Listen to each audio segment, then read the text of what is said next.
Oops. What is good, everybody? So, tonight we've got a debate that I am not moderating. Somebody specific was requested for moderation on this one, and it should be loads of fun as usual. But first, I wanted to pop up, say good to see everybody. I am back and have an actual decent machine to stream off of now. So, things should be looking much better than what I was trying to do off of a 10-year-old freaking laptop. And without further ado, let's bring up my homie. What's up, 10th? What's up, peepity deeps? And we have our debaters. Guys, I'm going to hand it over to 10th man. So everybody, we're here for the AVG versus life abolitionism. Human beings should stop procreate. No, you should still be up here, Beth. You don't have to have your camera on. You should still always be up here. Why should I always still be up here? I can hide in the back. No, look, I even made a special layout. See? Oops. What you do. I'd rather you be up here, but okay. Bring abolitionism back. I don't know what you just did. There we go. That's very nice. So everybody, as I say, we're here to debate whether or not human beings should stop procreating. We're going to start with 10 minutes each and then an hour and 15 minutes of arguments afterwards. I will be writing down questions that I have for each of the participants to ask after everything is over, just to tie things up with a nice little bow. But who will be going first? Did we do a coin toss or somebody passing up first go? No, he's the affirmative, so you might want to switch us 10th. Okay. He's going first. There you go. All right. Life abolitionism, 10 minutes and go. Hi, everybody. I am J. Charles, author of Whose Life Is It? The Moral Death for Life Enslavement. Tonight, I'm going to be arguing the affirmative that human beings should stop procreating. Before I make this argument, I want you to sit with what it actually means to bring someone into his existence. To create a person is to sentence them without asking to a body that will get sick, to make them feel real physical pain, everything from having a scraped knee to bone fractures to a cancer diagnosis and everything in between. It's to guarantee that they will feel hunger, that they will experience thirst, exhaustion, and fear. It is to guarantee that they will lose loved ones and they will carry this grief for the rest of their life. They will experience heartbreak, betrayal, disappointment, and a slow, undignified process of dying and aging. Year by year, they will decline. And the coolest part about this is that they never asked for this. They never consented. This is not the exception. This applies to everyone. There may be cases where people experience more suffering, but at the very least, everyone has to suffer and everyone has to die. This is the baseline, regardless of your individual circumstances. This has been the curse that has plagued human existence since the beginning of the creation of life or sentience. Every single person will suffer and die. There are no exemptions. There are no exceptions. The imposition of life is not a neutral. It's not a neutral state. Yes, you can call it a gift if you want to, but it's a gift that the person did not ask for. They did not consent. They could not possibly consent because they didn't exist. And you may think that life comes with joy. I don't think the joy offsets the suffering. You don't have a duty to give someone joy, but you do have a duty to not impose suffering on someone without their consent. The joy only offsets the suffering, but the suffering is not justified. Suffering is the baseline. And so what happens in society is completely irrelevant. We can talk about your duties to your country, to your family, once you exist. But the original imposition is completely unjustified. So the only statistic that is relevant for this conversation is that there's not a single person who currently exists or who will ever exist who has ever consented to being brought into existence. That is the only statistic that I need to win this debate. The arguments about declining birth rates, labor markets, civilization's continuity are completely irrelevant. My arguments are more qualitative than quantitative. I'm going to be arguing about the ethics of procreation. I don't care about civilization. I don't consent to civilization. I exist within civilization as a result of the imposition that my parents made. It is not a choice, and the alternatives are not much better, but I didn't choose that either. Every person will carry pain, and I don't think civilization necessarily minimizes that. In fact, civilization can actually compound it, especially given that civilization prevents people from a dignified death.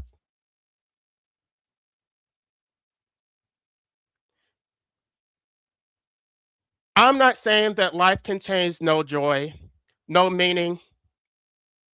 I'm saying that it's not justified, that the person didn't consent. Yes, you may find subjective meaning. You may try to give your life meaning by the choices that you make, but there is no objective meaning. There is no meaning at the cosmic level.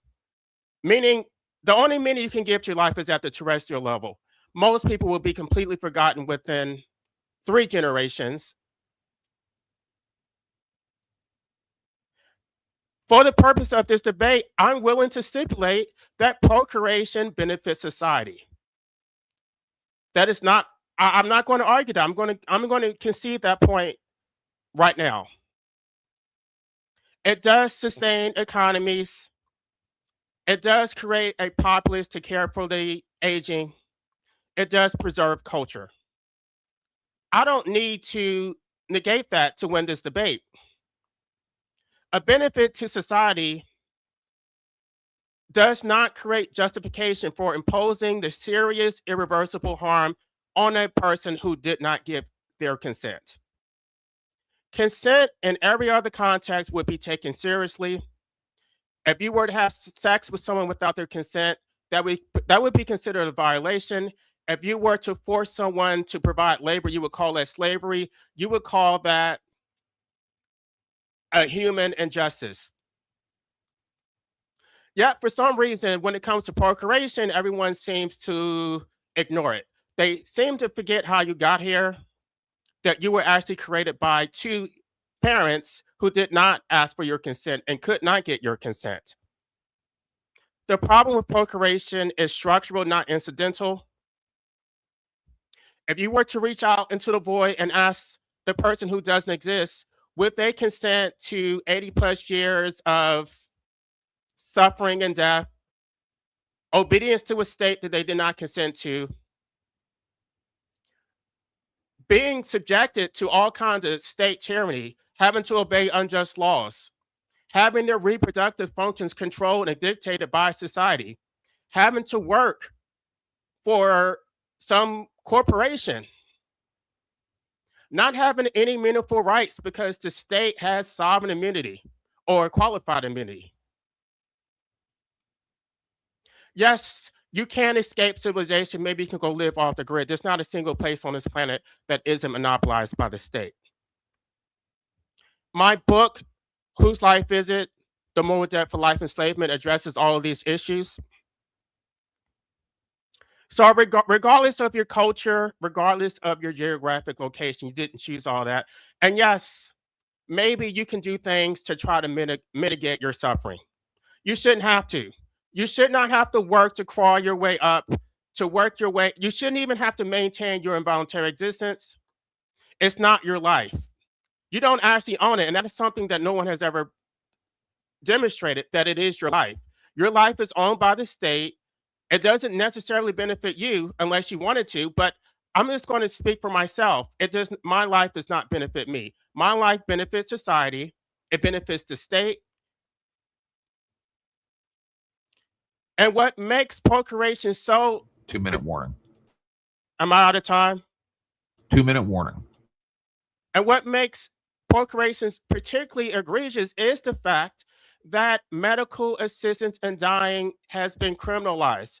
So you must go through extraordinary means in order to escape the imposed existence that you never consented in the first place. So you're trapped. You're trapped to live 80 plus years of drudgery because your parents decided to procreate. And that is not justified just to sustain a declining population.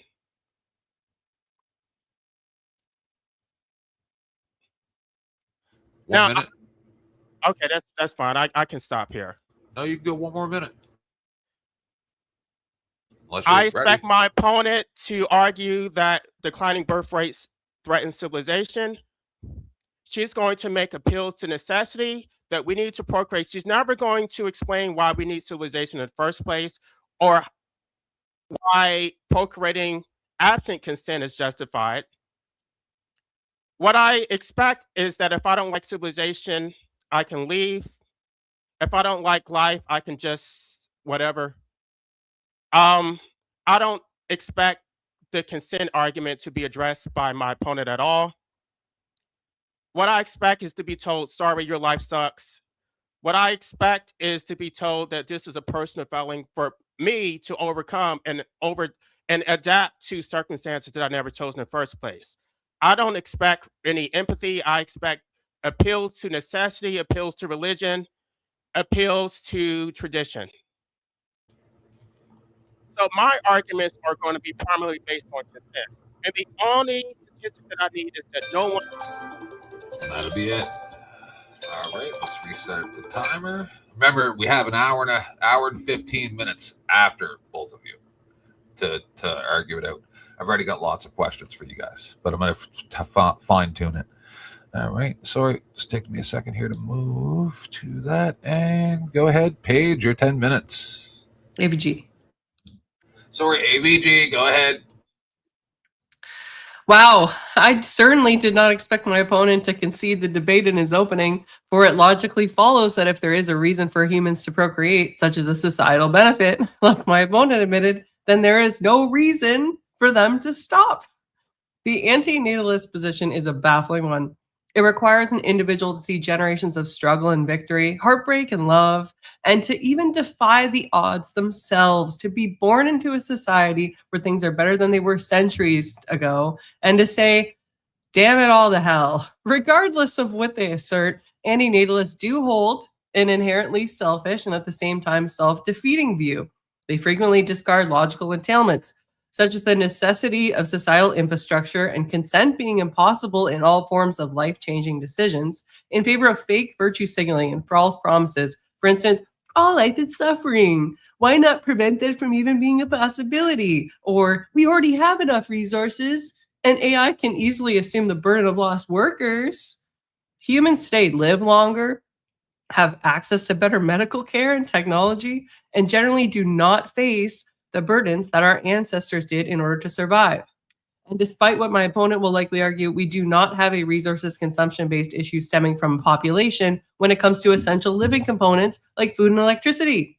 According to the UN Environment Program, low-income countries, which generally have more population growth than their first world counterparts, consume 6 times less materials and generate 10 times less climate impacts than those living in high-income countries. Successfully advancing an anti-natalist position in a debate requires the debater to do a fair bit of crystal ball predictions. Specifically, it requires them to establish that increasing the population would reduce the quality of living, despite how the population reduction was divided initially, as this is also unpredictable, to establish that any burden the fresh generation of humans might put on the existing system would not be offset by their contributions and or newly discovered technological or other advancements. And perhaps, most importantly, to establish that if the future humans were to be born, that the suffering that they would experience in their lifetimes would be significant enough for them to have willingly chose to not have been born had they possessed, this is the key component here, right? The faculties to do so. Yeah, you can't get consent from an unborn person, okay? And ultimately, it just comes down to feelings. Anti-natalist arguments stem from things like suffering bad and making babies is wrong, or no consent, no bueno. These are all moral assumptions stemming from subjective, personally held belief. The fact is that not all suffering is bad. It makes us stronger, and families give people purpose. And with that, I yield. Holy moly. Okay, well, you still had 6 minutes, 45 seconds left. I don't need it. All right, let's start a timer for an hour and 15 minutes then. 5. There. All right. Let me know. Argue. All right.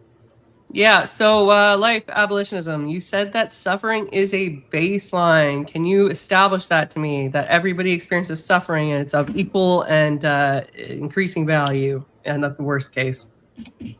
Well, your body has needs in order to maintain itself. You have to constantly consume food. Otherwise, you will experience a perpetual state of hunger.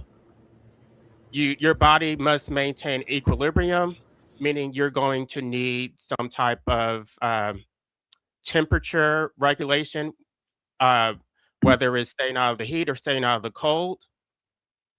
You're going to need to constantly defend yourself from threats. And I know you may think that civilization mitigates that, but still the state is its own threat. So you're just talking about biological functions. You're saying that biological functions are I'm talking about suffering. I'm talking about getting bitten by mosquitoes, falling off a bike. I'm talking about age and declining. I'm talking about heart attacks. I'm talking about breathing in pollution. I'm talking about all of that. I'm talking about your menstrual cycle. All of these things that you that's enough to just want to not be here. Like, oh, I got bit by a mosquito. I wish I wouldn't have been born. Like, oh, yes, got my period. I am talking about mosquitoes. All of it. God. Are you for real? Okay, so you need to make it proportionate. Serious. Okay, so it needs to be proportionate. I didn't consent to being bitten by mosquitoes. Okay.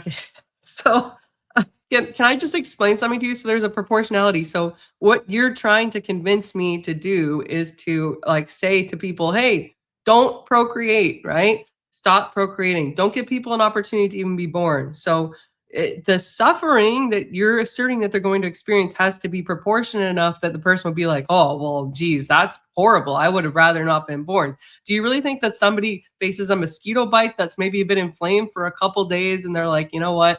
Or maybe they get a disease, worst case scenario, right? And they get treated for it and then they're like, oh, damn, that was awful. I wish I would have never been born. Do you really think that's proportionate? Okay, let's talk about something more serious. Most people are terrified of death. In fact, that is, I know there's probably not any studies to show this, but it's a biological imperative. Their reason for procreating is their fear of their own annihilation. They're trying to cheat death through procreation. And yet, I don't understand that, because they're actually ensuring that more generations will die. So if you were to survey most people, they don't want to die. And I'm sure you yourself included, you don't want to die. And yet you would inflict death onto another generation. So that doesn't mean that I don't want to live. And you still haven't answered my question. How is it proportionate, the amount? Like, even like, let's say you have a horrible health condition. Does that mean that you just wish that you wouldn't have lived at all?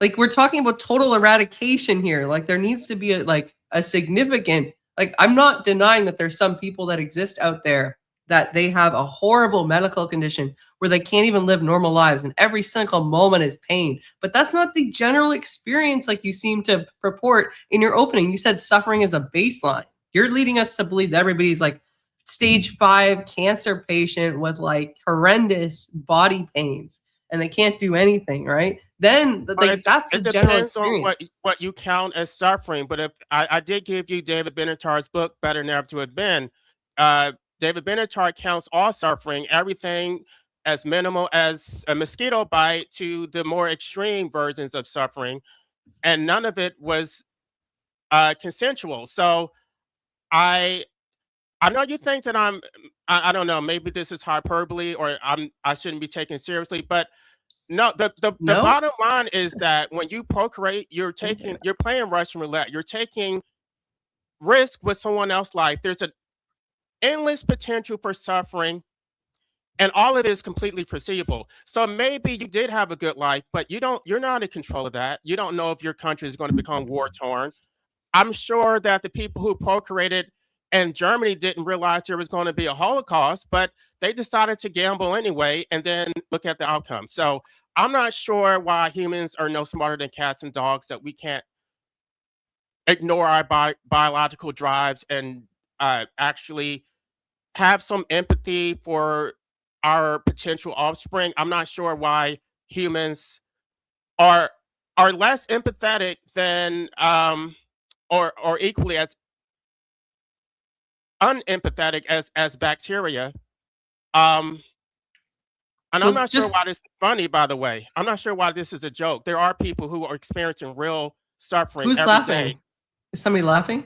Well, maybe not right now, but earlier you were like you thought it was funny. I'm like, this is not a joke. Yeah, but that wasn't about the whole thing. It was about the specific thing that you were saying at that time. Should do that. That's That's not all. fair. No, Because it's okay. you're No, on camera. I saw it too, and if I thought it was out of line, I would have probably said, "Hey, let's hold it again." But it was No. about the specific thing that you were saying, and even I was smiling and kind of giggling. No, too. it's. I apologize for that because you are on camera and I'm don't worry, not. don't. Let's pull it together. No, but you're on camera, and I don't think it's fair for me to Right. critique your facial expression. Body language. Okay, so can I explain Let's be where cool. I'm going? Everybody- Because we're all friends.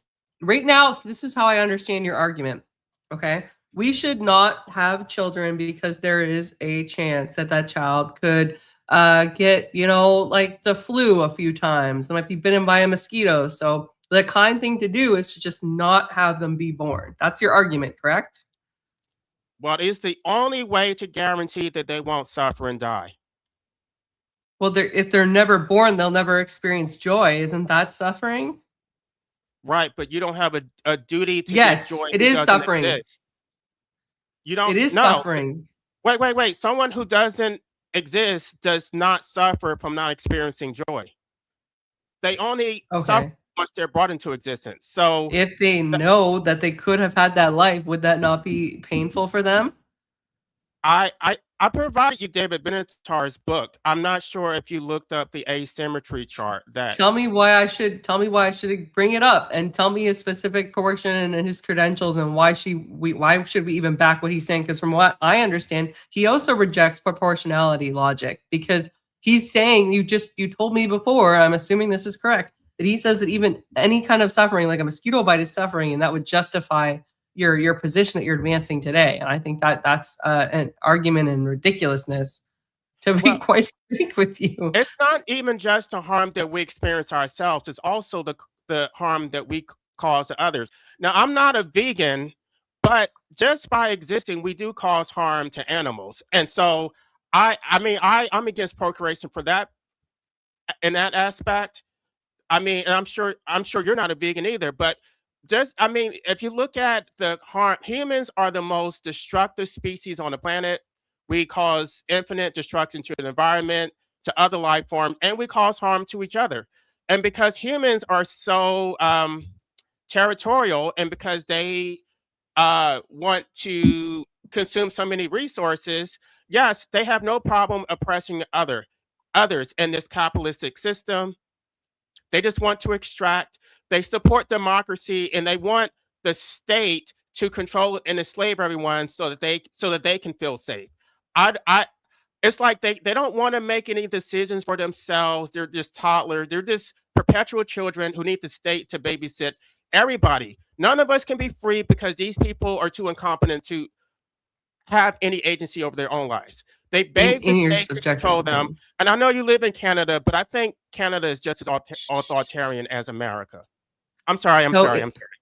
In your subjective opinion, right? So, like for instance, you might think that all of this is bad, but like, what if I told you that certain areas being colonized, colonialism was a horrible thing, right? In some aspects, also benefited those countries that were colonized because they got access to more resources and advancements in medicine and technology. Like, you seem to just be selectively picking the bad aspects of human flourishing and contribution. And for that one aspect, you just think that it's all, we could just burn it all to hell, right? No, I don't concede that point at all. I think that civilization has done nothing but keep these countries in perpetual debt. They have been forced into this centralized banking system in which they can never pay the debt. They have to sell their raw materials and their labor in order to pay the debt. And we offshore our inflation by manipulating the exchange rate. So, in order for us to maintain our high quality of life, they have to suffer. And we get these raw materials and these goods, the materials that we use in our cell phones, the metals, the gold, the silver, the diamonds, all being extracted from the third world. And meanwhile, even though they are rich in natural resources, they're the ones who are in poverty, even though we have a service-oriented economy in which we produce very little. So it does not benefit them. This is a whole scam. This is a whole bait and switch where we act like we're giving generosity to the third world because we're giving them paper money. No, they were doing fine. They were living off the land. And then we came and disrupted their way of life with our bullshit I'm sorry, let me not cuss, with our civilization. I think I would have been much happier if I was born in a third world and I wasn't controlled by the state. At least those people actually own their lives. At least they're not controlled by the state. So people can't live off the grid? People don't do that at all? Not well, but even if you live off the grid, that still is under the state. There's no place on earth that hasn't been monopolized by the state. Really? What about the islands where there's tribes that literally live without any kind of government interference? Those islands are still territories of some state. I tried to find a place on this planet that isn't owned by a state, and there is none. Have you heard of the island of Papua New Guinea? I'm pretty sure that is under a state. I don't know but I just don't think there is one. Have you heard of the Simbari tribe in Papua New Guinea? Even if what you're saying is true, that doesn't negate my point. The bottom line is that I didn't choose any of this stuff. Yeah. So maybe there's an alternative where I can go live on some remote island. I shouldn't have to choose between one bad option and another. I mean, and moreover, I have not been given I've been deprived of the basic survival skills that I should have because I was raised in a civilized society. I don't have the hunting and survival skills and the ability to build. Of course, I could learn it, but it's a learning curve, and the risk is too great. I don't know these people. For me to just pick up and go to some island where I don't know anybody, I don't speak their language, I don't have a good. I would be. Okay, I know that's your preferred option. I would prefer my option, which would be Sorry, how do you know that's my preferred option?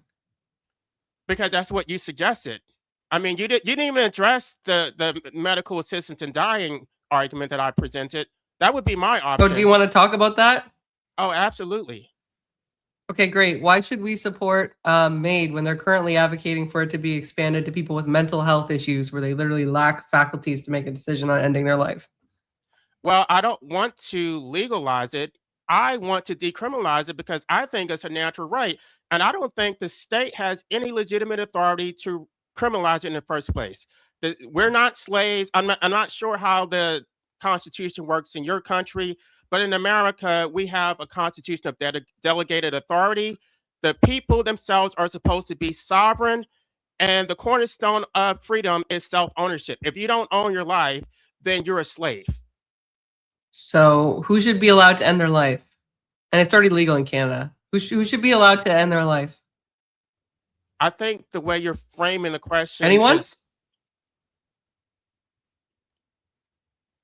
I guess the correct way to phrase it, who does the state have legitimate authority to force to exist against their will? Because you said that this isn't about the state. You said everybody should have a right to end their lives. So is that everybody? Everybody? It's like a natural right. It mentally exists ill. under natural law, which the state is violating by criminalizing it. The state has no legitimate authority to criminalize it in the first place. Prove to me it's that not in our Constitution. Okay. Prove to me. Sorry, finish your point, and then let me know when I can. The way that our structure works is that the state has general police powers. It doesn't actually have to source its authority. It just basically has unlimited authority. The state is sovereign and people are not. And so basically the state can do whatever it wants. That's not the way it was. I went over the Declaration of Independence. America actually was rejecting the sovereign doctrine of the British, that the people were supposed to be sovereign, not the king or not the state. And yet we have sort of went right back to where we started. We don't even own our lives. Let me ask you a question. Do you think you're do you just think that we actually filibustering own our now. lives? This is just, you're going to answer my question first, You and can then take I'll over. then I'll What answer What was your your question. question? What was I'll your make question? sure everybody's respectful. Just push through. Good. Who should be allowed to off themselves?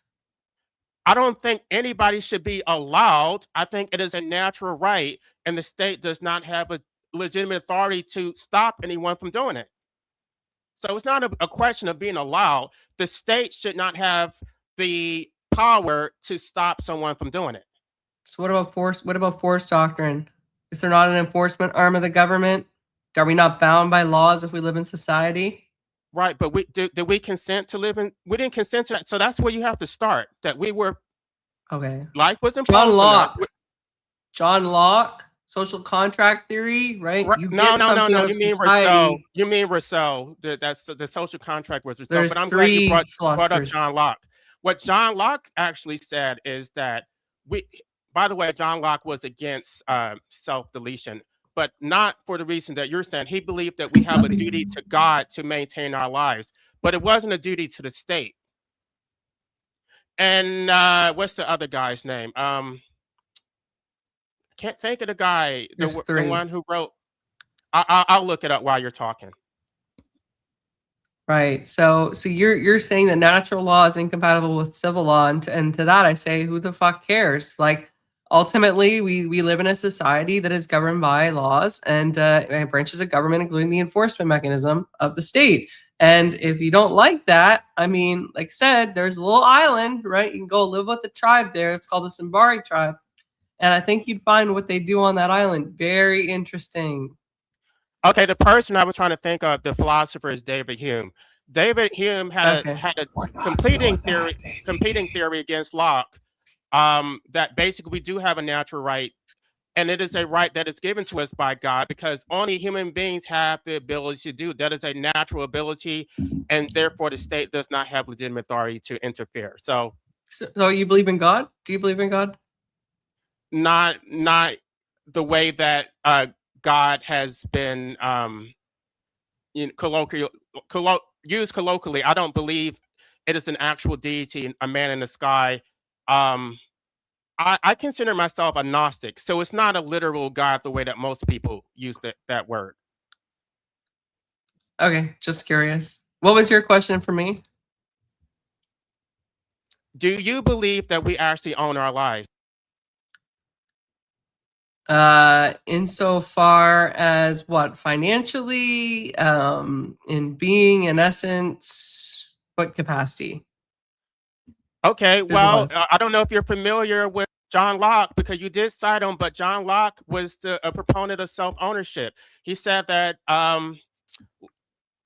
he basically explained that our lives exist in three domains: the right to the person, the state, and liberty. And I don't know how the how the legal structure is in your country. I can only explain how it works in America, that our Supreme Court has bifurcated, a liberty interest versus a property interest, because they were using Rousseau's social contract theory as opposed to Locke, even though the founding documents are based on Locke. So if you don't have, the way that they frame it is that any liberty interest has to be balanced against a competing state interest, and the state always wins. So and the state has sovereignty. So you lose every time. I don't know if you've ever tried to sue the state. It's nearly impossible, even when the state has actually violated your rights.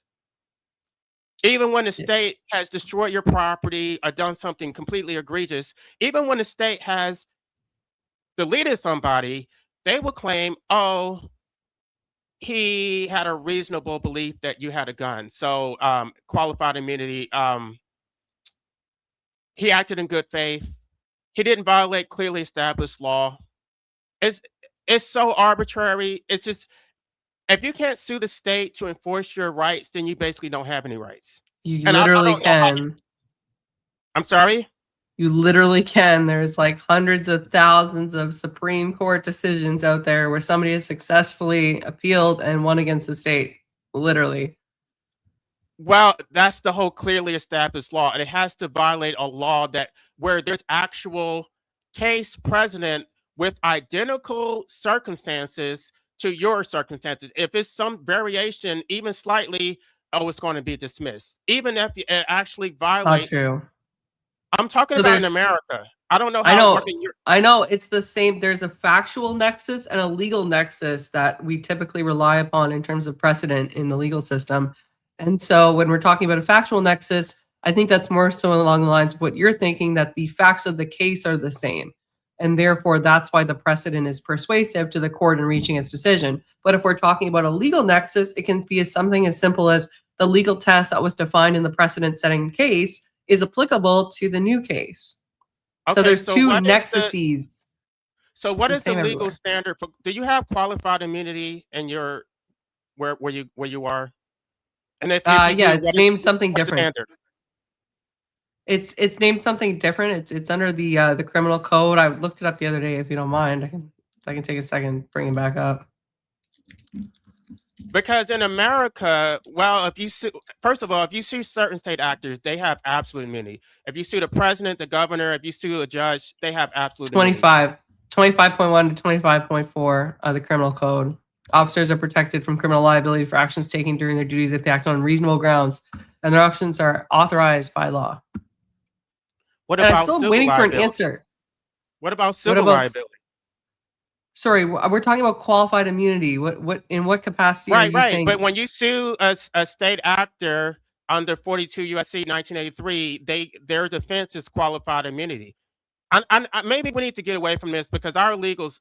We're really, structure is you a little still bit- haven't, Yes. I asked you a very clear question. I asked you, I said, you said if I own my life, right? And I asked you in what capacity or context, and you still haven't answered me. Okay, let So me I'm answer waiting. it. Well, I can answer it easily. Okay, first of all, your rights have to be balanced against the state's competing interests. And there's three standards. There's strict scrutiny, intermediate, and rational basis. Most state actions are going to be analyzed under rational basis. And so as long as the state has any rational basis for what it did, then it's going to be upheld. That's not an answer. Okay, what I'm basically saying is that you don't have any rights. You don't have any right to your life, liberty, or your property. That the state can, in my case, this city literally destroyed my fence because they own a lot next to my fence and they were negligent and their tree fell and destroyed it. If I were to sue anybody else, they would be held liable. But because it's the city, which I didn't even know that the city has sovereign immunity because the city is not sovereign. But they claim sovereign immunity because based on the home rule, I don't know, it's based on the delegated state authority. So they get to destroy my fence. I can't sue them. I have experienced so many injustices, so many, and you can't fight it because they always claim immunity. I have one, let me not talk about myself because I don't want to. Yeah, it's going to the Justin Timberlake song. It's kind of turned into that right now. Cry me a river. Yeah. Well, I'm going to address some of this at the end. But I don't mean to be solipsistic, but I don't think that my experience is atypical. I think most people have experienced injustice. They just don't think about it. They get the ticket, they just pay it, or the police officer harasses them. They just accept it as a normal part of their life. They don't see it as oppression. The fact that you have to get an occupational license just to maintain your livelihood. You can't even work without permission from the state. That's what I'm talking about. You don't actually own your life. You don't, because You don't have any natural rights. They're operating based on Rousseau's social contract theory, which is the general will. The general will says that the state has unlimited authority. You don't have any rights independent of the state, and the state can literally do whatever it wants so long as it serves the general will. You as an individual are expendable, your rights are expendable, and who cares so long as it serves the greater good. And so they will always talk about the state's interests, the greater good, the public. These are nebulous terms. They don't benefit anybody. The public is just a collection of individuals. If you're not protecting the individual, then you're not protecting the public. Okay, so are you asking me, or are you trying to convince me? Because like I thought you were asking me if I had ownership over a certain capacity in my life. I still didn't. I don't know if you think that we own our life, but I don't think we do. But let me just tell you the framework in my book. My book is based on a disposal rights test. That what you own under property law, if you own something, then you have the right to dispose it. So my test, which is the disposal rights test, proves this positively that you don't own your life because you don't have the right to dispose it. The state has the superior disposal rights. The state can terminate your life, but you can't terminate your own life.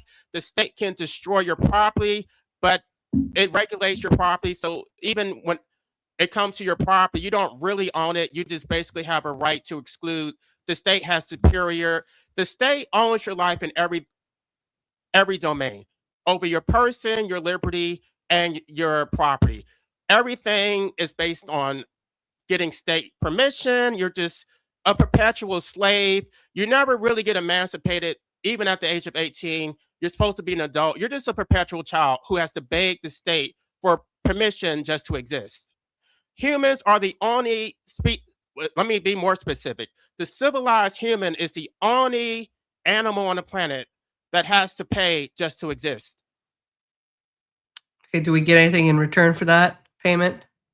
I don't think so. I mean, maybe you do, because I think based on your arguments about the population decline, I'm willing to bet that you're a statist and you actually support the state and you want the state to continue. So you and I don't. Okay, let's not make this personal. Well, let me provide you with my, just so you don't gish gallop again. So you have a way of like trailing off, and then we lose the original point entirely. So I think that, right, there is some benefit. Like, is it annoying to pay taxes? Absolutely. Do I, like when we had the, the C-19 stuff, was that annoying? And like, was that a bit oppressive? Sure. But guess what?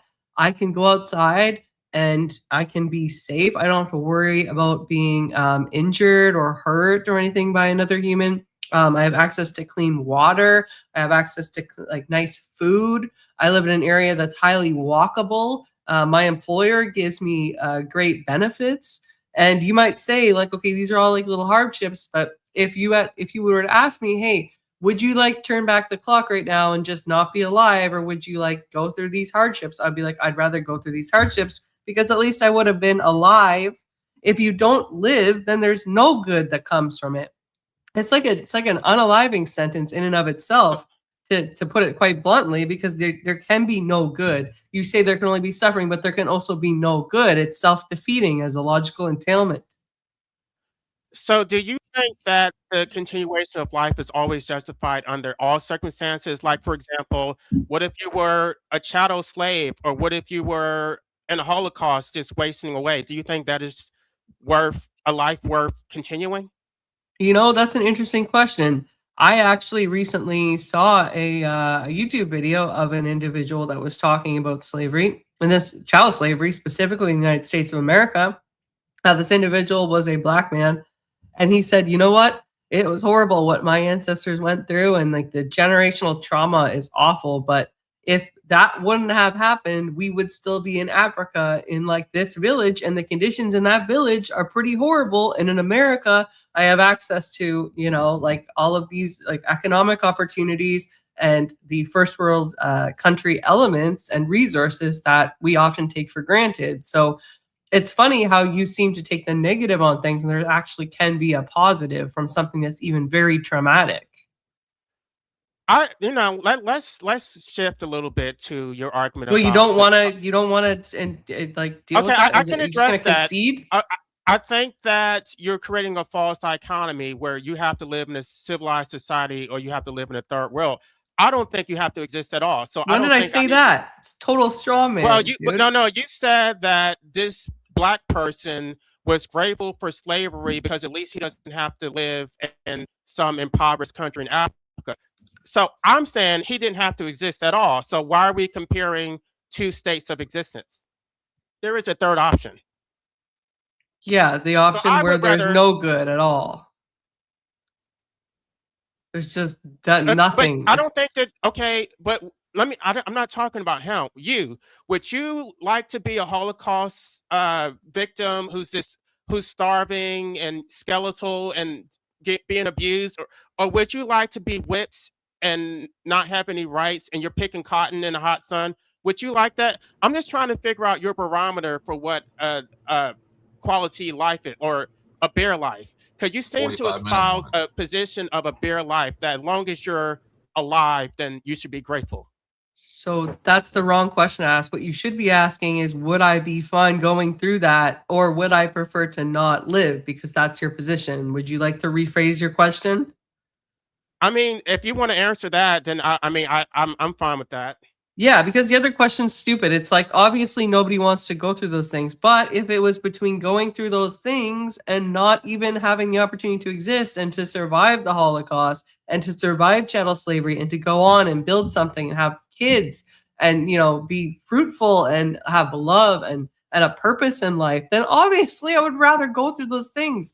None of those things, as horrible as they are infinite. They are a finite experience that you experience for a portion of your life, and then you have all of this other potential, right? There is always something that you can look back on and say, hey, you know what? This sucked, but I'm really glad it happened because of this, right? I injured my back super bad a couple years ago, but guess what? That meant I was at home more. I started watching debates. I got into debating. I got back and I found orthodoxy, right? I got back into the church. I was a Protestant for years, right? So this horrible thing, right? This whole back injury got me to that. And when C19 happened, I didn't have a regular phone call scheduled with my dad. And we started that in 2020. And now we do that every week. And it's one of the most rewarding parts of my week is just getting to talk to my father, the man who like made me without my consent, because I love him and I find him to be a great resource and a source of joy in my life. I'm glad you brought that up because you are a Christian. That's my You know, that's just what I gathered from listening to your channel. I just want to tell you what led me to procreation even before I knew about antinatalism was Christianity. I did read about the last days and I read the story of Job and Jeremiah where they lamented being brought into existence. And so at the age of 13, I did come to the realization that procreation was unethical. And my father tried to convince me to give him grandchildren, and I refused. What I told my father is that I wouldn't wish life on my worst enemy. And he tried to convince me even when he was on his deathbed, and I absolutely refused. Do you think as a Christian, are you even married? Like, can you even, like, if you wanted to have kids, could you even have kids? Well, no, but he was trying to convince me. He was trying to convince, I had this friend from high school who was trying to push me off on, and anyway, I don't need to get into that, but suffice it to say, I am homosexual and I am sterilized and I am never going to have children. Now, did you sterilize yourself? Well, no, I had a doctor do that. I know, but I mean, like, you chose to sterilize yourself, right? Oh, you got yeah, a vasectomy? Absolutely. Well, now, what I wanted to ask you as a Christian, it's so weird you could do that if the state owns you, right? It's so weird. It's like, you don't even know how that happened. You must have like done it like top secret, you know, James Bond style, like snuck in, got back alley, you know, vasectomist. Like, well, I'm not enslaving anyone to the state, so I'm not propagating the state. So what my philosophy calls for is the dismantling of the state through abstention from procreation. But okay. Also, why did you get sterilized if you're having sex with only men? Like, you can't reproduce with a man, right? You understand that? Because I don't have credibility to tell other people to get sterilized unless I do it myself. I went through that experience, and Oh, more, I don't is want to that get too let okay? me No, just you're right. quickly, just quickly. I'm not gonna. I don't want to like nitpick through your personal shit. No. But do you Let me believe just that tell you you the need to reason go? why. I'm going to tell you the reason why. Because my best friend from high school tried to seduce me. She crawled in bed naked, trying to get me to impregnate her. And so after that, I'm like, okay, I want to make absolutely certain that I don't have any children. So Well, that's one thing we hopefully can agree on. Bitches be crazy. Am I right? But look, can I ask you something? You really believe that you have to go through something to have an opinion on it? Well, I don't think that I can speak because people make it seem like it's so horrible, like you're getting castrated. Um, I eh, I don't really I want just to. I don't really I want to don't stick think on that because we're running out of time. And but no, I I want to want ask you. to know why you think that you have to do something to have an opinion on it because like 40 minute warning. that would defeat this whole purpose. This would defeat the whole purpose of the debate because if you honestly believe that you would have had to like pretty much stop human beings from procreating in order to have an opinion on making human beings stop procreating, then you wouldn't even have a leg to stand on in this debate. No, but I think there's a layer to it also, the fact that I am homosexual, that a lot of them do just even within the anti-natalist community, it's just like, oh, well, you're gay, so what do you have to say about this? Like, no, I'm still a man, I still have a penis, and I still did it. So if I can do it, I'm not sure what your excuse is. I'm not sure what your excuse is for I, I don't really want to I because okay, there's things that happen in the anti-natalist community which I don't really want to. I'll just quickly say it. A lot of them will be reckless with women, ejaculate in them, and then blame the woman for getting pregnant. And so, anyway, let's move it because I want to ask you a question about you as a Christian. Do you think the risk of your potential child dying and going to hell is justified? Because I know you think that Jesus saves souls, but would they need to be saved if they were never brought into existence in the first place? So I think you fundamentally misunderstand the concept of salvation and divine interpretation. So only Jesus can decide that. If you're asking me if it would be better if I aborted my child if I was pregnant or just never had children just because I was worried that they wouldn't enjoy the kingdom of heaven, I think that's kind of a ridiculous argument. And here's why. Everyone, nobody can predict what will happen with the soul throughout the course of its life, right? And only Jesus can decide whether or not that soul has salvation. Now, if the soul lives and it does, it is granted eternal life and the kingdom of heaven through Jesus, then that we're told as Christians is one of the most rewarding things. It's literally the even better than what we've enjoyed in this earthly life.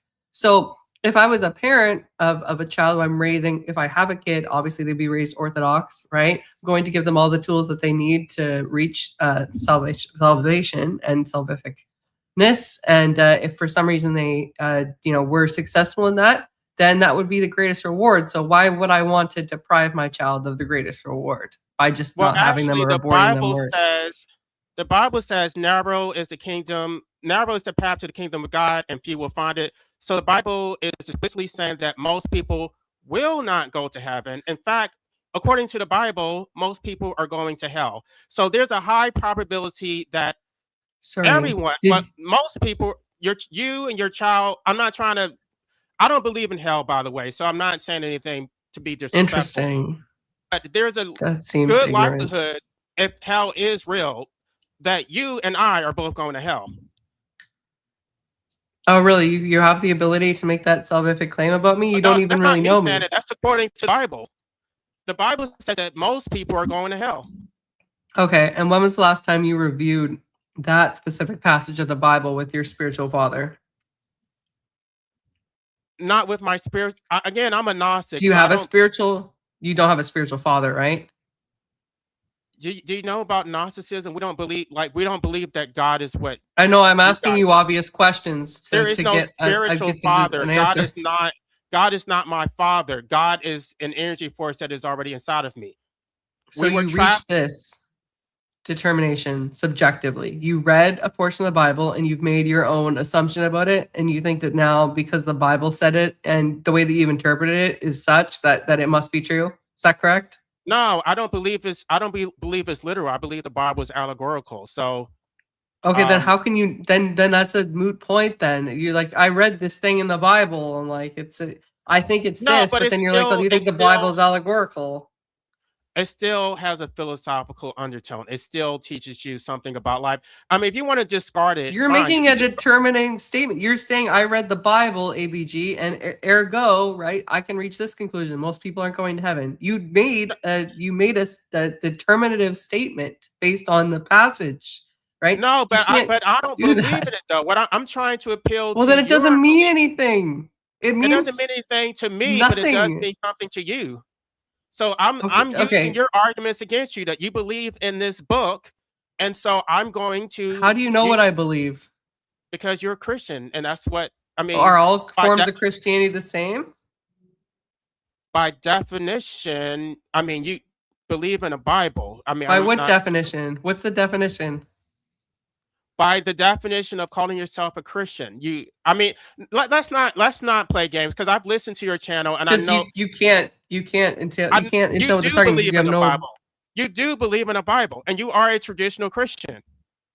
Bibles exist. I'm an Orthodox Christian. I'm not sola scriptura. I don't believe that the Bible is like what the Bible says is the absolute be all end all. I believe in the Bible in combination with the teachings of my spiritual father and the church.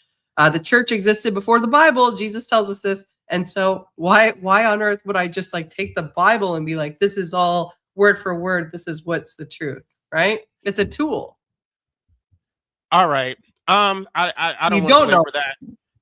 Yeah, but of course, do you think it's fine? What about May? Do you support the right to medical assistance? And I'm not saying like a legal right. I'm talking about a natural right. Do you support that the right?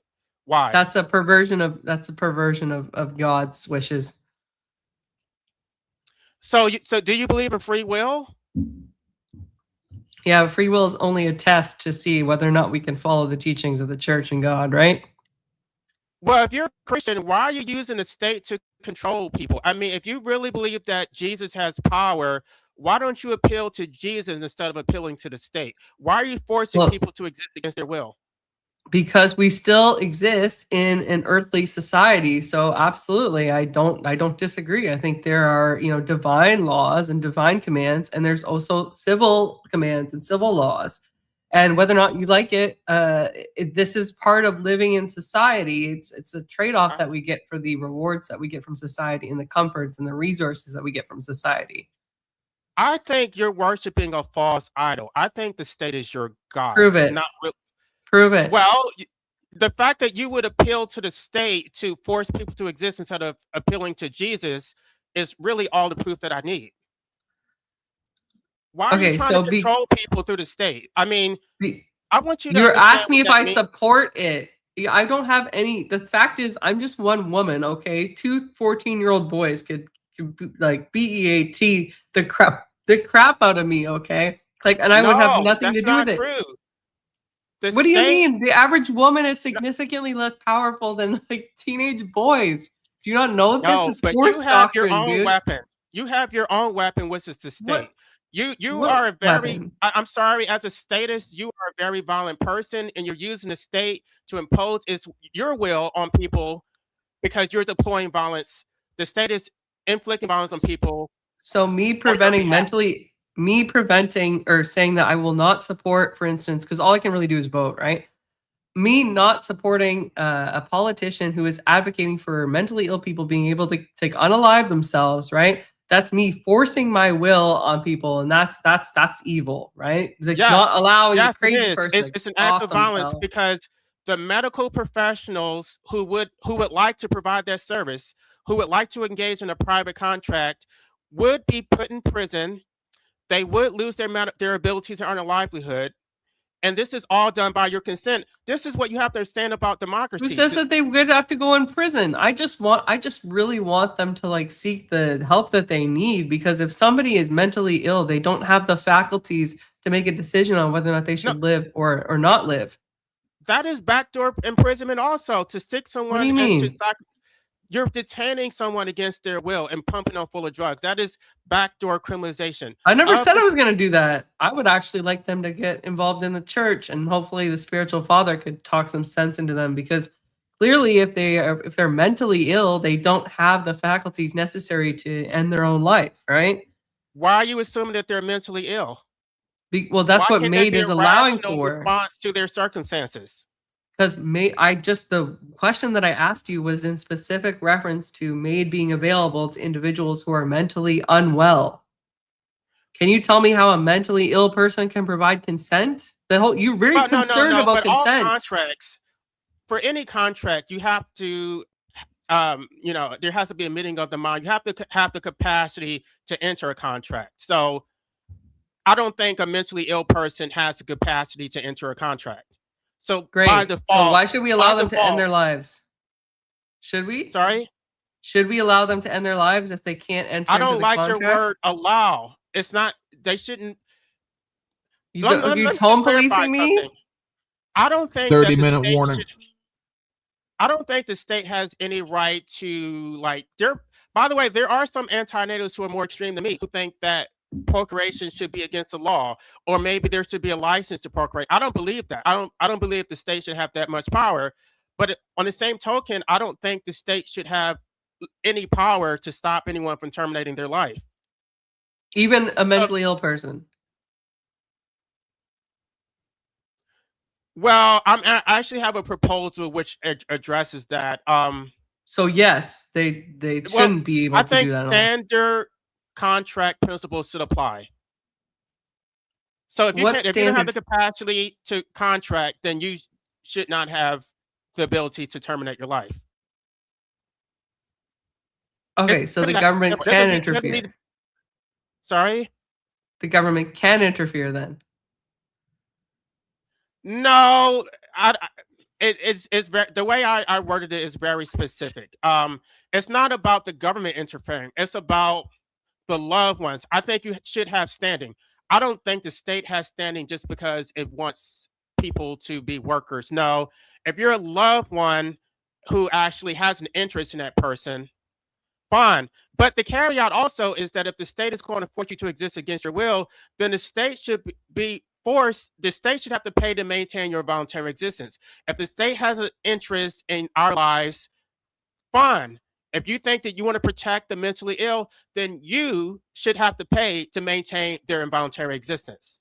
It should come out of your pocket. They shouldn't have to maintain their life just because you are against it.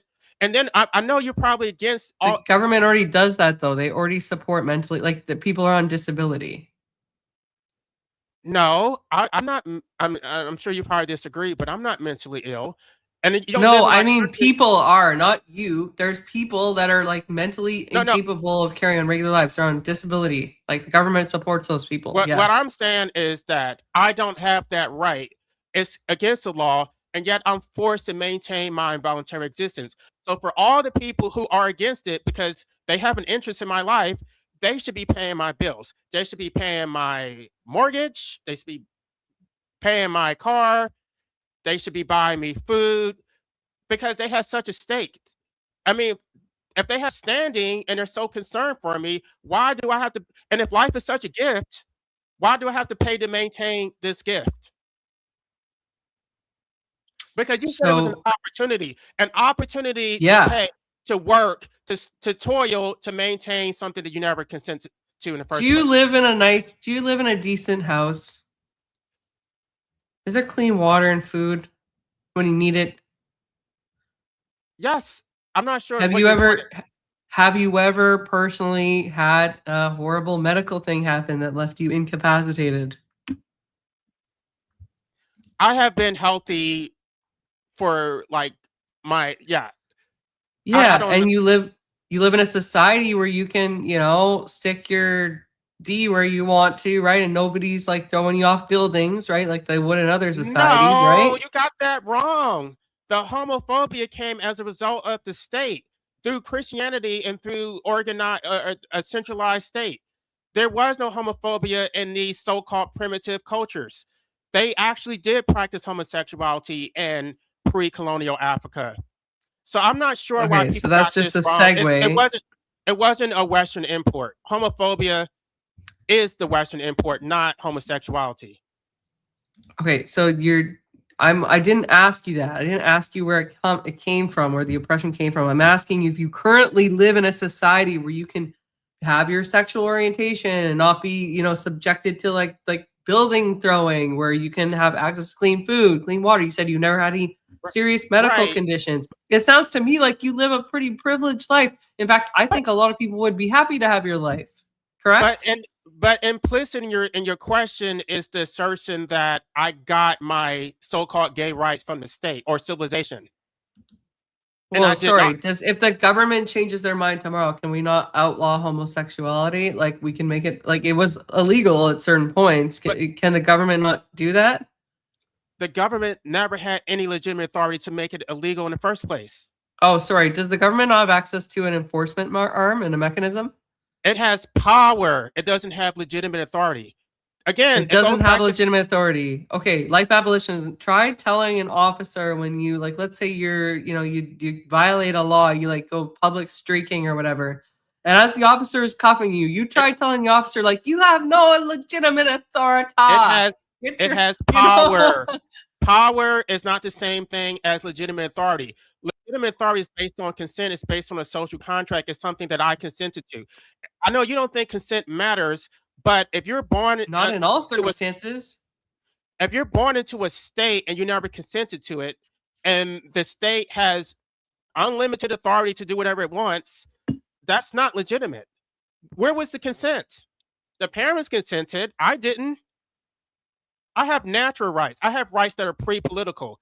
My rights don't come from the state. They don't come from the Constitution. Do the police care if you try and exert your natural rights during the No, they course of don't, them which asserting means- okay. So they mean nothing then, right? No, that proves that the state is violating my natural rights, which is why I'm against the state. Is that something that you can actually cash? Like, no, is that a check you but- can actually but that- cash? The purpose of the social contract No. is to protect my natural rights, not to violate them. That's why the state should be dismantled. Okay, so it's right now it's not. So you currently live in a world where you don't have access to your natural rights. So like with respect, and I don't have any other way to say this, who the hell cares about your natural I know rights? you don't care. Okay, and that's the reason why I'm not going to procreate. I'm not going to put in because I know you don't care. And I know society doesn't care. Nobody cares. You're left to fit. It's every man for himself. You want to extract and tell me to procreate, and then once No, I they're- don't actually. I would they're- like to formally say I don't want you to procreate. I think Thank you've you. expressed And I opinions hope that you are don't pretty procreate either. concerning, It's to me. mutual. It's mutual. Yeah. It goes both ways. Oh, I haven't had any And kids, I so really appreciate the fact that you're child free. I think you're a hero or heroine. okay. Just Cool. stay that way. Just stay that way, and you and I will be best friends. And you All can right, get and- sterilized like I did because I can hook you up if you come to America. No thanks. I'm good on that. we We still got How 22 much- minutes. You guys seem have to be another winding 22 down, minutes. though. Do you guys want to, so that this doesn't go too long? I mean, it's up to Beth, but it's supposed to be an hour, 15 minutes, but you guys are kind of like winding down. I can feel the energy. I feel like Yeah, we're so ready there's for a lot of- your closings. Yeah. Well, yeah. So Yep. we're gonna. So how long will we give them for closings? 5? Well, can we go back to your arguments though? Because I You want are- Oh, we still got 22 minutes. Keep Real going. If one of quick. you want to keep going, go ahead, Beth. Real quick, you guys can make Yeah, if you any wanna keep going. changes. If you want to shorten it, shorten it. If you want whatever you guys want to do, Yeah. we're I'm just. here to accommodate you. Yep. And yeah, so whatever you want to do. Well, Doing great. life abolitionism seems to want to keep going, so keep going. Well, we never got to address her arguments. I guess what I would like to know is why do you think we should reward the state with our offspring? Why is it our problem to prevent a birth rate decline? Why should we even care? Especially if the state is not going to protect our rights, the social contract doesn't mean anything. The state has sovereignty and immunity from its own laws. Why should I give the state, or any of us give the state, children? So I've never asserted that we need to have children for the state. In fact, my reasons for having children are a bit different. I think it's really valuable to have families, to have legacy, not only for the reasons that the Bible outlines, but also because it is rewarding. For instance, like my father didn't really want to have kids, right? And now he loves the heck out of me. He's like he's so happy that he had me. And even if you're looking at it from a secular basis, children provide things that you might even find value, even if you don't believe in the God-given purpose of having families. For instance, children can teach you things about yourself. They can give you more responsibility. They can shape you as a person. They give some people purpose in life. Most people, in fact, that I've asked that are parents find purpose in having children. And from a strictly selfish position, children take care of you in some instances. They provide valuable members of society to support you. Like for you, for instance, you're not going to have children, right? And if you don't have children, and for God forbid, your partner or person that you're in a relationship with were to pass away, you're basically relying on the state or on privatized healthcare, right? That's something that you need an actual human to be in the position to fill in order to provide you with that care. Without humans, that just doesn't happen, right? You just get kind of left off to rot away. So I think there's many reasons to have kids, and I don't accept your position that there's suffering, because I don't think anybody can really predict how a human life is going to turn out. Well, if I was no longer able to take care of myself, I would not want to rot and waste away. I would want the right to mate. But you just said that being like parenting is so rewarding. This I know parents receive all these benefits at their children's expense. It does enrich their life. They do self-actualize at their children's expense. They do get meaning in their lives. And yet, what it's like, what did the child? What does the child get out of it? Because there's so much value that parents extract from their own children, and yet there's not even a duty for parents. There is no forced airships, not in America. There is no duty to leave your children with an inheritance. I'm not saying that I mean, not everybody's wealthy, but to the extent that you actually have wealth, you don't have to leave that wealth to your children, even though you extracted all this, even though they're supposed to be your legacy, your continuity, and yet you're going to die and just give your money to somebody else. It's unilateral extraction where children have to exist in order to benefit and enrich their parents, but you don't get anything out of it. Your parents, they rented you, they took care of you temporarily, they gave you the so-called gift that you have to maintain yourself. And many of them drop the ball when it comes to that too, because they don't even provide you with adequate life skills. They don't have a family trade. They don't teach you anything about life. They sit you in front of television, let you figure out, drop you off in public school, and you practically raise yourself. And yet they got all this social validation. They got their esteem needs. They got somebody to control and to abuse. Someone to carry on their legacy. And what did you get out of this? Nothing. And, Well, and okay, by the way, my father is dead and gone. So he got what he wanted out of me, and now he's dead. And yeah, may now he here I rest in am stuck. peace. And now I'm stuck with the life that I didn't want. He gave his money to his sister. And So you're salty. You're I'm upset sorry. with how things happen. You're upset with how things have turned out for you in life. And now you think for some reason that gives you the justification to say like all human beings should stop procreating. Is that what I'm understanding No, correctly? that's not true. What I told you Okay. earlier is that I was against procreation at the age of 13, and I reached that position from reading the Bible before, and now I'm no longer Christian, but that was the basis for me becoming an antinatalist before I even knew about antinatalism, because I didn't Right, want but anybody to 13, die and go to hell. your brain isn't fully formed at 13 though. No, but my reasons changed. Originally, I didn't want anybody to die and go to hell. Now I realize that hell is on earth, and I don't want anybody. So the position has remained the same. It's just the justifications have changed. They have evolved. They're a lot more sophisticated than when I was 13. Okay, so they haven't really changed. So I don't really think that. So yeah, I understand there's going to be families where people do not provide for their kids. But let's look at like just the average age of caregiving, right? Parents do have an obligation, right? Otherwise it's child abandonment, to take care of their children from the age of 0 to 18, right? Most parents, although there are some exceptions, become infirm in their 80s, 70s sometimes, right? And the average age of most human beings is, I think it's like in the late 80s for men and early 90s for women nowadays. It might even be earlier than that. So that seems to me like it's the same amount of time put in terms of a caregiver role on both ends. Really? No, Yeah. no. What? I think you're looking at this wrong. They're not just creating a child; they're creating a complete human being. Yes, they took care of you at 18 until the age of 18, but first of all, that wasn't all care. A lot of us experienced real abuse during those formative years. And then after that, they push you out into the world so you can fend for yourself. So you spend 80 plus years suffering, and then you ultimately die as a result of their decision to procreate. So it's not just the 18. You need to add another 60 plus years to that 18. Sorry, I thought we were talking about the amount of time that like you're caring for them versus them caring for you. Thought that's what we were talking about. I've already told you I reject your suffering premise. I don't think that it's like a valid concern. Well, but if you procreate to have somebody take care of you in old age, which a lot of them do, I think that is unjustified also. And I don't think that they sufficiently, first of all, they have a duty to take care of you because they created you. So that's something that they voluntarily assumed. They assumed that responsibility. You did not consent to being brought into existence.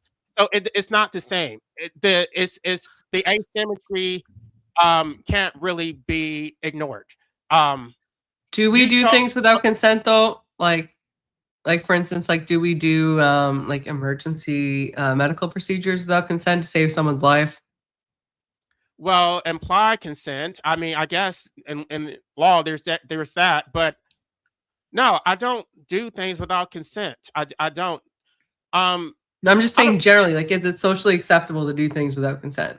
Because we're talking about society, right? You're talking about human beings should stop procreating because consent and must suffer. Well, And not really for humans. I think for animals, like people do, like they may get their pets sterilized, so they may violate because can't. I mean, animals can't give consent, but no, I don't think it is ever justified unless someone is mental. Well, unless someone is actually incompetent. I right, think mentally, consent. I mean, but I guess the problem is that there should be a presumption of competence. The way the law works is almost as if we're presumed to be incompetent, that we can't do anything or make decisions, the most consequential decisions about our lives without the state. That the state has this paternalism where it has to interfere and step in and meddle. I just don't.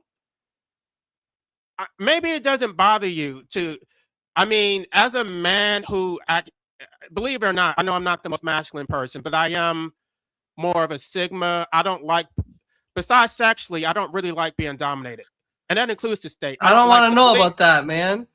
That's Okay, good. We're good. I don't want but to I know don't about like your being insecurities in dominated. the I don't like bedroom. somebody Okay. telling me what to do. I don't like it. I don't like anybody having authority over me. And it doesn't matter if you're a judge, a police officer. I don't consent to any of it. And the fact that it benefits society does not make me feel better. So when a police officer is pulling me over with a gun on his hip and I'm being harassed, I feel that that is completely unjustified. Maybe you think that it is. Maybe you think that I should starve because I didn't get a license from the state to get permission to earn a livelihood. And I'm sure you support occupational licenses, right? You're not an Yeah, I have anarchist, one. I right? have one. I have a regulatory body. Yes. I don't even want to get into that because I know you don't want to talk about your personal life, but I just listened to you talk about your restricted license. I don't support that. I think that anybody who wants to hire you should have every right. They should have a right to counsel of choice without any interference from the state. We can have a whole debate about that, but I guess we're pretty much done. But no, I don't support occupational licenses. I think the state should step out and leave you alone That's to to do whatever you protect the want. public. That's to protect the Right, public, right? Because then people need to be they're qualified to do incompetent. their job. Because they want to be perpetual children, because they're too stupid to make their own decisions, we must all lose our freedom. How does that work? No, it's so We're that you don't. Okay, in a medical sense, right? It's especially like I understand my legal license is like, you know, like it's just fighting over money, but like a doctor has a specific license and goes through specific training so that they don't unalive you on the operating table, right? There's a reason for restrictions that the government and regulatory bodies impose. If I want to hire a crackhead off the street to perform brain surgery on my brain, I should have every right to do that. By the way, it was the American Medical Association that lobbied. First of all, they gave themselves a monopoly during the 1930s, just like the American Bar Association lobbied to give attorneys their monopoly. And then once they got their monopoly, then they said, well, we need to protect doctors. So now we need to lobby to criminalize medical assistance in dying, because doctors they have a Hippocratic oath to do no harm. Wait a minute, but you gave yourself a monopoly, and now you're going to act like you're the victim because no one else but you can provide that service? How does that work? So it doesn't lead to liberation. It leads to more control and freedom. We lose our rights because other people are incompetent to make decisions for themselves. It's completely self-serving. And by the way, there medical professionals who want to provide that service. The American Medical Association. You said crackheads. Well, I'm talking about natural rights. But even within your framework where the state licenses professionals, there are doctors who would like to provide that service, but they can't because they would lose their medical license and they would be thrown in prison. So the American Medical Association isn't representing those doctors. Is there a reason for that, though? I'm sorry? Isn't there a reason for that? Well, yeah, there is a reason, because they want to extract, because they make more money. Even if you are on your deathbed, they can give you palliative care. They make so much money keeping you alive and keeping you suffering than if you were allowed to just go. So they don't want you to go. They want to prolong your life, prolong your suffering, because it protects their profits. And that's all they really care about. It's not about caring for the patient. They don't give a shit about the patient. Prove it. I did. Well, if you're familiar with my channel, I went through the amicus curiae of the Glucksberg case, where the American Medical Association filed an amicus brief explaining line by line their justifications for opposing the legalization of medical assistance in dying. So if you're interested in proof, you can either listen to that live stream or you can research the amicus curiae for Glucksberg versus Washington. Well, why can't you explain it right here? I just told you what it is. They said that they have an interest in protecting their. First of all, it's so complicated, but that loss. It's so complicated. You wouldn't understand, AVG. No, tiny little female brain. It's just going to take so much time. Let me give you the condensed version. Okay, well, is it not possible that the reason that they don't support medical assistance in unaliving is because there's like concerns with respect to consent and an individual's ability to be informed? You asked me a question, so let me answer. There were doctors who actually wanted to assist someone in terminating their lives, but the state sued them and to prevent those doctors from doing it. And then the American Medical Association filed an amicus curiae supporting the state's position. And this is the same thing that happened to Dr. Kevorkian. Dr. Kevorkian was in prison for 7 years and he lost his medical license because he assisted people in terminating their lives. So this is the tyranny that I'm talking about. This is the very tyranny that you support. You are a very violent woman, unfortunately. Well, if being violent means not wanting to let people end their lives over unnecessary reasons, attacks, though. But we 6 minutes 48 seconds. Go ahead, guys. I support that statement. I'll be violent if she can take it. She's not offended. She, you know. Bro, I got the wait till you guys see my horrible questions after this. Go ahead. Stop teasing us. But when you. First of all, every law is an act of violence. When you vote, that is an act of violence. You're basically you're using the state to deploy violence on your behalf. So It's not the police officer that is inflicting violence. It's the public that is doing it. The public is responsible for everything that the state does. And most of these policies, the public actively supports it. It's not like they're innocent bystanders who don't know what's going on. Okay, so when Renee Good was unalived this past winter, right? Because she used a 3,500-pound weapon to charge at police officers. That was my fault, not Renee Good's for being a dumbass. Are you serious right now? This is what I'm talking about. It's every man for himself. People don't give a shit. She used a vehicle as a weapon. She did not use her vehicle as a weapon. She was trying to flee, and he shot her after she was already well past him. And of course, he gets immunity. He gets off. But you're 5 minutes 27 seconds. Let's not get into that. Let's keep it on the topic, and then we're going to do closings. It's just so funny how they don't see the state violence. They look right past it because whatever the state does is always right. You're always wrong. And this is the very violence that the public supports. So you just proved my point. Total straw man, by the way. Listen, we got 5 minutes, right? Keep going, but you're lucky you're not reading chat. I almost rage quit 17 times. I don't read chat when I debate. It's unprofessional.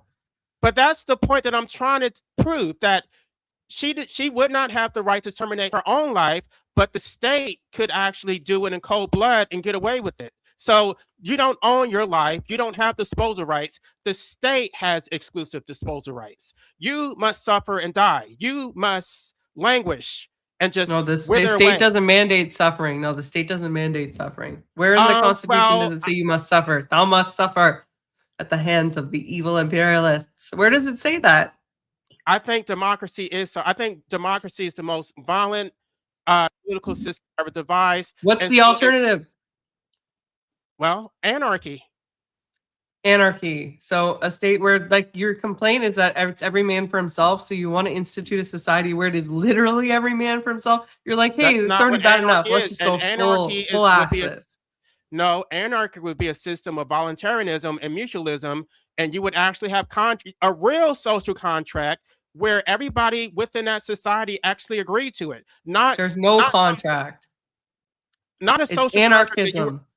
Okay, let's go to the definition of anarchy. Can we please do that? Do you accept Merriam-Webster? No, but it's about how society is structured. It's not vertical; it's horizontal. So you can still have laws. It just would not be top down. Okay, I would like to bring this up, if I may, 10th man. Well, I'm an authority on anarchy. You do what you do. It's 3. Oh, yeah. Of course, yeah. I'm the resident didn't anarchist. Have it up yet, but yeah. I've written a whole book on anarchy. May I read for a moment? Anarchy, noun, a state of lawlessness or political disorder due to the absence. That is not authoritative. If you want to know what anarchy means, then you need to go to the philosophers who created the philosophy. You can't go to Webster's dictionary. Why not? I mean, because they're not the authority. They're sorry, it's not it's not a recognized source. No, you need to go to the primary source. That is a secondary source. The primary source would be the philosophers who created the philosophy of anarchy. Who's that? Well, that would be Proudhon. That would be, what's his other's name? Kropik. That would be, what's her name? Why are they the authority? I'm trying to remember her name. Gosh, I can give you a list of anarchists. Emma Goodman, or is it Goldman? It's Emma Goldman. Who made them the authority? Who's providing this authoritative standard here? 2 minutes. Because they're the founding fathers and founding mothers of Says anarchy. Who? You? Says no, you? Because first of all, if you coin the term anarchy, it's safe to say that you are an anarchist. Bakunin, that's another one. Research Bakunin. So if you coin the term, then that makes look it up, bro. Trust me, bro. Just like Benatar is the authority on antinatalism. He's not the only authority, but he's the primary authority on antinatalism. According to you. No. Okay. Let me just ask you. Let me just rephrase it. According to the people who follow the philosophy, according to the anti-natalists, Schopenhauer and Benatar are the primary authorities on antinatalism. The primary authority on anarchy for anarchists is Bakunin. And Emma Goldman and these philosophers that I just named. This is like So this is a nothing burger. Just like if I were to tell you that Satan is the authority on Christianity, no, you would say Jesus is, right? You are the Christian, so you get to decide who's the authority on Christianity. No, the me. church decides who's the authority. Okay, not me. I'm a woman, remember? Oh, you actually agree with that the woman should be silent. You are an anti-feminist. Submissive to her man and to her father and to the church and to her priest, yes. God, husband, I'm not even going to go wife, there. Children. I'm not going to go there because I consider myself a feminist, and of course I'm you do. Going... You're male feminist, guys. We got one. That's it, boys and girls. That was a really good. Feminist. I think you guys both did really, really awesome. I'm shocked. So since he went first as the affirmative, do you want to go first as the closer, or what do we do with that? So I'm technically the first in the normal debate format, unless he has an objection to it, in which case I'll let him do his thing. But technically I'm the negative, so LA? He gets the last word. You good with that? She goes first with her closing, then you finish up? That's fine. Is it 5 minutes, Beth?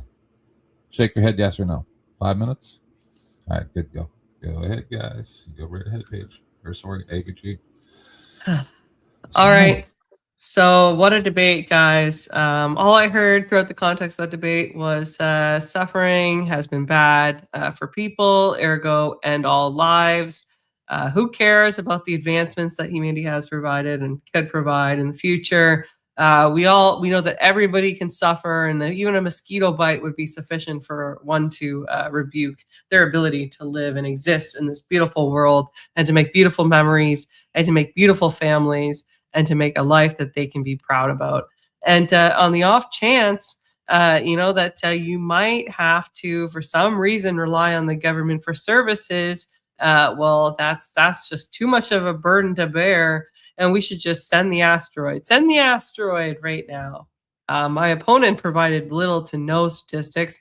To be fair, we didn't really get to statistics on my end either, but it was a whole bunch of nothing. This guy's the authority. This woman's the authority. And let me tell you about the Bible, even though I don't have a spiritual father or a church. I mean, this is just rich. This is just the typical things that I expect coming from the anti-natalist community. They're not sending their best representatives. And I really wish that they would, because, there's probably an argument somewhere, but I haven't heard it. By current anti-natalist standards, we should just end any kind of suffering. If a person, stubs their toe, perfect. Let's expose them to the MAID program. My opponent specifically acknowledged at the beginning of the debate, and I'd like to remind you that procreation benefits society, and that in and of itself is a reason to actually continue procreating. It negates the mosquito bites. It negates all these other minor things. And regardless of what he says about his own personal, God sent prophet on the matter, I don't really think that there's a proportionality argument to be advanced here. It's a whole lot of complaining. It's a whole lot of whining, and there's really no justification at the end of it. The only thing that I can agree with my opponent on, closing this out, is that bitches be crazy, that some people shouldn't have children, and that as a whole, human enrichment is only possible if we allow humans to exist. And with that, I thank 10th for moderating, thank Beth for hosting, and I thank Life Abolition for stepping up to the debate podium. Thank you all. All right, we'll reset the clock. Are you staying for questions from me at the end, though, before we open the panel? I'm staying, but I don't know how much of the panel I gotta nap. No, I'll try to make it fast. But anyway, LA, your time begins now. Well, she said that life is beautiful, and I'm sure that it is beautiful for her, and I'm sure that it is beautiful for the other breeders of the world whose happiness seems to be derived from at other people's expense. Now, she said that I didn't provide any statistics. I actually did provide the most meaningful statistic, which is that there's not a single person on the planet who ever consented to being brought into existence.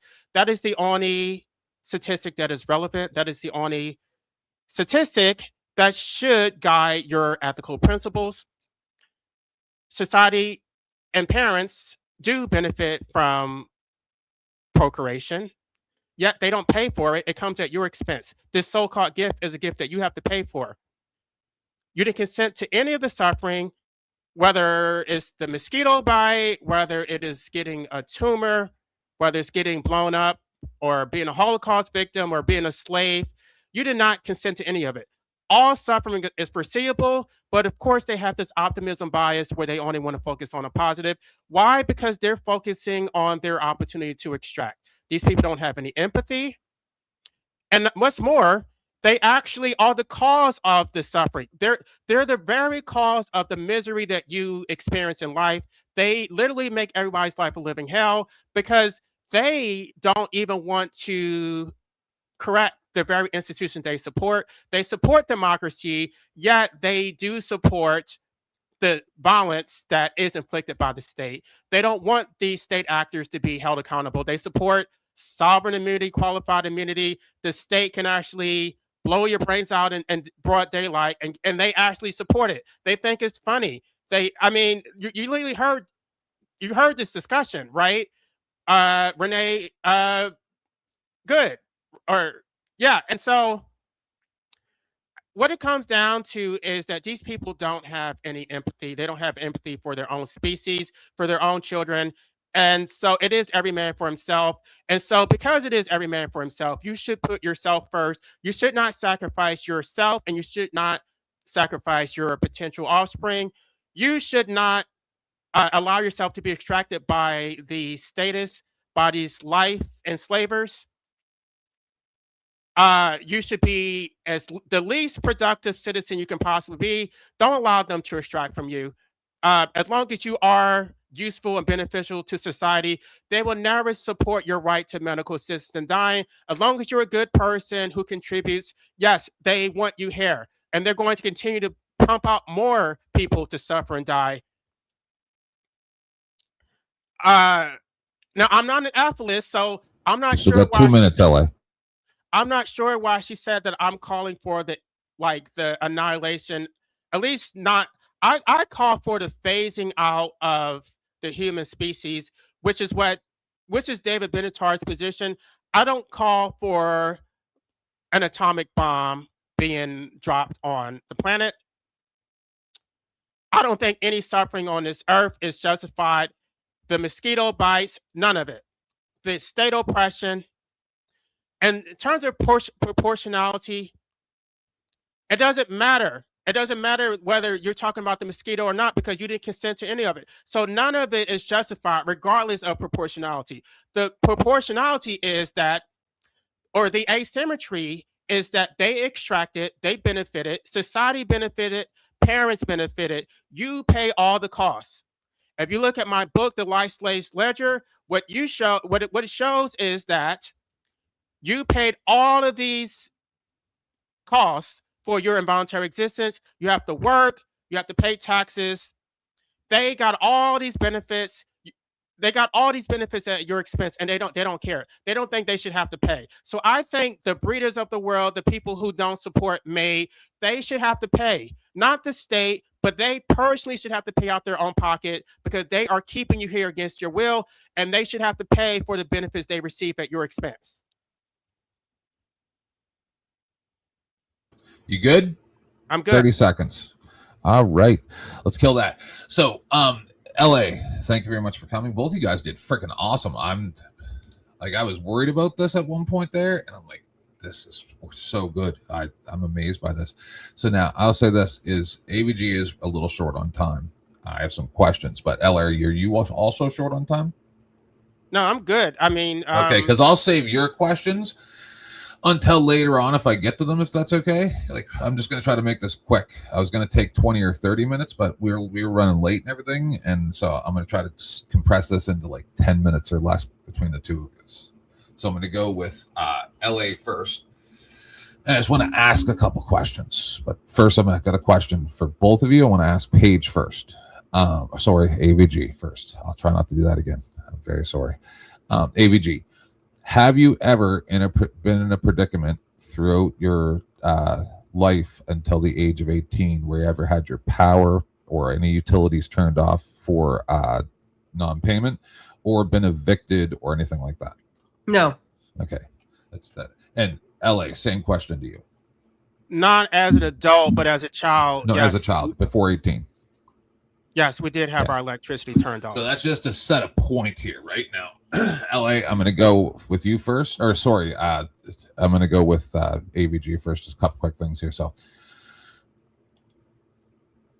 what I think LA is trying to get through to you, and this stuff from me and you, not each other, right, is like, once a person is born, why is their obligation to take part in society by force, such as schooling and have a social security number? Isn't that kind of like the mark of the beast? There isn't. You can live off the There grid. is. No, you, in order to. Well, then how do people ever, live off like the when you want to, pardon? How do people live off the grid then? You don't go off the grid and also not have any ID or anything like that. Like if you go out in a van, I might not get to other questions. This might take up the whole 5. I should set a timer for me, out of respect for the people. So, like if you and your husband want to live in a van, you guys are just driving around America, right? And the police come and you can't show ID or anything like that, they're going to take your kids. You get that, right? Depends if there's a legitimate will violation. happen. So it's you have to irrelevant. prove child neglect or No. abandonment of the criminal code. Nope. If you can't prove those are your kids, they can take those kids. Okay, that's a different argument. Yeah, obviously, if you're with kids and Right. you can't, So you can't show ID, you can't prove who you are. You've now raised their suspicions. They can take those kids by force. You get that, right?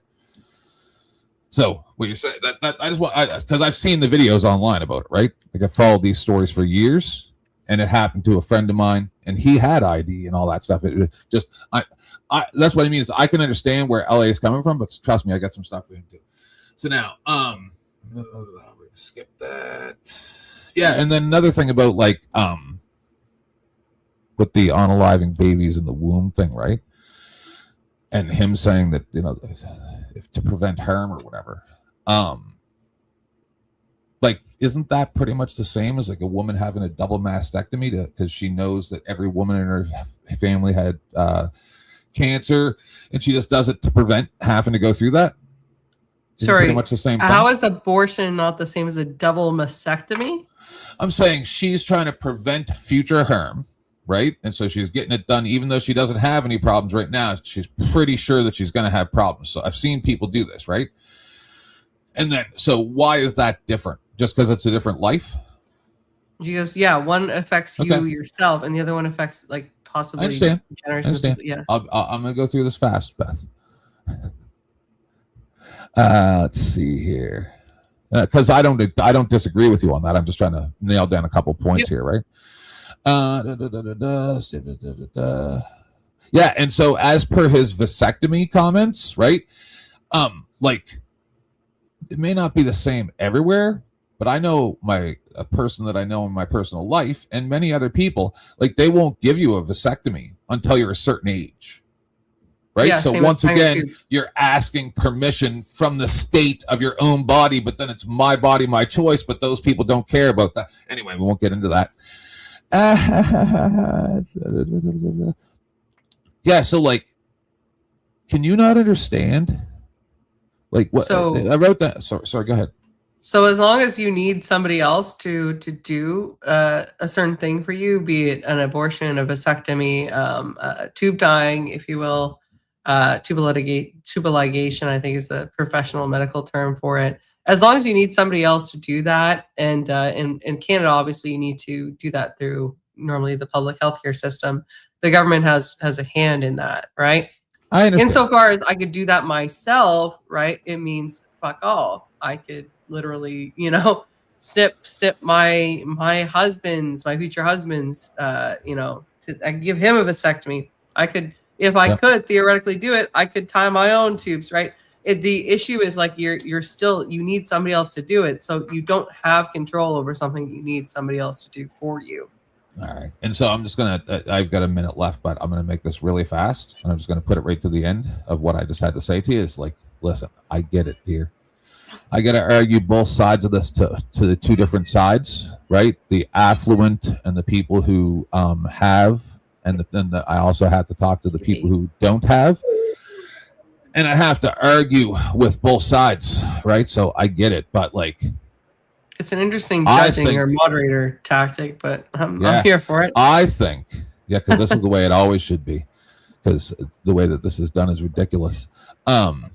So just in closing, I want to say that, like, really, I see more compassion from LA than I do from you. Interesting. Right? Because, like, you believe that somehow,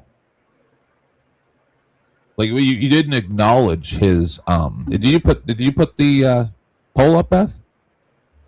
Yes, the poll. Oh, okay, because I'm going to do LA, and then we'll run the poll. I've had a poll running in the chat since closing statements started, and I've got some questions to run off of you. But as soon as we're good with the poll, I'll drop the link out there too. I know some people are probably going to want to ask you questions before you take off. AVG. AVG, for fuck's sakes! You guys get me all worked up because AVGs. All right, so just because, like, you didn't acknowledge that they're like because he was saying, like, you know, when these people's lives are a never ending nightmare, how can you not have compassion for that? He used an example of people getting a mosquito bite 10th. Did you hear that part? But he's being extreme. I get that. Yeah. Are you capable? No, Madame Cleo gonna reach her down my. No, because I used to think like him. I used to think exactly like him. Yeah. So I might as well just do LA while she does while we finish up the poll, and then we get that way. And so LA. Can you not understand that if you have a kid, that it could actually have a great life and not have any of the suffering that you describe at all? Well, but I don't think the risk is justified because yes, they could, but the risk is so great. And even if they do have a great life, they're still not immortal. They're still going to die. They're still going to experience all kinds of hardship. The potential, it's just like what Sheffrin said. That's one of the sources that I gave her. She's like, if Wealthy drops gold bars on this island, and yes, Wealthy was trying to help people, but if one of those gold bars actually injures somebody, Wealthy is still responsible because even though he was trying to give them some gold, that gold actually injured that person. They suffered as a result. So yes, you gave them the gold, but you still owe them for the injury that you caused. So I though I understand where you're coming from, someday we'll maybe get to the points of that. So you say that hardship and pain are negative, but with your type of way of thinking, is there really a negative or a positive in anything? Because, like, do we die when a flower dies in the fall? Like, do you not look at a flower and say that flower is beautiful? Well, the flower is not sentient, so yes, the flower is beautiful. And I don't think not look at a child and say that's so beautiful. They're playing with like a dog, and it's like so cute. You know what? To answer your question, I look back at my childhood photos where I was so innocent and I didn't know anything about. And I do grieve over that child who didn't know anything, who experienced so much suffering because that child was so beautiful, and now this person is suffering as a result of my parents wanting a beautiful child. I can tell you and I need to talk more about. See, you are falling for the same trap that I have been talking about lately. You're looking at a problem that's organic and applying a mechanical solution. And that's not how it works. Right? So just think about that now. Try to get right through this. Well, because you have to preempt it. Once they're here, there's really no, I know every parent says they want to protect their child, but there's really nothing you can do. They try to, yes, every tragedy. You look at these kids who get shot, or they get some type of rare illness. Yes, the parents had, maybe they thought they had good intentions, but they were not ultimately in control. Yeah. They want to play God, but they don't have God-like power. No, these are very complicated things that I'm trying to just break down really quick. So, I was going to say, how do you stop MAID from being a factory? But we don't have time for that. Life. Yeah, okay. So if life is so bad, do you have negative feelings towards war, or is that working towards the goals that you have? Well, I think that's part of the problem, that they want to sacrifice you for the state. And that's part of the reason that they procreate, so that you, for all of these. No, but I'm asking, like, do you think wars are bad or good? I do think they're bad, because most of these wars are not even for defense. I think a lot of people would be willing to die to protect their family and their communities. But when you're just dying for these corporations and these centralized bank systems, it's completely unjustified. These are not even defensive wars. They're wars of aggression. And we're not even fighting to protect our own country. We're fighting to protect other countries. Oh, I understand. I do. And I'd just like to advise you. See, I've been through a lot too, and I'd let you know that, like, all the pain and suffering that I do and have endured, it pales in comparison to all the good that I've done. Right? So that's what life is actually about, just FYI. And then you say consent must be given, and MAID should be decriminalized and be given.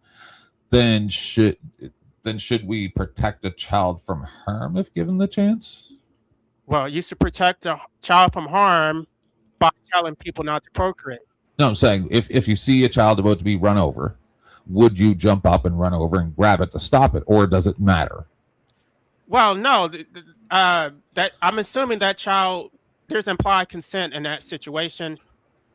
Yeah. I don't think I mean, to go back to what you said to her about abortion, these pro-choice, these anti-choice advocates, they act like they're speaking on behalf of the unborn, because the unborn can't speak for himself or herself. Yeah. But now that you're here, now that you are a competent adult, they still want to speak on your behalf. They still want to take away your rights, because this is not about protecting the innocent. This is about control. They want to impose their will on you through the state. I understand. I do. Yeah. So you would stop the child from getting run over? Yes, because I'm assuming that I'm trying to humanize you, sir. I think this is why you chose me. Right? This is why you wanted me to do this. So that's what I'm doing. Now, the only thing, and I saw this a lot in chat too, and this is where I, critique you, right? Is you were using like a social contract, and at the same time not wanting there to be one, right? So that's like a cognitive dissonant thing. And so, though I do understand, I'll give you an opportunity. Though I do understand why you think the way you think and everything, right? Because before I met my husband, I felt the same way. And this chat has made me feel the same way. I don't even want to be here. I regret doing this because of what I've read in chat. You understand? From people that I've known for 2 years. Some of the most horrible things. So that's all I had to say to you, is just that, like, I do understand. But once you find something that you love, you will think differently. Anyway, take it over, Beth. It's your show now. Can I respond? Yeah. Or yeah, of course. I'm just I'm out of steam after reading this chat. First of all, you do find a person you love, and then you get your heart broken. So that's the whole thing, where suffering is the baseline. But to get to your former point about the social contract, no, what I reject is Locke's theory on the social contract, that our rights come from the social contract. I embrace Rousseau's theory that we form a state, a social compact to protect our natural rights. Our rights don't come from the state. We have pre-political natural rights, and we enter a social contract so that we're not in a state of nature where in which we are in a war against all. So if the state is not protecting our rights and we actually still have to defend ourselves, then the state is a parasite where we're paying taxes and we're obeying and being compliant with a parasite who does not actually do anything for us.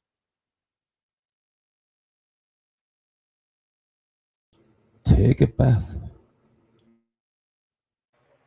So everybody, I've had a poll running in the chat. I'm going to give it just a couple more minutes here. Then I'm going to go ahead and drop a link and we'll open up the panel. Currently, I'm the only actual parent that's up here. And I want to really, really say that, you know, unless there is a defect in your thinking and in your morality, the vast majority of us, the second we become parents, it's all about, we cease to exist. It's all about them. And it doesn't end at 18. Okay. Now, I mean, there's plenty of kids who are like, fuck you, mom and dad, and they go off on their own at 18 to live their own life. I don't think parents should necessarily be criticized for that. And sometimes tough love is freaking called for. But you do realize that even under the law, parents' needs like cease to exist once they have children, right? Okay, you want me to respond to that, or is that quickly? It's not about what the kids can do for us. That's the most minute moment of life. The vast majority of life is all about what we do for our kids. Okay, well, according to the case law, the parent-child relationship, your duty as a parent, your primary duty is to prepare your children for their duties and responsibilities to the state. I'm not making this up. I actually cited this in my book. So I you're understand literally what you're saying. So you're creating a responsible, law-abiding citizen. It's not even so that they can have a happy life, or no, you're literally creating a slave for the state. I don't look, working and being productive is part of existence, I think, for everybody. I don't think that anyone with a healthy morality and mind space sees it as we just live to work until we die. I mean, there's a lot of joy to be found in there. And I get what you're saying about as a parent, I have a duty under the law to take care of my children and prepare them for adulthood. If I don't meet that duty, I can be charged for it. What I'm saying to you is just because the kid turns 18 does not mean that we stop being parents. Then why do Is so many parents disinherit their children when they die? Like why are they not leaving their wealth to their children? right? I can't speak for why any parent does or doesn't do something. But that's what I'm talking about, a mechanical There's problem with usually something that's mechanical fixes for organic problems, right? That's what exactly. So and not only that, when is AVG back? Maybe the child has squandered here. everything and been kind of entitled, and the parent felt like, giving them that is only enabling an unhealthy mindset and an unhealthy future. Yeah, we're and done then with when my a child questions turns and everything. 18, they can't wait to kick them out the door. Truth. Because sometimes that can be the only fix for an attitude. However, more often than not, those same kids that go their way at 18 come home understanding why it happened and turn around and go through a very similar process being a parent themselves. So, but, so AVG, I just wanted to ask you a question. We're done with all my questions and everything, but I don't know if we're opening the panel or whatever's happening. Yep. I'm dropping the link right now, and but just before is the poll closed so I can save it? I don't know. Before it gets crazy. Here, I'll do that. Has everybody gotten it in? Hope y'all got Everybody it in. vote on the poll. Well, you could have given it an extra 60 I'll seconds give it while I asked just her a minute question. while I get the link ready. Well, I don't let me expect ask anybody to agree with me. They're probably all going to attack me. No, well, LA, I'm kind of on your side to a point, right? So this is the thing, AVG.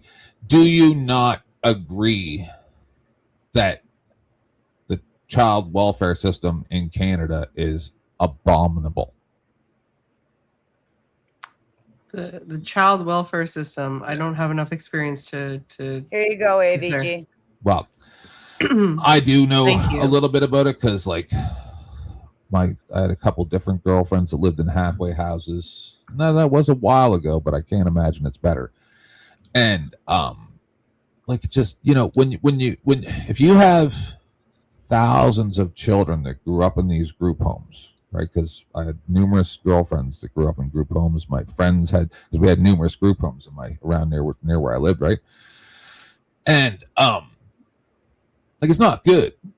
And what happened to some of the kids by their parents was not good, right? So, like, and I don't ever see, like, if your daughter is taken out of your house because you had inappropriate behavior with her when she was like 14 or 15 or something like that, and that guy never has a criminal charge, they just take you out of there and put you in a group home, that's a very serious problem.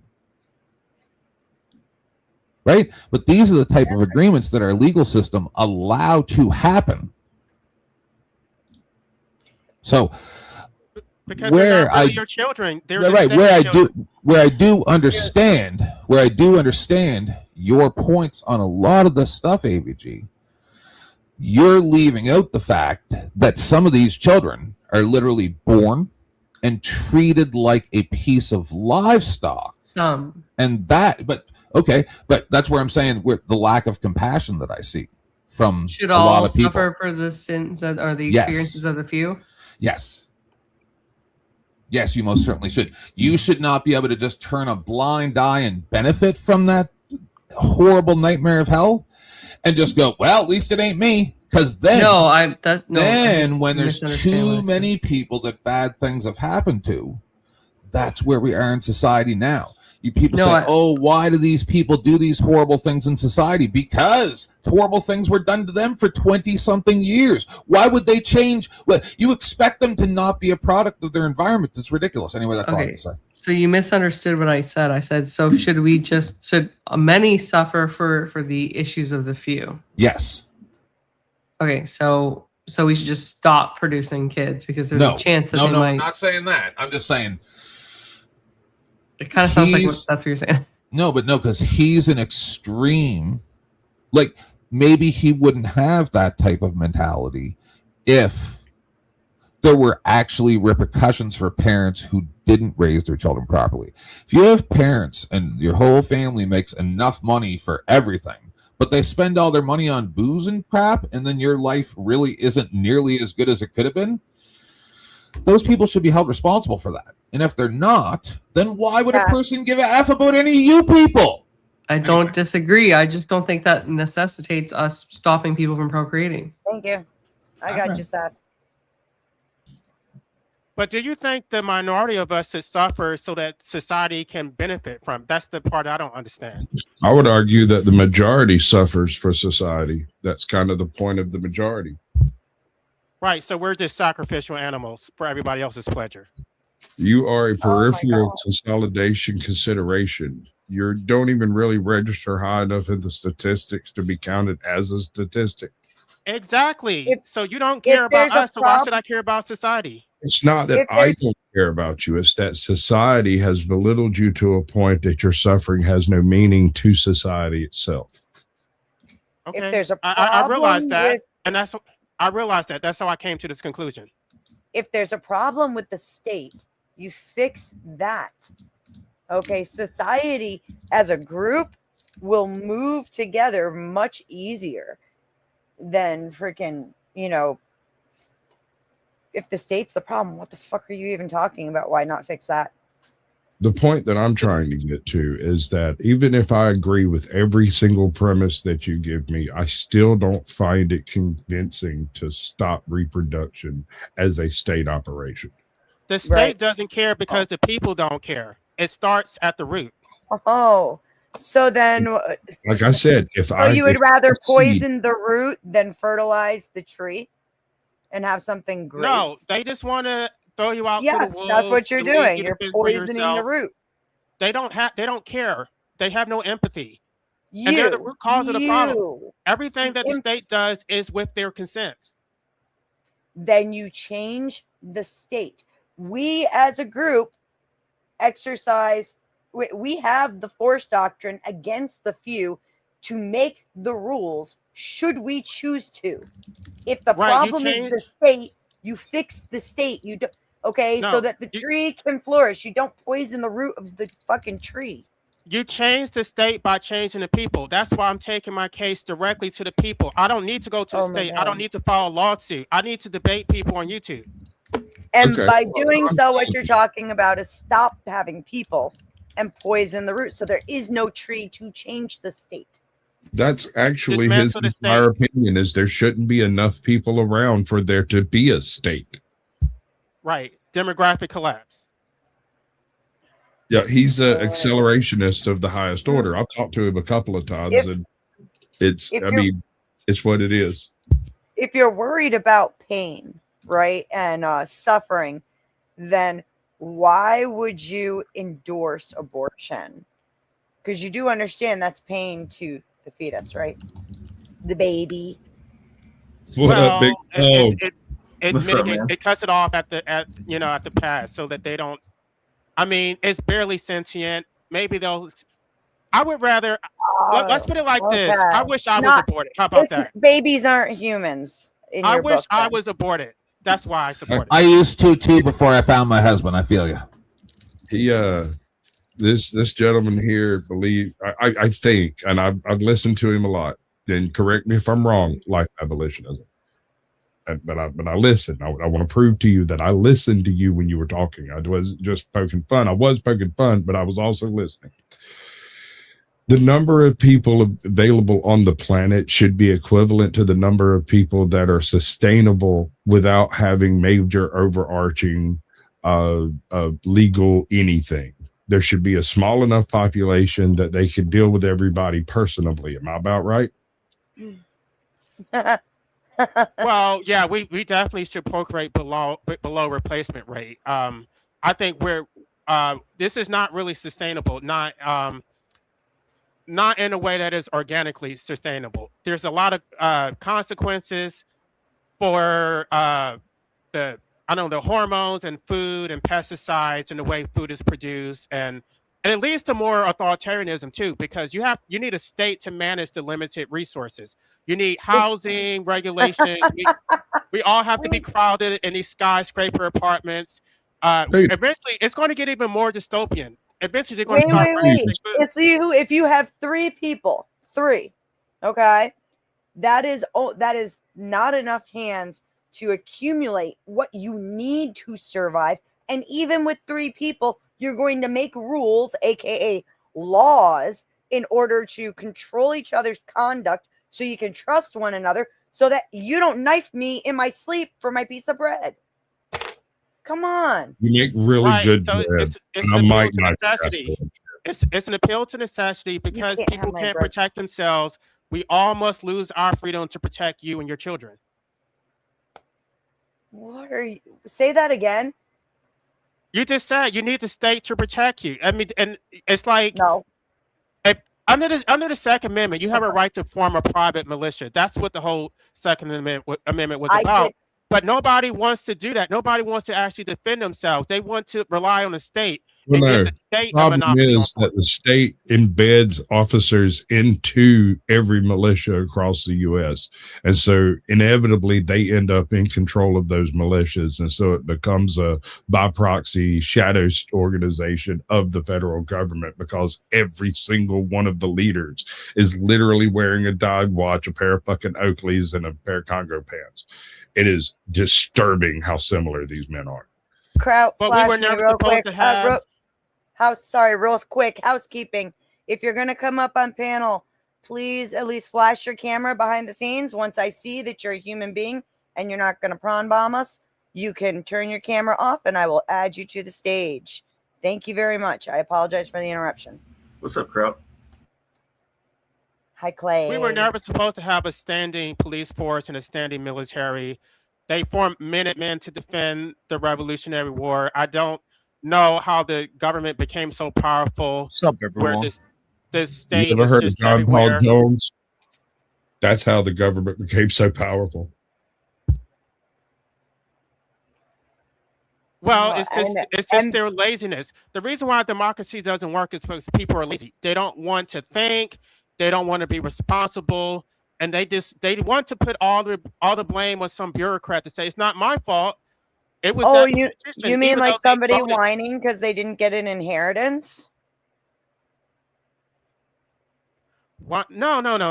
You And should you get said it. you're My pretty parents, rich. your parents are the only people who are responsible. They are your creators. They are they literally created you out of nothing. So you are Are entitled they to an inheritance. responsible to you forever?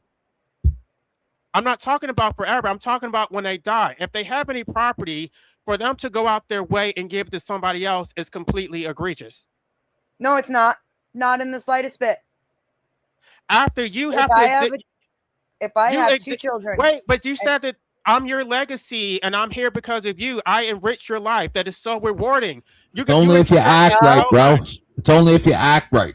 And if you're you act still right. a single digit age when they steal all your inheritance, well, that's just the way things go because that's the legal system. But, you know, you just get thrown into this and then you're just supposed to just take your beatings. That's what I've learned on YouTube, that all these people have been beat down so bad that they just want you to take your beatings and shut the fuck up.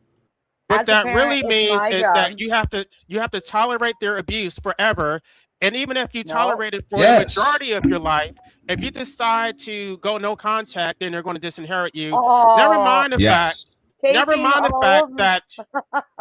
Never mind the Taking fact all that of they my created money. a full human being that you still have to carry out the rest of your life. You may have another 50, 40 years to live, all as a result of their decision to procreate. So they're still responsible for that imposition, whether you maintain a relationship or not.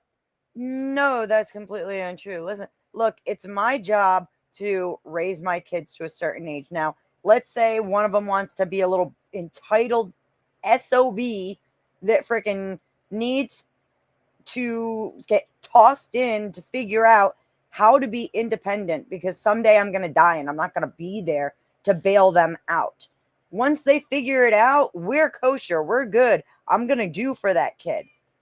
If there's one kid who's maybe, you know, it's completely subjective as to who is going to get what. And if you don't get anything, well, shit, there's a lot of people who have nothing left to leave behind. Right, like So if you changed your grift, right, like what you believe in or whatever, to like advocating for children having more rights, right? Like if the parents don't like take care of the child properly, I believe in indentured servitude, right? Like if those parents. There should be a tribunal when that kid turns 18, and then if they should go to that tribunal, and if the parents effed up so bad, they get indentured servitude. I would even for 18 years, the same amount of years that kid was indentured, they should be indentured the same amount of years. Correct. Beth, if parents don't have any obligations to their children, why do we have an obligation to continue existing for their benefit? Why do we have to service their legacy to continue on their last name and so that they can extract, but we don't get anything in return? I don't know what you're talking about because you don't have to. You can unalive yourself, and if you do it right, nobody's going to charge you. But Beth, you don't have to carry on my last name. You can go to the state. You can go to state and change it anytime. Wait. That's the Hang whole on. point. AVG's on a time crunch. Hang on. Hold your thought. Go ahead, AVG. I want to ask her a question before. Yeah, I wanted to stay up to like in case anybody had any questions for me, but it seems like most of you have questions for life abolitionism. I am very tired, didn't sleep well last night, so I'd like to accuse myself and go to bed if that's fine. I have to do some super chat readings on my own show, and then We agree with B, please. AVG, can I ask you a question before you leave? Yeah, of course. Would Anybody. you agree with the Human Rights Tribunal of Canada being able to take on and assess whether or not parents actually kept up to their parental roles when the child turns 18, and if not, then they get indentured servitude for the 18 years that they kept that kid in slavery? Sure. I don't care about that. All right. That's fine. Okay, and I have a Anybody else? question before AVG leaves. Oh, you go ahead, and then I'm going to say goodbye to her before she runs off. I don't do Okay, that. I'm so an upstanding person. I wanted to ask, you talk about being a Christian person. So under Christian morals, if you had a child who came to you and said, I'm transsexual, homosexual, do you believe in your right to disown them? I wouldn't disown them. I couldn't do that personally. Do you believe in your right to disown them? I'm not asking you personally if you would. It wouldn't be I don't have any rights over that. That would be my husband's decision. So do you believe in a family's right to disown a child if they are unsatisfactory to the parent?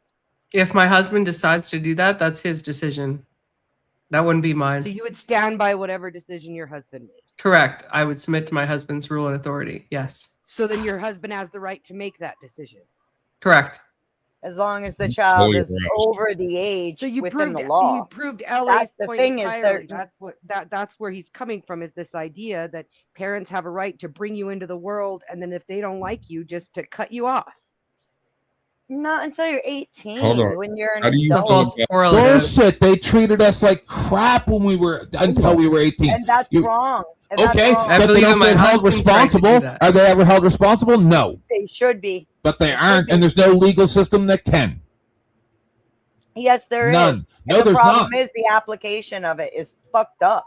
Look, yeah, and then they went the exact opposite way, and then went to how many the kids stuff. have died in protective custody. Okay, I'm 1,000%. That's what I was talking to Paige about. The system has failed drastically, and I think that morality is failing, and that is why we have so many kids being treated like shit. We don't stand up for morality anymore. We have no good foundation to build what kind of fucking parents we're going to be on anymore. I'll be right back. AVG, thank you very much for having this debate on my channel. Thank you for staying awake. Thank you for everything. You've been amazing. As always, I appreciate you, and I hope that you sleep well. And Clay, I'll be watching for you to come back. Just gonna have a little nap. I got a debate tomorrow to prep for, so I only have time to have a little nap. But do you want to shout out your debate for tomorrow before you run off? Yeah, it's on my channel. It'll be at 9 p.m. Eastern Standard Time, 6 p.m. PST. It's about mandatory comprehension tests for people that vote. It's on Horseradish's channel, but I will be restreaming it, so check me out there. See how I do on voter reform. And it's the United States. So all these states, she's a Canadian, she doesn't know shit. Well, just watch me flex my American democratic knowledge. Thanks so much, Beth, for having me. 10, thanks for moderating. Life Abolitionism. It's quite a tongue twister of a name. Thank you so much for debating me. I know that I'm kind of an interesting debater at sometimes. So thank you for being graceful and for hearing me out. And hope to do this again. Thank you all. Have a great evening. God bless. Thank you. God bless. Also, another little piece of housekeeping. Thank you, Ike, for the dono while the debate was running. You know what's interesting? I think that this. Let's see. No, you know what? We'll give you a funny. Let's go old. Which one? Which clip do we give them here? 10th. You have to make a decision on the 10th man. Okay, I got. Wow! Go, Daddy, go! You're doing great, Yeah, I like that one.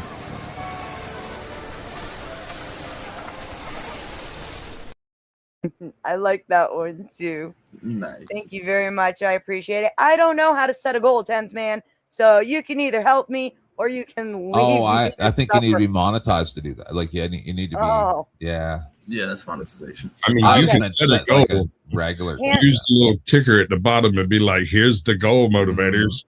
Cash in, cash out now. Do me a favor, hold it down for a second. I gotta go to the bathroom. So I wanted to respond to Witchy Bitchy. I got this. From my understanding of Christian theology, that authority is delegated. He's gone. So even with, I know, but I can still respond. That authority that the man has over his wife is still delegated. So he would essentially be making the decisions based upon scriptural understanding. It's not just like, oh, he's just going to make the decision on his own. It's just because he's the husband. No, he also has a authority over him as well. But I actually have but I understand 1,000% where Paige is coming from. Whenever I don't want to do something, I just go, my husband said no. Well, men do the same thing. We use God. I was just curious, how does the panel feel about a person's right to dispense with property the way they desire? Property is fine. Human beings aren't. Well, okay. In that sense. That's actually what we're talking about here when he speaks of inheritance and legacy and whatnot, right? Is the dispensation of property unto the children or not? Okay, but what if the child dispense my property the way I see fit? Okay, but what if the child was sole recipient of a will, right? And then the children, because you're their grandchild, the children contest it through probate court, and they take everything and plunder it, and there's nothing left by the time that kid becomes 18. I've seen similar things take place, but right. So that's what I'm talking about. But it's like that's why I can empathize with abolitionism, because that happened to me. That wasn't dispensation that the person chose, right? I'm talking about the right to dispense with our property. But the child had no advocate. The child had no one advocating for them. Just he does, sir. 3 people that get all the money. Wait. You're of the mindset that the child cannot advocate for himself at 4 years old. Sure. Didn't say do it. When I spoke up, they took me out of the courtroom. They don't find out the silliness of this. The silliness of the silliness of this argument is agency. Okay, agency within virtue and rights. So you, as an individual, have choice. You can make choices. Once you come out of the womb, you have full autonomy, other than, basic needs. You obviously need to be able to be fed and nurtured and that sort of thing, but you can crawl around, you can move your little arms and all that shit. So agency, right? Beautiful. Do that again. All that shit. But this is where I'm losing LA, is because what he's stating essentially is a paradoxical position, because what he's stating is that these children do not have agency. And when I say agency, I do mean full agency at this point, right? Because the way that he's actually framing it is that if you don't have the right to choose life, then you also don't have agency. That is the way he is framing it. So that's where he's exactly losing I it. am. Right. That's where you're losing it. Because if you're talking about agency, you're talking about a person's ability to choose. But then you're also adding in the part about morality or virtue, what is virtuous, what we ought do. You're adding that part in. That part is not part of existence, right? We can exist without virtue, sure. The fact that we have virtue is a gift within agency, right? The idea that you can choose to do what is good or bad is part of your agency, but it is not necessary to agency. I don't know. I don't know how to respond to that. It's like a gazelle. Typical. The gazelle comes out of the womb, and from the moment it comes out, it's being chased by lions and cheetahs and hyenas. So yes, maybe the gazelle could learn to run faster, because if it goes the wrong way, makes the wrong turn, it's going to get eaten. Is that really a choice? I mean, that's an example that doesn't really respond to my question. You're right. You can't. I'm not sure. You're basically saying your choices, you have free will because you can choose between 2 bad options. Yes, I can choose to.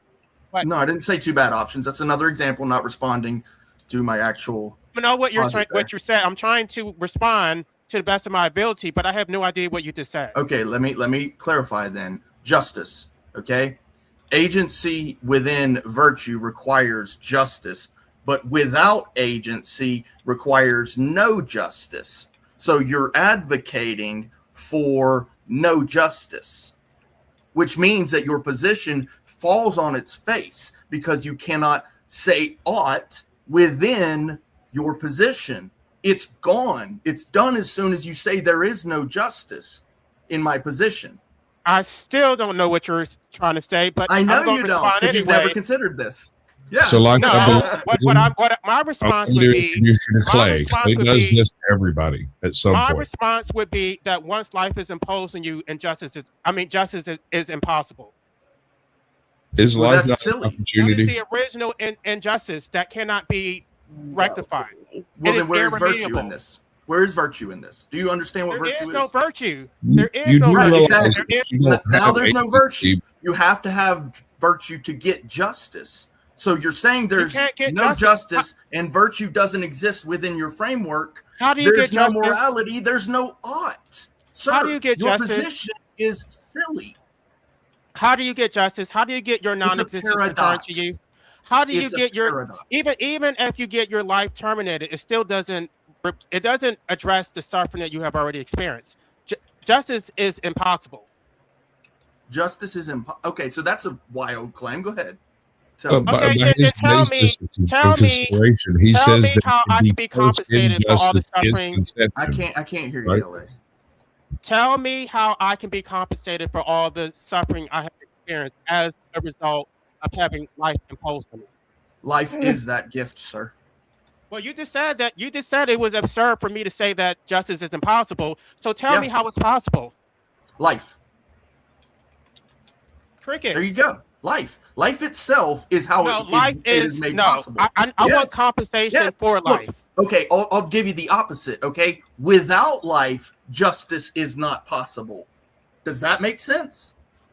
I want compensation for life. Oh, you don't want to answer that? Okay, I got you. Yeah. He wants preparation. That makes no sense because I already answered your question. What Life without justice makes no sense, sir. Hey, Clay, don't cook him so bad, man. I want to get in here. Life without justice makes no sense. No, life is injustice. If that's the case, then why are you... I'm sorry, I don't want to be here. Go ahead, Kraut. Go ahead, Kraut. Wait. Let me stick up for LA a little bit because I've actually read his book. We can barely hear you. I'm checking your mic. That's the way it always is with Witchy. Just the way it is, Beth. Everybody be quiet, mute up. We spent hours on this. For me, love. I'll be quick so that people don't have to struggle to listen. We want to hear you. Let me stick up for LA a little bit because I've read his book and I appreciate his point of view, although I don't agree with it wholly. A couple of things that people aren't taking into account. The first is, if you try to take yourself out and you fail, our society punishes you. You end up with debt because you're institutionalized against your will if you're found out and you fail. And you end up a lot of times on forced treatment plans that you didn't agree to, and you have to pay for those too. And so you end up in a situation worse off than you were when you started if you manage to fail. And it's not most people who attempt fail. That's just a fact, at least once or twice before they're successful. Okay. The other thing that you guys aren't hearing him say is it's not about forcing other people not to have children. It's about convincing people that having children is dangerous. He doesn't believe, he's not going to go tell Clay, you have to have a vasectomy because you shouldn't have children. He's going to go tell Clay, hey, this is what happens to your child when you have them. Maybe you should have a second consideration. And so a lot of the arguments here are about whether or not people should be forced not to procreate, and that's not part of his agenda, so to speak. So you're straw manning him, and he's just too courteous to call you out on it. He created his own straw man. So you're telling me that we should reward failure. What's failure? What do you? No, hold on. I'm saying hold what on. he believes in I was muted. is that he should have the option to pay someone to do it safely, so there isn't the risk of failure. Yeah. So then we should reward failure. Failure in life. Clay. Wait. I disagree completely. Those are who are convicted to do it are successful because they think ahead. I agree with you, Beth. and they ensure. They don't just take half the bottle; they take the whole fucking thing. If you are convicted to do it, you will not fail. And then somebody shows up and sees you doing it and decides to be a hero and saves you. Then you There's drive out. easier ways. What are we doing here? Like, there's easy ways to do this. Okay, let's be real. We're not going to talk about that. No. We are the most. This is what the whole conversation's about, isn't it? We are the most fragile. Well, but I mean, what are we doing here? I can have the conversation without saying the thing. Yeah. But I saw you type that in the chat, right? So we're supposed to reward failure. Yeah. So, and I was like, oh God. So here we go. Yeah. That's the issue. Participation trophies. We do reward failure when it comes to banks, government. I don't want that. But I understand. See, but how do you not understand that he's trying to tell you that this is an on-level playing field for most children, where only a very, very few do not go through life, and by the end of their life go, this was all worth it. Can I respond, please? And especially men. Oh, yeah. I would like to respond. The failure is not on the individual. The failure is on parents and society. They have failed that individual. They did not create a livable life for that person. They just left them out to fend for themselves. And you're trying to scapegoat that person for being a victim of society and the parents. No. I would push back on that. This is the exception. I want to push back on Clay, do you not understand that he probably wouldn't have the mentality he does? And the exception is not the rule, sir. And I probably push back on this. Real quick though, please.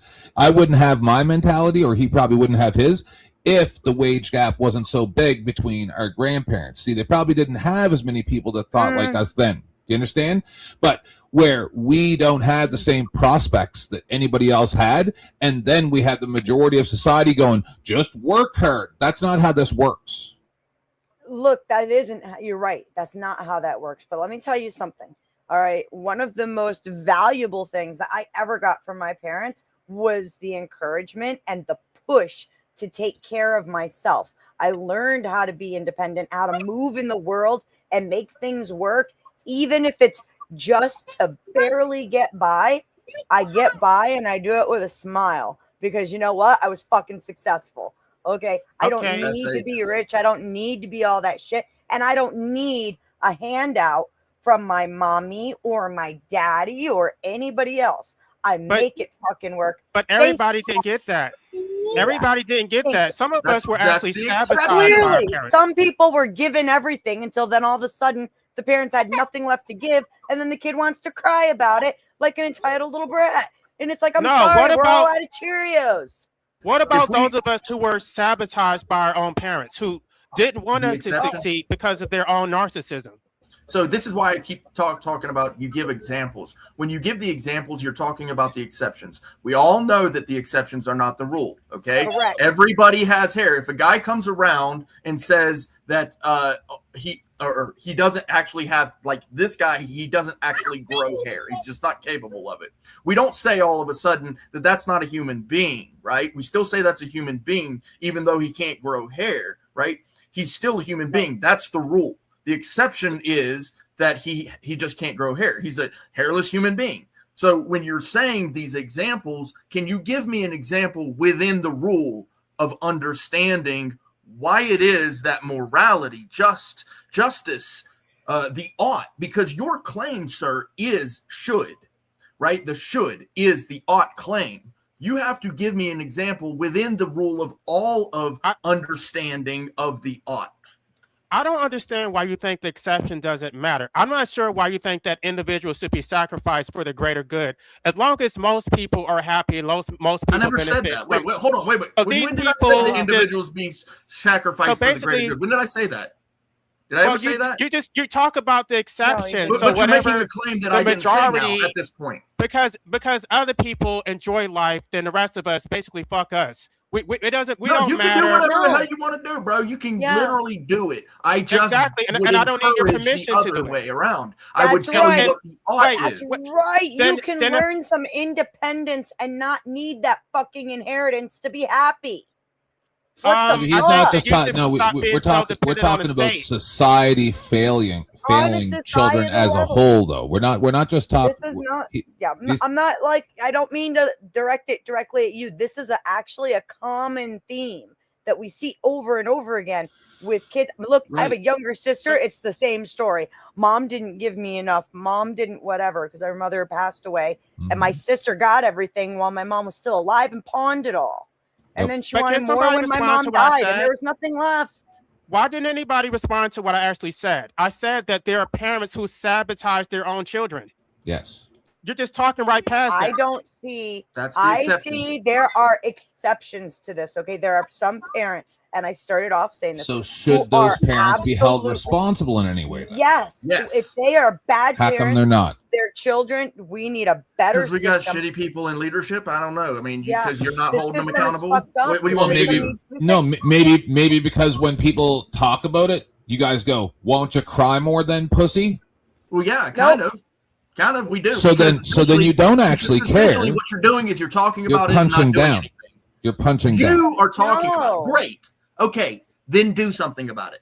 You can talk. There's two things you control in your life: what you say and what you do. Okay. The more you do, the less you say. Okay. I appreciate what you do. If you talk and that's all you do, talk is cheap, bro. And it's all that people do. I don't give a shit. I really don't care. But if you do something about it, bro, I'm gonna give you a trophy. Bro, Wait. That's not how democracy works. Say, dear God, that was absolutely beautiful. That's not how democracy works. Democracy is majoritarian. So I have to convince other people to agree with me. And if you guys don't agree with me, then I don't get my way. So it's not that I need to do something. You need to do something. This is so now it's all on me. Well, guess what? If it's all on me, I'm gonna choose to promote life. Since it's all on your me, it's no system. longer on you. You concede the debate. It's all on me. I promote life. You sit Not there only and do you cry support about it life, like but it you is. support the state too, and you support the violence I that the support state is with. myself by supporting others. You support the very I'm a violence play. which prevents people from self-actualizing. Social contract, bro. Bullshit. Social I didn't contract consent to the 301 social right contract. here. I think it's If I When don't, did I if I consent to don't the social contract? participate, I am just a fucking bump on a log. That's all I am. Then take A responsibility shitlog, for by it. the way. The violence, the blood is on your hands. Oh my God. It's such a good argument. Oh, it's so lame. If I need chips, if I could, I would like Little to. Lippy. Welcome, sir. Good to see you. If I could, I would like to ask Ellie a couple of questions just to like really hone Yes, you down may. his position on this. What's Yes. up, Ellie? First off, what's up, Clay? Nice to see you, my Second Amendment brother. LA. So given the prompt, I'm gonna assume you are on the affirmative. People should stop procreating, Right, because absolutely. it might lead to suffering of the kids. It's guaranteed to lead to suffering. Well, no, it's actually not guaranteed. You're basically living off of what ifs. Like No, I gave very concrete examples. They are going to get bitten by mosquitoes. They are Oh my going to have to God. pay taxes. They are going to have to work. They are going to age and decline. They're going to get sick. They're going to get the flu. They could potentially get cancer. Some of these things are guaranteed, and they are going to die at some point. What do you think the you need to purpose hear of life? this a little bit better? Let me turn it up. Because Hold up. What do you not think the have to pay purpose of taxes. life is, LA? Taxes are The voluntary. purpose of life is to die. Well, no, I believe there's three purposes of life, and I would like to state them. And if you have examples to prove me wrong, otherwise, go ahead. I believe there's three. One is to overcome any obstacles that are in your life, not waiting for handouts like typical far left liberals. Another one is to raise a family and watch your kids succeed and grow further in accomplishments than you ever could. And the third is to live your life by the way of God. So when your time comes, you're accepted in heaven. Right. So the purpose of life is to be extracted from, to benefit others. It's not to benefit you. Well, we can benefit off of each other. aren't I the Okay, well, others? how do I benefit from it? That's what I would like to know. Well, I'll give a quick example because I believe in capitalism. Let's say you want to start a business and you get a small loan from a bank. Boom, you got a business with food. You supply that food for people and their families, and they have a job to buy that food, and their job is providing other people stuff. We can benefit each other if we don't look for handouts. That's just off the top of my head. Right, but that's maintaining an existence that I never wanted in the first place. I still don't benefit. Wait a minute. Okay, let's go back to the precursor there that you never wanted to begin with. Of course you didn't want this life to begin with. You didn't know you were going to be born. That was somebody else's decision. But once you're here, now you think it's shit because you don't want to suffer everyday life. You're a pansy. You're a cupcake. Get real. You're one of the problems with man society today is men that want to. Oh no! Don't go there. Don't go there because you're not the man. The state is the man. The state plays. No, you no. Let me no. I'm not sure why women even submit to men like you. They may as well submit to the state because you're not the masculine. You are not playing the masculine role. You are the state's bitch, and the state is the masculine. That's why you're the one with the ID in your pocket. I ain't carried an ID. No, you're the state's bitch. You're not a man. Okay. You're the one with the ID in your wallet, calling me the state's bitch. While you have an ID children, in your wallet, and you enslave your children to be the state's bitch. You're the one with the ID in your wallet. You can't even protect your family. You can't even protect your own damn family. You're not the man. You're the state's bitch. Really? Really? Come to my door and see how I protect. That's hilarious. Come to my door and see how I protect. This is why we got chips. I saw a castrated cockhole. I'm a cuckold. Yo, Clay.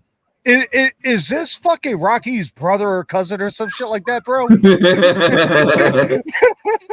No, look, Lil Lippy is on. You'll get to know me, crowd. You'll get to know me. He all is. these people will back. Look, I tell you, of all Wizard people is to say that El Perro is someone who's a statist is like way the fuck off.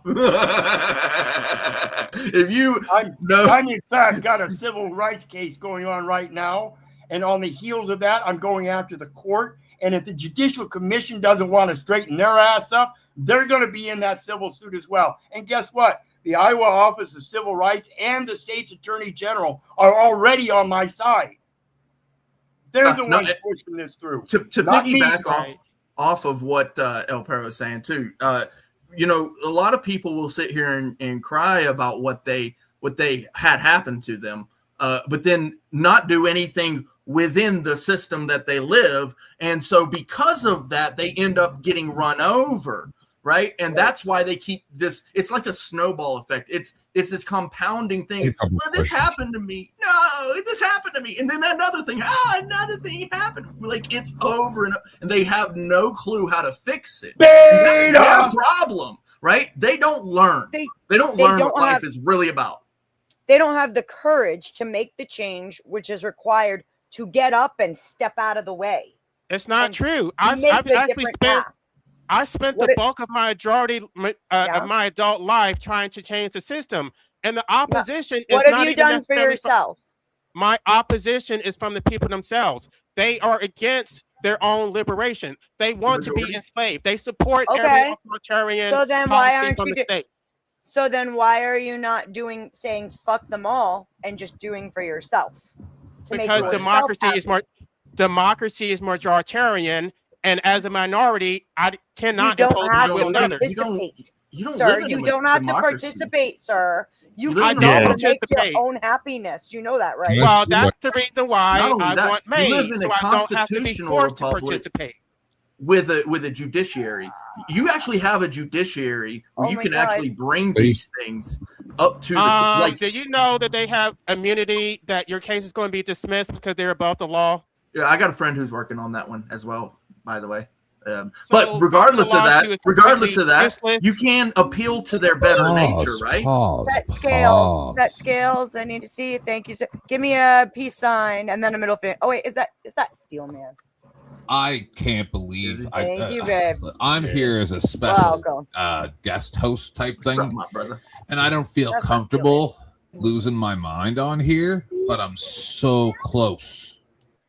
Breathe. You got to remind me to breathe on this. Well, no, it's just I remember a couple months. It's just I remember a couple months. I don't want to go at people personally up here, but I know you guys too long, and then I know stuff, right? And then I see you guys acting this way, and I'm like, hold on. Yeah. Haven't I seen you guys act this way and be angry when people called you out about the same type of stuff? Yep, and we should be, in my opinion. We ought be. Hold on. So you think that it was perfectly you don't see the similarities in my mind between when everybody was making fun of you and I was defending you on Sarah's about the guy pointing at his crotch or whatever, right? Yeah. Yeah. You see the similarities in my mind here? Well, I learned something during that time period, and I learned something all these times. One, I learn about the other people. That's great, right? I love learning about these other people and their views. Yeah. But I also learn about myself and how to adjust and what it is I need to do, how I should act, if I need to like stop talking so much a lot of times. And, you know, people even said, you know, that, you know, I've gotten better about that. Yeah. No, but you weren't wrong about what you were saying, right? No, I wasn't wrong. It was just my approach. It was my but that's I'll tell you, LA has done a really good job today. Right. So that's why I'm getting frustrated up here because I'm like, hold on, I'm always defending you guys, and then I'm seeing you guys do the same thing that other people did to you, and that's not fair because otherwise now I have to go after you because I defended you. I'm okay with just not being fair. Like, let's just try to keep it a little bit cool, man. Because, like, I don't even care about YouTube anymore. Let's just try to be nice, not calling him beta and pussy. He's the only person here. It's everybody versus him. Let's just. All right. This actually goes to the point of not being fair, right? The life is not fair. I recognize that. It's okay with me. I'm okay with life not being fair. Well, and Kraut mentioned it perfectly. He said there are more than just one purpose of life. And LA, if your only purpose in life is deemed to be death, then you're confused, in my opinion, because if the purpose of life is death, then there is no purpose of life itself. Right. You're going from life to the death part and considering everything in between non-consequential. Exactly. That's the big difference. 10th okay, man. Let's pretend that's 10th man. 10th, real quick, that I just to piggyback off what he said, and that what both of these gentlemen said, that is the point, is no, despite what we've gone through, despite all of that, we see the good in between, and the bad shit that happened to each of us hasn't made us want to advocate for the MAID program. Yes, I extract the good. I take it and I hold on to it dearly and I run with it. But before anybody else goes, I'm going to have to head out. I just wanted to say something to you before you left, just on what we were talking about. Go ahead, sir. Though I understand, because I have to argue this point from both sides all the time. Yes, sir. That's saying that you have the capability to do these things. Yes. Yeah. Sometimes people haven't been given the tools to do these things. Yeah, and LA, like I said, LA's done a really good job today. I'm gonna have to head out because I have to go. And it's a circular thing. It's nice seeing you, brother. But you guys, listen, LA, I love you, brother. You to me are a brother. All these people up here are my brothers, and is it one sister? One sister, yes. And so understand that you are cared about, sir. And I appreciate you, and I appreciate your view too. Your views are commendable. Especially because you come out and tell us. You write out, tell us. And so I appreciate you. Thank you, Beth. Squatch, Kraut. Have a good one. Yeah, buddy. Over like a big shot. Bye. Look forward to seeing you again soon.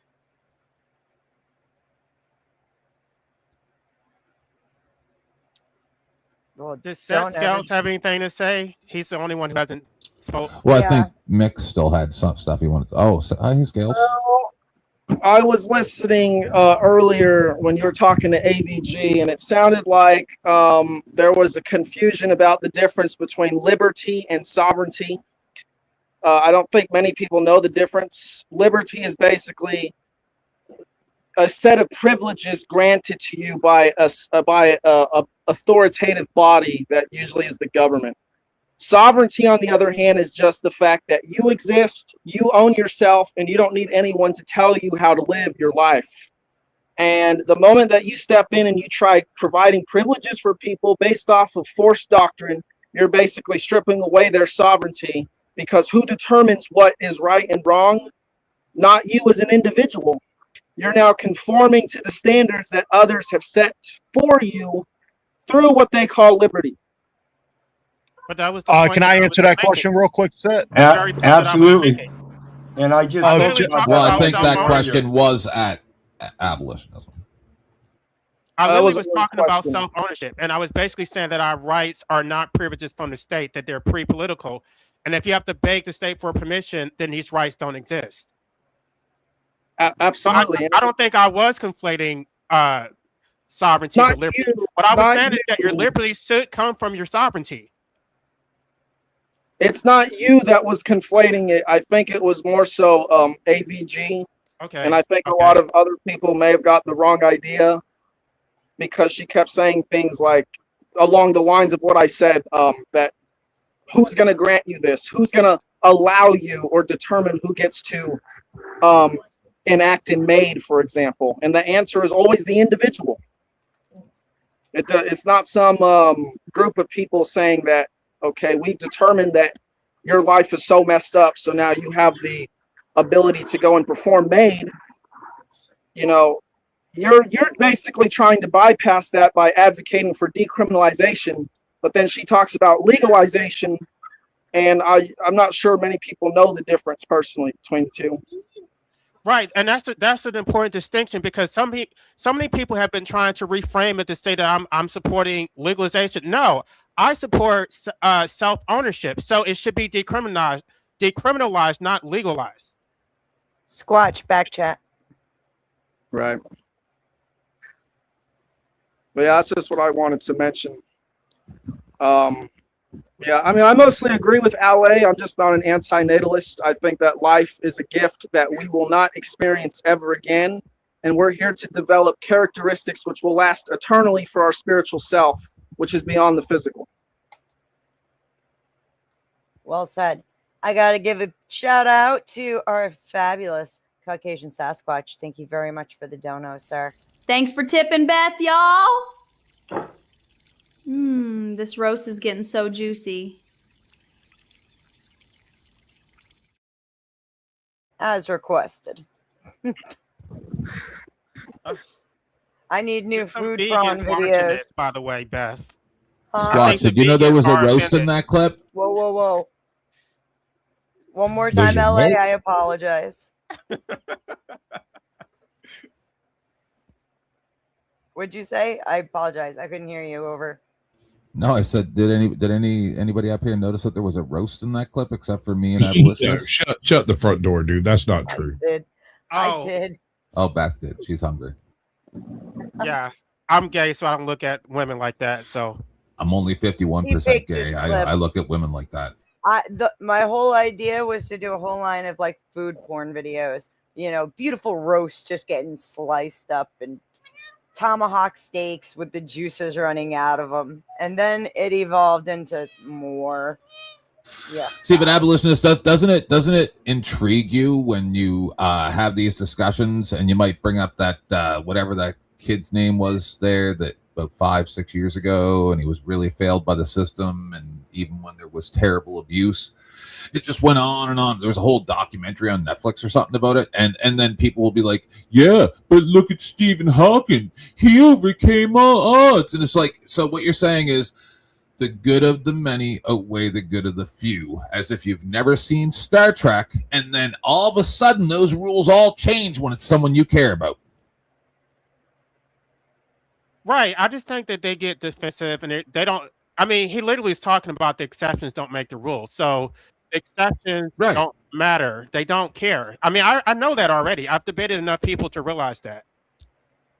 They do not care about the less fortunate, as long as they're fortunate. Now, if they're less fortunate, suddenly they become very concerned with the less fortunate. But when they're sitting in their ivory tower, they could care less.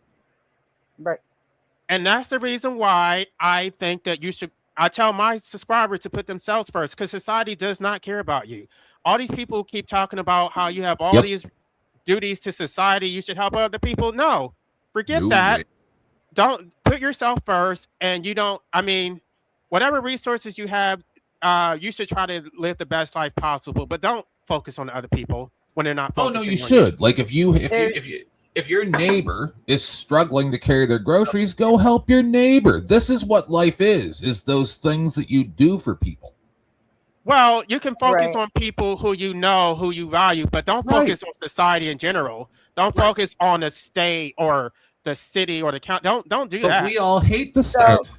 We're all in agreement. There's a difference. There's a difference. Okay, within like the morality that people who have faith usually have, right? They don't care if this is a stranger or whatever. It costs nothing to help and be kind to someone. All right. And scripturally speaking, especially if you have kids or a wife, that is who you are supposed to put first, is you and your family. And then the excess, the extra energy or whatever, you can consider sharing with the community. But there's so much you can do that costs nothing. Except for 30 seconds of your time.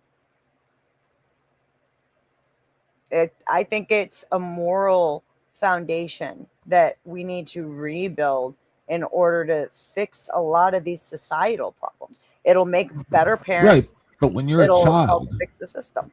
When you're a child and you're asking for help, and people are saying these same things to you as a child as they do when you're an adult, which is get over it.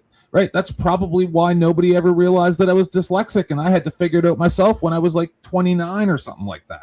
Late 20s, early 30s. Like no one cared. No one cared. Just get over it. You know, you can do better. If you're good at math, how come you can't be good at, this and that? Like if you're good at science, why can't you be good at math? Well, because I was seeing things backwards and didn't even know I was making mistakes.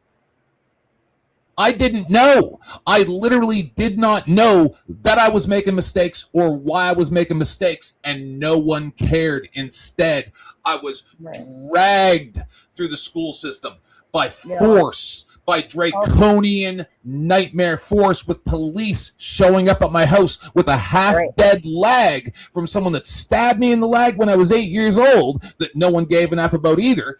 And I fought, and now I'm in a position where I don't actually not want to be alive anymore for the first time in my life.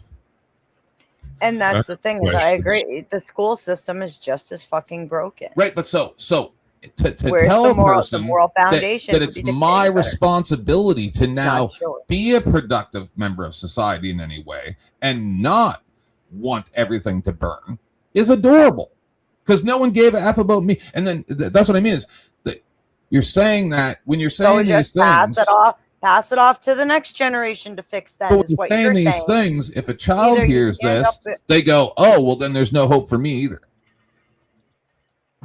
GS, welcome. I have questions. Life abolitionism. Are you there? Okay. Yeah, I'm here. All right. Do you live in a rural or urban setting? Urban. Urban. Do you have a 9-to-5 type job? I mean, I have a regular. It's not 9 to 5, but yeah, I get your point.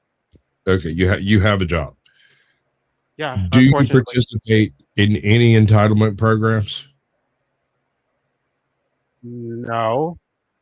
You don't accept. I was coughing from weed. What kind of programs? Well, I called them entitlement programs, but I guess that's a little too broad. You mean like from government, like government assistance and stuff, or supplemental nutritional funding of some sort? No. Okay. Food stamps, Medicaid, any of it. Okay. Thank you. Social Security.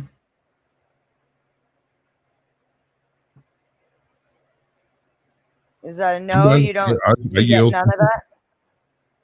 No, I was just curious. I was just wondering. I kind of figured he lived in the city. But I wish I was, because I shouldn't be paying taxes. I should be extracting from the state. I should figure out a way to get on welfare.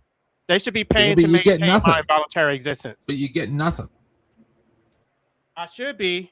I need to figure out how to cheat the system. You would get less than $1,000 a month.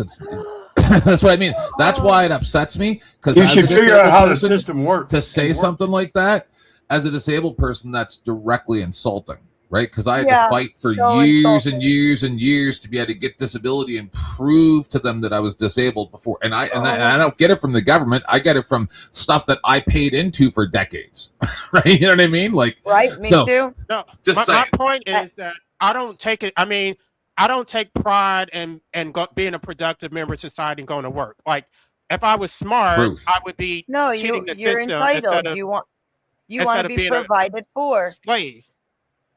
You want to be provided for so you can do the things that make you happy all the time and not have to actually work for anything, right? Yeah, I want to be a cat bitch. Yeah. That's what I want. I want to be taken care of. Beth, you didn't tell me my husband was coming to this show. I didn't know your husband was coming to the show. So since I used it earlier as unquestionable, let me ask the question now, which is closer to what Caucasian Sasquatch was looking for, is do you in fact have an ID in your wallet or a driver's license? Yes. Okay, you bitch ass slave. All right, so aside from the personal attacks, Lippy, I'll ask you: do you drive? I don't get your point. Hold on, let me help. Let me help. Lippy, I'm do you, the one without do you drive? the ID. Do you drive? The one that does not do Lippy, do you drive? No, I do not. All right, so I how do you get don't have around? a bank account. I don't have a job. I have two wonderful feet. I have two wonderful feet. So 60 years old, and I have two wonderful feet that get me around barefoot. Been doing it all my life. 60-year-old man just over lung cancer. I do what I'm supposed to do naturally and not sucking somebody's cock. I'd love to let everybody send Dusty a message to get from 3 minutes here for a clip. 3 hours. We're exactly 3 hours in. That's a clip. Okay, cool beans. I'd also like to give GS a chance to hop on in here. How you doing tonight, sir? It's good to see you. Actually, you should make it a clip for your show, Beth. What Lippy just did. That was funny. Hey, only feet fans. I got a solution for LA. Hang on, I hold on to your solution. There's a lot of solutions. What's up, GS? How you doing? I'm sorry. Hello. Sorry, my audio might not be as good. I am on my regular laptop, reclining at the moment. Got that's nice. Couple of questions. I don't really know the posit for the conversation of the show. It sounds like disability or relying on the state or being independent. No, it's human beings should stop procreating. Antinatalism. Okay. Okay, that would be anti-God. Yes. But I heard a couple things that I wanted to respond to. Lippy, I got a point of inquiry to you, El Pero. How do you get internet without a state ID, or did somebody else in your household provide the internet for you by giving a state ID? No, yeah, they've got a state ID because they actually worked for the state for 40 fucking years. Okay, but my question is, that was a finishing blow. Jeez, I'm letting you go. That was a finishing blow, LA, for your side there. Go ahead, Jess.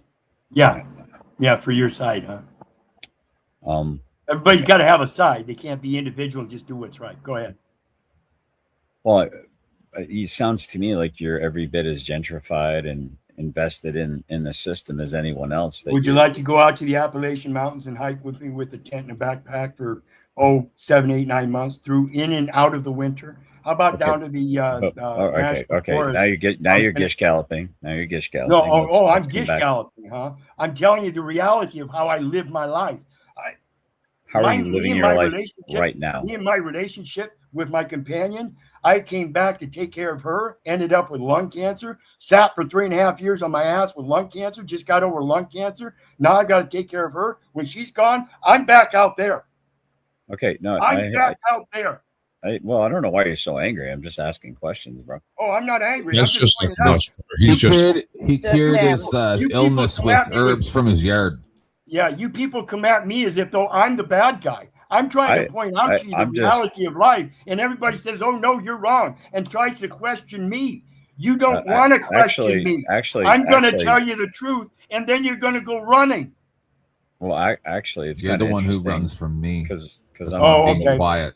Hey, hang on. GS's mic is kind of low, so let's let him have his exchange. And GS, this is just kind of how Lippy is, hence the name Little Lippy. Oh, he knows him. Oh, I said I'm actually kind of a fan of LP. Yeah, I know Jenner. I know Generally Specific. I know him. Yeah, I mean, I'm like I said, I'm kind of a fan of the way he approaches life and stuff. I'm just I when people say things, I listen, and when I see their behavior it doesn't match the words they're saying in the moment, I ask questions. I think that's appropriate, and that's all I'm doing. I'm just trying to figure out how you're removed from the gentrification of the United States. I haven't carried an ID. I haven't carried an ID in my pocket for 10 years. You want to see my wallet? I'll go get my wallet and I'll show you the actual ID I carry in my wallet now. And it is what I show them anytime they question me for ID.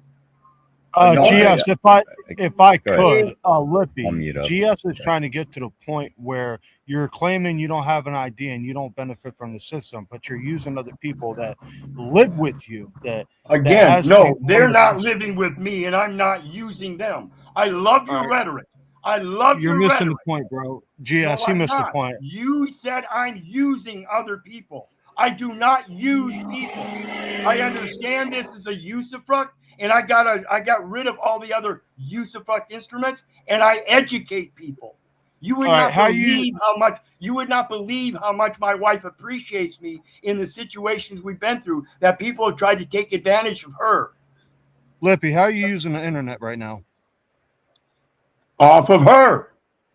So you're using her for your internet. Thank you. No, I am using the internet. I am not using her. You dumb motherfuckers. Change your rhetoric. Anyway. When he's out in the Appalachians, he plugs into other people's power outlets. Our power's already there. Yeah, that's right.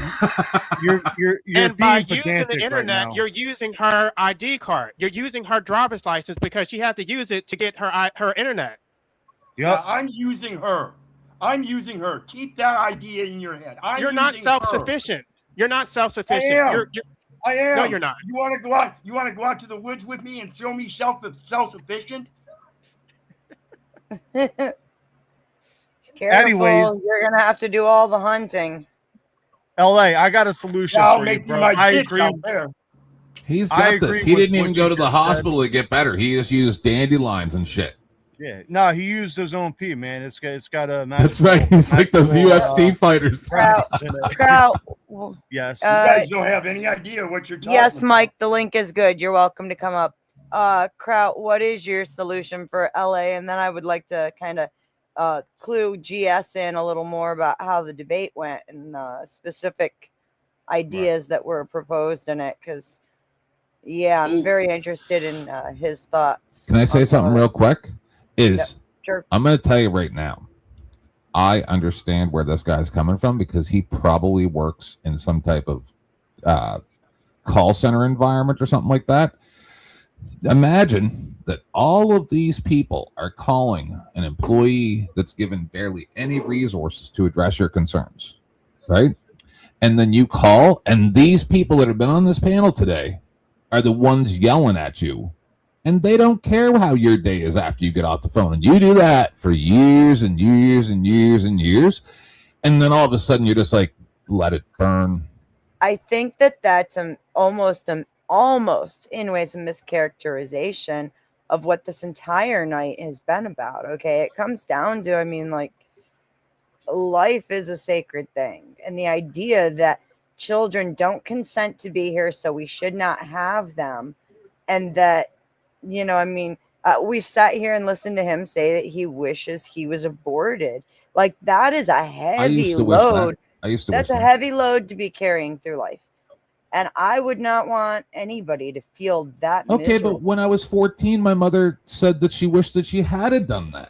So is that wrong? Should she be in trouble for that? No, I'm just supposed to just blow it off, right? And so when life beats you down and then you're 18 years old and you got to go work in a call center and your life is a terrible nightmare from hell every day you go home and look at that piece of rope in the corner I think that the your standards parents are for parents, trash. I think that the standards for parents have gone to hell in a handbasket because we've lost our moral foundation. And I think the And it's the standards moral for the treatment of foundation that is- workers is I just abominable. want to clarify that my problem is not my parent. I mean, it was in the past, but now my issue is with the state. I don't Yeah, it's want never to with be you. oppressed by It's the never state. with you taking responsibility for yourself. You know, that No, individualism. the state has monopoly on violence. So how am I responsible? How do I defend myself against the state's violence? I don't have my own militia. I With don't your have my own words police until they force. put a gag I order don't on you, have like my they did own those Lego He'll, guys. he'll never understand that though, Kent, because he doesn't This is your understand system. It's the not art of mine. war. I don't consent. To No, defeat one's you don't opponent, understand. To defeat one's opponent without fighting is of supreme excellence. So he's always going to go to the bottom of the barrel first. You will never understand the supreme excellence of just shutting the fuck up and educating yourself. No, because Fucking what moron. he's trying to see, agree or disagree, like LA. What I think his mentality is that no matter what my legacy might be, it will not compare to what I suffered for that legacy. And that's just life. You will never know whether or not your legacy lives on to be something great quite often until hundreds or thousands of years after you don't no longer alive.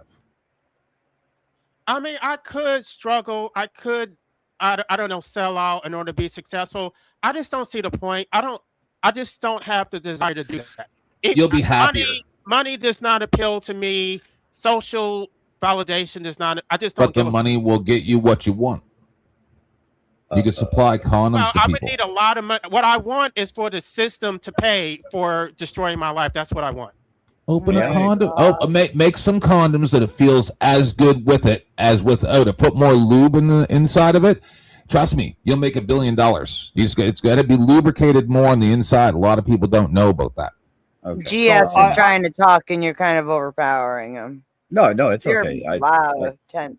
Well, you gotta I use still want to give my silicone lube. solution. No, out. you're good, Ten. Like the water-based lube doesn't feel as good as the silicone. That's what people don't I know. So I just kind of wanted to point out. We'd had that discussion before. Yeah, I just kind of wanted to point out how, and I don't know if you noticed you see my name GS, but do you see below it my title? Mm-hmm. Oh, you just gave me an idea. Not a victim. Yeah. You just gave me a really good idea. Sure. Go for it, Jess. I'm not going to I'm not going to split the money with you though. That's what I do, LA. You can give me 5%. I'll appreciate it. Oh, for crying out loud! How does anyone get a thought out? So we're not. What I'm hearing is the real. Okay, all right. I'll just mute up. No, he's trying to talk, and every time he starts talking, somebody else starts talking. No, he's being a whiny cunt. Fucking push through it, bro. Well, it's kind of funny that you said I'm being a whiny cunt because I'm not a victim. Is the reason. Yes, you just acted like a victim. It's fucking Friday night. It's 11:26. We've been going for 3 hours, 12 minutes. I'm high as shit, and I'm getting interrupted. We're trying to have fun up here. Calm down. Get it out. I mean, that's what it is with your lifestyle, right? It's all about getting your squirt on, whatever makes you feel good. But you're a victim, right? You're just a victim. I'm a victim of the system. I'm a victim that no one recognized my dyslexia. But listen, bro, how old are you now? Almost 50. And I've achieved a lot. I've overcome all that adversity. You're almost 50. You've overcome it, yet you're sitting there trauma looping like you're a freaking 5-year-old. Yeah, because not everybody's as smart as I am. Not everybody has the abilities that I had to be able to persevere. A lot of people start out in a lot worse place than I do, and we're talking about those people. And you people are saying, too bad for those people. We're doing great. I'm curious, how old is LA? Because you're pushing 50 and at least you found happiness and you are glad you weren't aborted anymore. LA, how old are you? I would rather not say. A range. I'm a millennial. I'll just leave it at that. I'm a millennial. Yeah, we had this discussion before. What age range is that? 10 years? Like 25 to 35? Or like? That's somewhere in there. He's somewhere around there. He's like in his mid-30s or something. So, well, I mean, I guess. But that's what I've been trying to tell him is that if you learn how to maneuver, life gets easier. Go ahead, GS. You're in your 50s, bro, and you ain't figured it out yet. You're still whining like a victim. Can I quickly respond to a comment? No, Chickpea. The reason why I'm doing this, these people have never heard of anti-natalism. This is probably the only time that they will ever interact with an anti-natalist. So that's why I did this. No, that's not true. We've heard of them. We've interacted with them. I've seen multiple debates with others who give a much better argument than you do. I tried to schedule much better. Ghosted me. All right, so I have my solution. I'm gonna push through and give my solution out. But first, I just wanted to ask a question because you made a statement like 2 minutes ago. How did the system screw you over, LA? And then I'll give my solution. I don't want to. Don't fall for it, LA. That's a trap. They always do that, and then they're like, "Oh, where did it? Where? I know someone that happened to." It's not a trap. No, that's what you people do. You get people to give personal stuff, and then you use it to attack them. Stop it. Don't play games. LA, you don't need to answer. I'm not going to answer is because even if I do answer, you're not going to do anything. You just want to use it for fodder. Okay, exactly. I got you, bro. I got you. You don't need to answer. I'm going to give my solution. But real quick, if you're not willing to explain on your comments, don't mention them. But here's my solution. Go out in the wilderness. Hey, Lippy might even help you out because apparently, he's a survivor guide or whatever. He's like Les Stroud. Hopefully, I'm not the only one that knows who that is. Go out into the wilderness, find a patch of land, build your wagon, your log cabin, and kill deer and live off the land, bro. You ain't got to worry about the system. You can be a sovereign citizen, essentially. Is this land still within the state, or is it separate from the state? Then move out of America. Yeah. Real quick, I put a link. Monopolized by the state. LA, I put a link in the back chat to a really good debate between Rachel Wilson and an antinatalist. That I listened to that. Very she's well not done. No, she's not an antinatalist. She's an alphalist. Yes. She's alphalist. I know her very well. I've listened to her content. We're not the same. That's why her arguments were not the same as mine. She wants total annihilation of not just humans but animals too. She basically wants to eradicate all sentient life. That's why my arguments were different from hers, because she's not an anti-natalist. Yes. That's a fancy position. Well, I mean, you want people to stop procreating, so essentially your argument is to end life just in a much longer haul. She literally wants to blow up the whole planet. I'm not in that same. You don't want people to procreate. What do you think happens to us when we stop procreating? That's not the same thing as blowing up the whole planet. What do you think happens to us when we stop procreating? Answer the question. Here's another one with another. I don't know why I'm answering a question that you already know the answer to.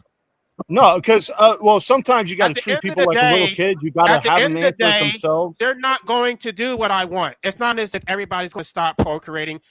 I'm trying to convince you to agree with me. She wants to do it by force. That's the difference. Funny, you can't answer the question. Because you already know the damn question. You already know the damn answer. I don't answer stupid questions. We don't know that you understand the answer. What happens when we is, the answer is fucking obvious. If everybody stops procreating, then no humans exist. But she doesn't stop with that. She doesn't want the animals to exist either. So I'm not sure why you needed me to answer. You don't have to include that. Your question was include that portion of the argument to make her argument better than yours on one fucking hand. So that's I'm just saying. There's two antinatalist debates in the back. So you agree with blowing up the. I just wanted to clarify though. Do you support blowing up the whole planet? No. So how is her position better than mine? I also don't, because both of you, dude, the logical conclusion to what you are advocating for is the same. No, it's not. When it comes to our it is demonstrably different. No, it's not. I believe no. Who won the poll? I'm trying to persuade people. AVG I'm trying to persuade people to agree with me. I'm not trying to force my will on people. So you lied to them? You can. When did I lie? When did I lie? I'm telling you exactly what I believe. Hey, LA, I don't think you know what outcomes are, bro. For real. No shit. Yeah, it's still the same outcome, dude. It's not okay, but it's not the same outcome Yes, because it is. Yes, it is. let me It's tell still you the why same it's outcome. not. Let me tell you why it's not. Both of them have no humans in the end, correct? I guess you don't want me to answer. I mean, answer. So if you're not going to let me answer, then I guess I'll just let you talk. No answer. The reason why I'm it's still not the moderating. same is because I am never going to convince people to stop procreating. If she gets the power to push the red button, she's going to actually push it. I understand that. But can I ask him a point question? Is, hang on one second. My point Sure. is both of you advocate for no more procreation. It doesn't matter if we include animals or not. When it comes to humans, you both advocate for it. Okay. You know what those people think? Wait. Because now you're over. Now you're not let me finish. It doesn't matter. We just get a raid. I think so. Another person started sharing. Okay. So it doesn't matter if we can take the force aspect out of it because that is not something that's logically going to happen. Just on its face, stop procreating. You both have the same outcome. That's not how they see it, though. They actually look down on us because they think that we're species because we don't care about animals. They think that we're leaving the animals behind, and so basically we're selfish. And they don't. Yeah, I'm talking about who is they? I'm a the part of the person that community. she put a source in the back about. As a member of the community, I can tell you that they do not see us as being the same. I'm talking about one specific part of their argument that is the same as yours, that has the same outcome as your argument does. That's Not necessarily. I can tell you why. What is the point of holding him down to a specific part of the argument? I can tell you why it's not the same. Let me tell you why it's not the same. Because some of them will say that it is justified to create more humans in order to liberate animals. So they will say that you can create more humans if those humans will, I guess, advocate to push the red button. I don't believe that. I don't believe in sacrificing humans to benefit animals. That's what the animal welfare comes first over humans. So that's how we're different. We don't need to even consider the animal part of the argument is what I'm saying. Strictly considering stop having babies. The argument outcome is the same for all of you. No, it isn't. I mean, LA is saying people should stop having children. The F-lists are saying all life should cease entirely. Sure. Do you see the difference? I see the difference. So why are you trying to hyper-focus on one specific narrow part of this argument? Because we're talking about humans, people, not animals. People only. Okay, but all he's trying to do is point out the nuance between his views and the person you're trying to compare him to. I understand. And she understands that. Well, it doesn't seem like it. Oh my God. I have said multiple times, I do understand this. Okay. So why do you insist? Why do we insist on hyper-focusing on one specific part to try and shoehorn him in with the other person so you can label him? I said, this is, am I fucking losing my mind here, Lippy? Yeah, you no, not at all. I did not say that they are the same people with the same exact arguments. What I said is when it comes to what they argue about the human race, the outcome of that is the same. Okay, well, that person's not here, and it sounds like that you guys have a different opinion of somebody else's opinion. That don't make no sense to argue about. Oh, Lord. Exactly. And let's make sure we're not labeling anybody. He came in here, and his label is like abolitionism. So I just want to ask. I mean, I agree that I think LA's position is ultimately faulty, but I don't think you're categorizing him correctly, is what I'm saying.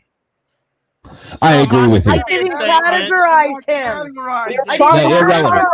Let's move off of that. Let's pause, guys.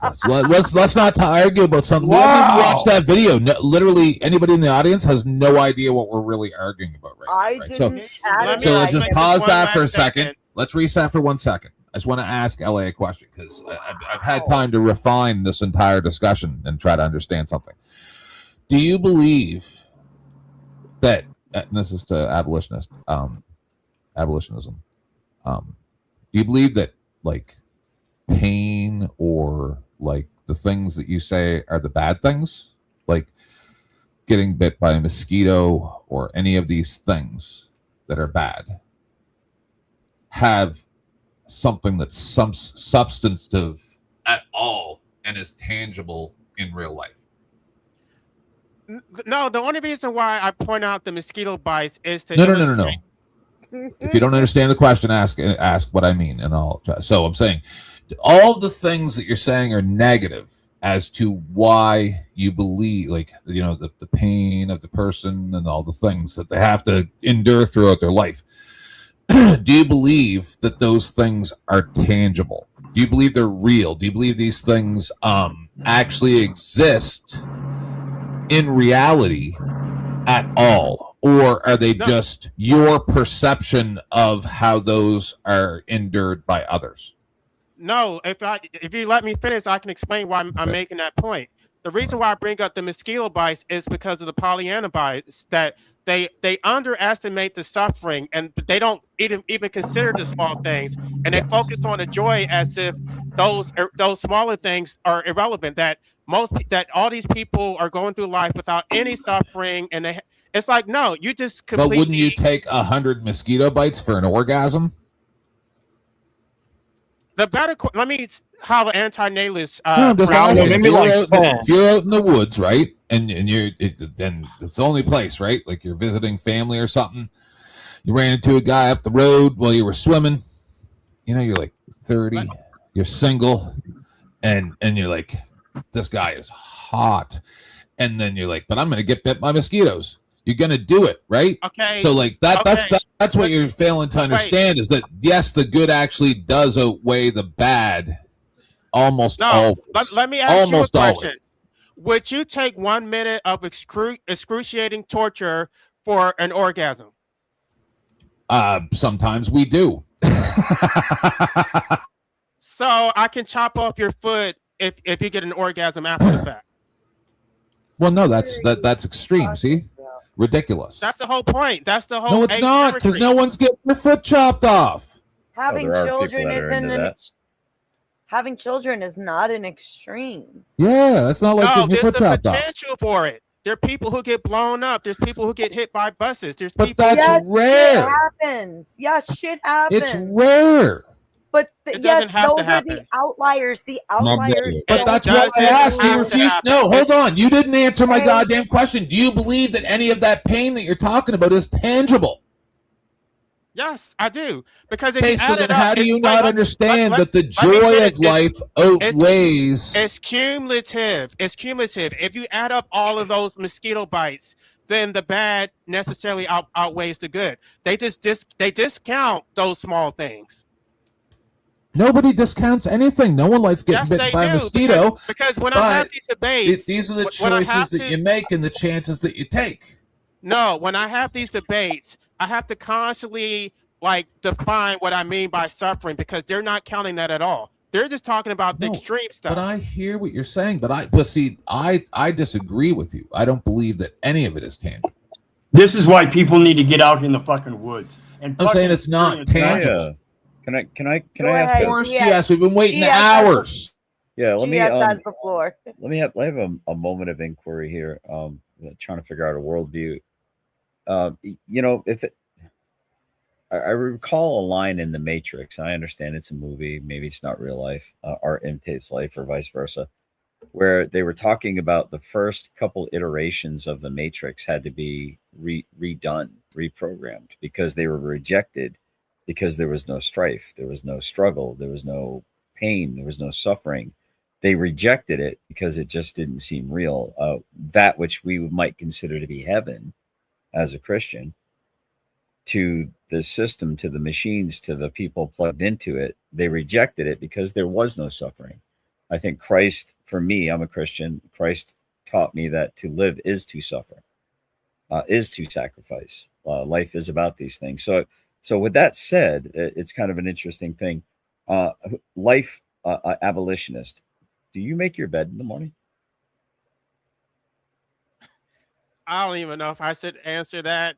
Sir, I haven't made my bed. Are you that much of an enigma that you can't even answer? You don't talk about how old you are. You don't even say whether you make your bed in the morning. You don't understand. I have You're stalkers. A nonsense machine. I understand. You're these people listening right now who are going to probably clip the shit that I say in this live stream. I'm asking you if you make your bed in the morning.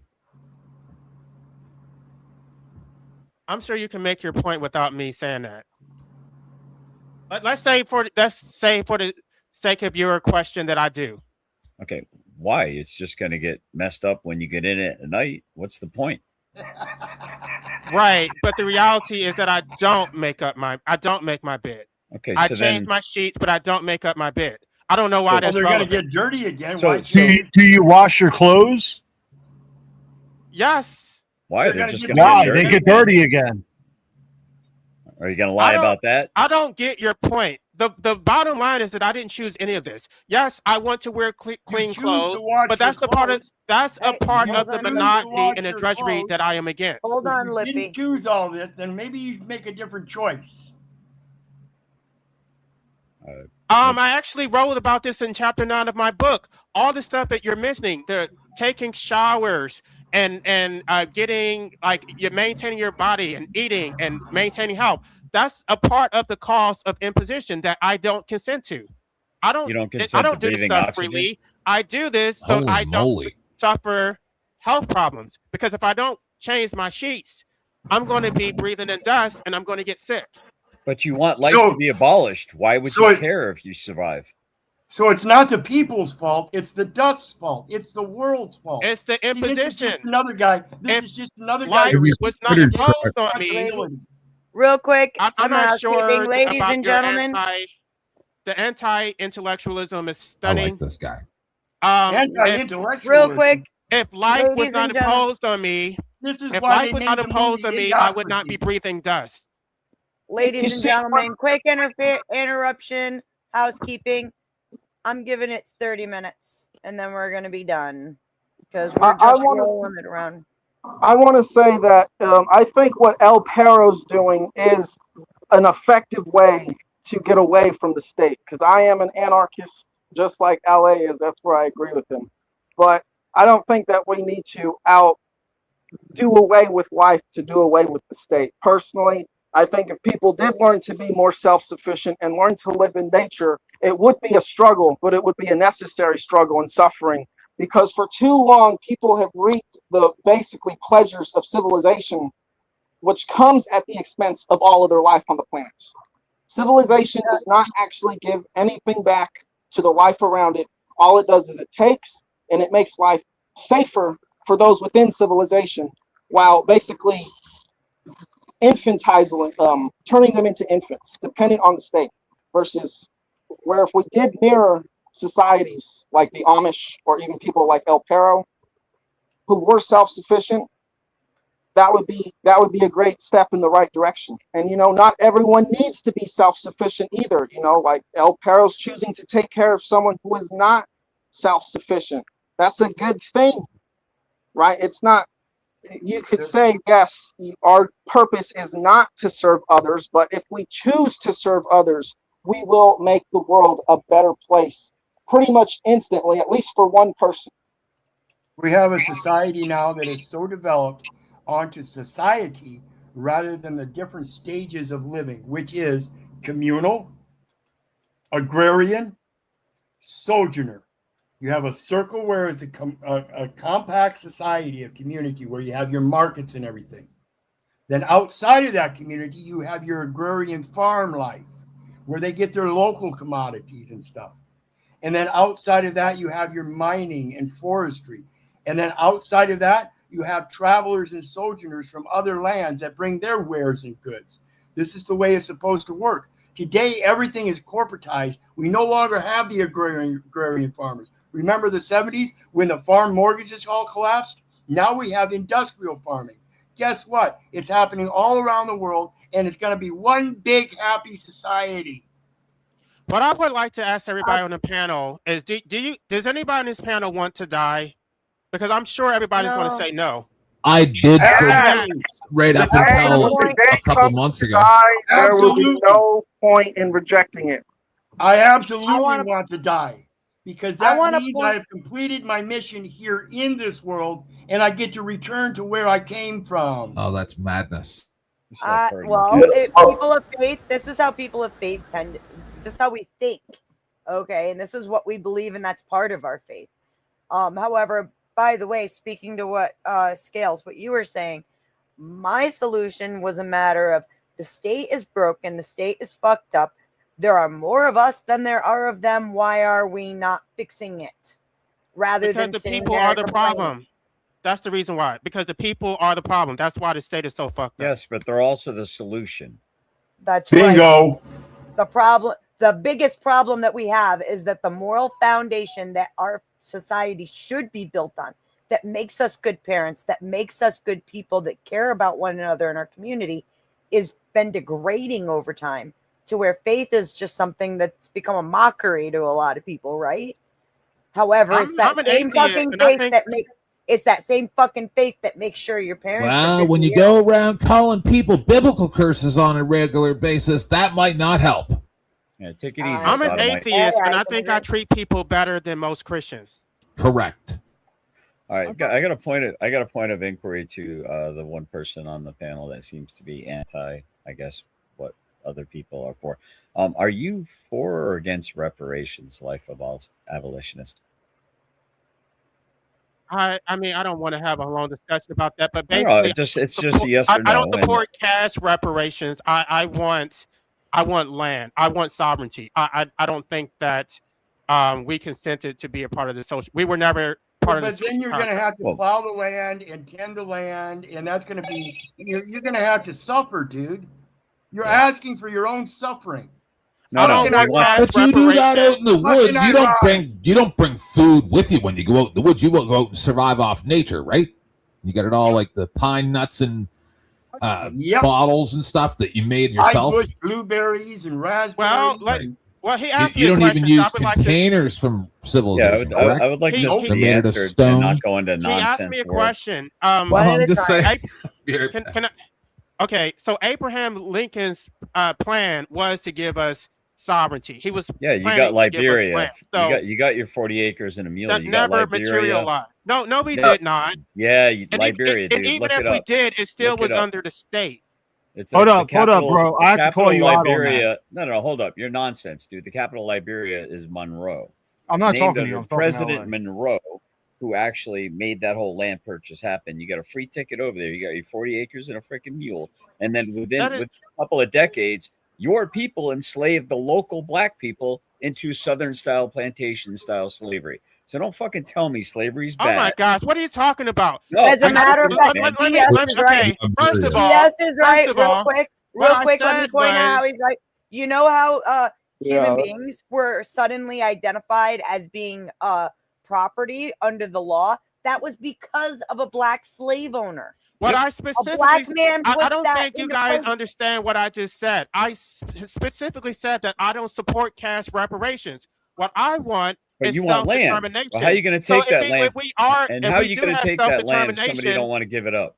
No, if we have self-determination, then we can't blame the white man. So I wanted to be responsible for ourselves. No, I'm saying the complete opposite of what you're saying. You would have to blame yourself. Exactly. Say it the right way. That's what the hell I just said. The very thing that you're denying. Exactly. We would have to blame ourselves. You can't blame the white man. Why are you disagreeing with me when I'm saying the exact same thing that you're saying? You're sitting here accusing everybody else of being a bitch to the state, while you're the one with the fucking I don't want to be a part of the state. I want to divest from the state. Then don't. So move out. I want sovereign land. Move out to a different country.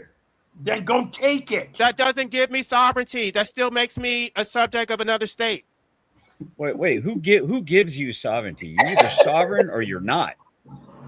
He doesn't understand, GS. Like if I have to empower you, that means you lack power. I have to give some of my power to you. No, what I would need to do is dismantle the damn state so I can reclaim it for myself.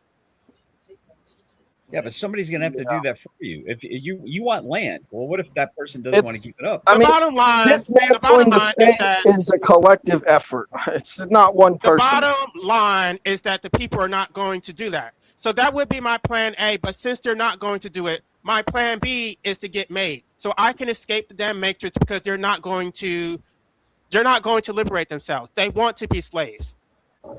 Well, LA, to that point, I got to call you out on something that you mentioned. I'm surprised nobody else did. You talked about some things that Abraham Lincoln said he was going to do for the free slaves, but didn't. You know that motherfucker got assassinated, and the VP vetoed like half the shit he was going to do. You do How are know you that, calling me right? out? I agree with what you just said. How are you calling me then out? Why accuse Lincoln of going back on his word when he got assassinated? No, that's not what I didn't accuse Lincoln of going on his word. The fuck you did, bro. No, Don't go back on your word. Yes, I you agree did. with Lincoln. Lincoln was right. That's why he was taken out. No, listen to what I said, bro. Stop getting in your feels. You accused Lincoln of going back on his word about. I did not say that. Okay, whatever. I'm not going to argue with somebody that doesn't remember what the fuck they said. No, what I said. Because otherwise you'd have your fucking 40 acres, is what he's saying. If Lincoln had survived, I think things would be much better. But he was not able to. It wasn't his fault. That's Lincoln not had what you the right said the first idea. time. Well, let me posit something. Do you know that Abraham Lincoln was quoted as saying, "If I could not free a single slave and avoid this war, I would do it." And Robert E. Lee was quoted as saying, "If I could free all the slaves right now, if I had that in my power to avoid the war that's coming, I would do it." Yeah, I want to remind everybody that very I'm not related. The Civil War was not about slavery. Let him I want respond. to He's remind all by everybody himself. that I was not even the one who brought up reparations. Someone asked me a question, I True. responded, and now I'm Yeah. being attacked. That's what they I didn't do. even want to talk about reparations. And this is the reason why when they ask me questions, I'm saying, oh, I don't want to talk about it. Because once I do answer, now my head is on the damn chopping block. I mean, the reason the Civil War was fought actually aligns more with Alley's reasoning in the first place, because it wasn't about slavery. It's about the fact that people wanted to secede from the Union, and the Union didn't want that to happen. Regardless of whatever state rights you might cite, it doesn't matter. These rights include things like what Alley's talking about and made, because of the fact that you own your body. And it was all the foundation set up. And it was all if you listen to my channel, I literally say the opposite of what you're saying. I don't blame the white man for that. What do you guys are putting me in a box that does not represent what I actually believe. I've never can't said put you anywhere, dude. I don't have the power to put you in a box. We've asked you so many questions, and you avoided every fucking one of them for the same reason. And then when I do answer, then everybody wants to attack me. I don't want to attack you. So you have proven that I should not answer. You don't want to put yourself. Because you do exactly what I think you're going to do. You're so You don't want to put yourself out there because you have an original thought in your whole body. When all we do is call you out on the truth. That is not an attack. You are a You don't have any original thoughts. That can't stand No, up. you guys are doing what he said though. I would actually like to just. You'll ask him a question and then he'll respond to it, and then now that's all the discussion becomes about. Yeah, I would like to. We are attacking him. I would like to turn the temperature down. I'd like to turn the temperature down and actually have a conversation. So I asked you a yes or no question. You said yes, but conditionally you wanted land. So that's how we got into the whole. Well, you did get your land, Liberia. But he was never a slave. That's dumb. Mike, say something. You've been coming up and you're going to drop again. So get in there. Okay. So here's my question. Let Mike go for a second. He keeps dropping. Why did you even bring that up? Did you just bring that up because I'm black? Why are we even talking about reparations? I don't give a fuck they're about on Discord I getting think messages it's because or whatever. of the entitlement. No. I never said anything about reparations. I'll answer. Or read and chat. No, but you did say the government should give you shit. I'll answer the government should give me the right to die. That's the only thing I want. So you don't? No, you have the right to die. You can go off yourself. Oh, shut up! I'm not interested. So you don't want me to answer. So you don't want me to answer the question as to does life LA doesn't want to? I can't read it because it seems blurry for me. This guy, you don't want to live anymore. LA. Okay. Oh, yeah, you want to just end your life? Oh my gosh. No. This is so boring. Do you have I any? mean, dude, I just can came in you here. put You're the one some who's thought talking about into your that. questions? I'm just talking about uninterested that. because it's so predictable. So, I've answered this hang, question ad nauseum. hang Okay. on. I just came GS, in you here. had a question? Yeah, so I just want to, LA, I just want to, hopefully, I want to convince you that this wasn't a trap. I don't ask questions that I don't have a follow-on reason. I'm trying to understand your worldview. I'm not trying to You mean condemn. like the trap about me Can I making say up my something bed? real quick? I just want to say something real quick. Okay, If I mean, that's I the feel like case, you're being trapped. I guess there's nothing I can really do about it. I think the No, other it's your guys's. Just because you refuse to acknowledge the way that you people operate doesn't mean it's not real. But well, what do you mean? I You see people? it. But What do you mean, you people? If You someone- normies, like you sodomites, normies. like If someone- sodomites? Yeah, you already threw shade about that earlier. if someone feels that they're not worth, That's how you people act. So LA. So the reason why He's I not asked, throwing any shade at you people specifically, but this the is how reason you why act. I asked. And then you talk about God all the time. Oh, God, blah, blah, blah. You use it as a shield and a cudgel at the exact Wow, same the time. level of retardation right now is He through did the throw roof. shade. He blamed the white man. I did not. I did no such Yeah, thing. sure he did. So the reason why I Go asked, ahead, Beth. The host. No, I'm trying to let GS ask the question. He keeps trying to answer. So the reason before why I it gets asked the derailed. question about reparations, which was partially answered, even with a conditional, which is fine, was because what about the burden that puts on people that didn't own slaves? No, let me clarify my position. No, but I hold don't on. blame Take it easy. Think about the question I just No, asked. don't you. ask him a question and then hold on. No, hey, LA, hold on. Don't ask him a question and then tell him how to answer it. Go ahead. I'm not telling him how to answer it. I'm asking him to take a second to think about it. I do not blame the white man. I blame the state. I don't care who you blame. The question, that's not even the premise of my question. So it has nothing to do with race. Your statement earlier is you didn't ask for all the struggles of life. You didn't ask to be born. You didn't ask for all the burdens. So my point of inquiry about you putting burdens on, being okay with burdens being put on other people to either have to give up their land or to have to pay money that for things or sins they themselves did. They didn't ask for that burden. They didn't ask for slavery to exist or not. I don't care. Just give me the right to die, and then we're even. Well, you already have that right. Don't do it. Just shut up. That's not even the point. Stop interfering with my natural right. You don't have the right to kill yourself. You have the right. It is against the law. It is against the law in every state in America. I said it again. I'm going to say it again. I'm going to say it again. And especially when it comes to men who make that attempt, the ones who have true conviction do not fail. The fail rate is fucking seriously low. Oh my gosh, this is so disgusting. So you're blaming the victim. Now they're discouraged because they couldn't do it right. You're the victim. This is so disgusting. Why don't I blame you for bringing? Why don't I blame you for bringing? Listen, the reason I agree with Mike, you're going to go right after I reset this. The reason I agree with him is because what he's saying almost is advocating for small government. It's not like he's saying that he wants to use the state to disallow you from having children. I am talking strictly about the idea that the law needs to change to make it legal for you to unalive yourself. No, because that's not what this is about. That's just an extreme point of what he's saying. But it's about that humans should not stop procreating. He's saying that there shouldn't be enough people. There shouldn't be a liar.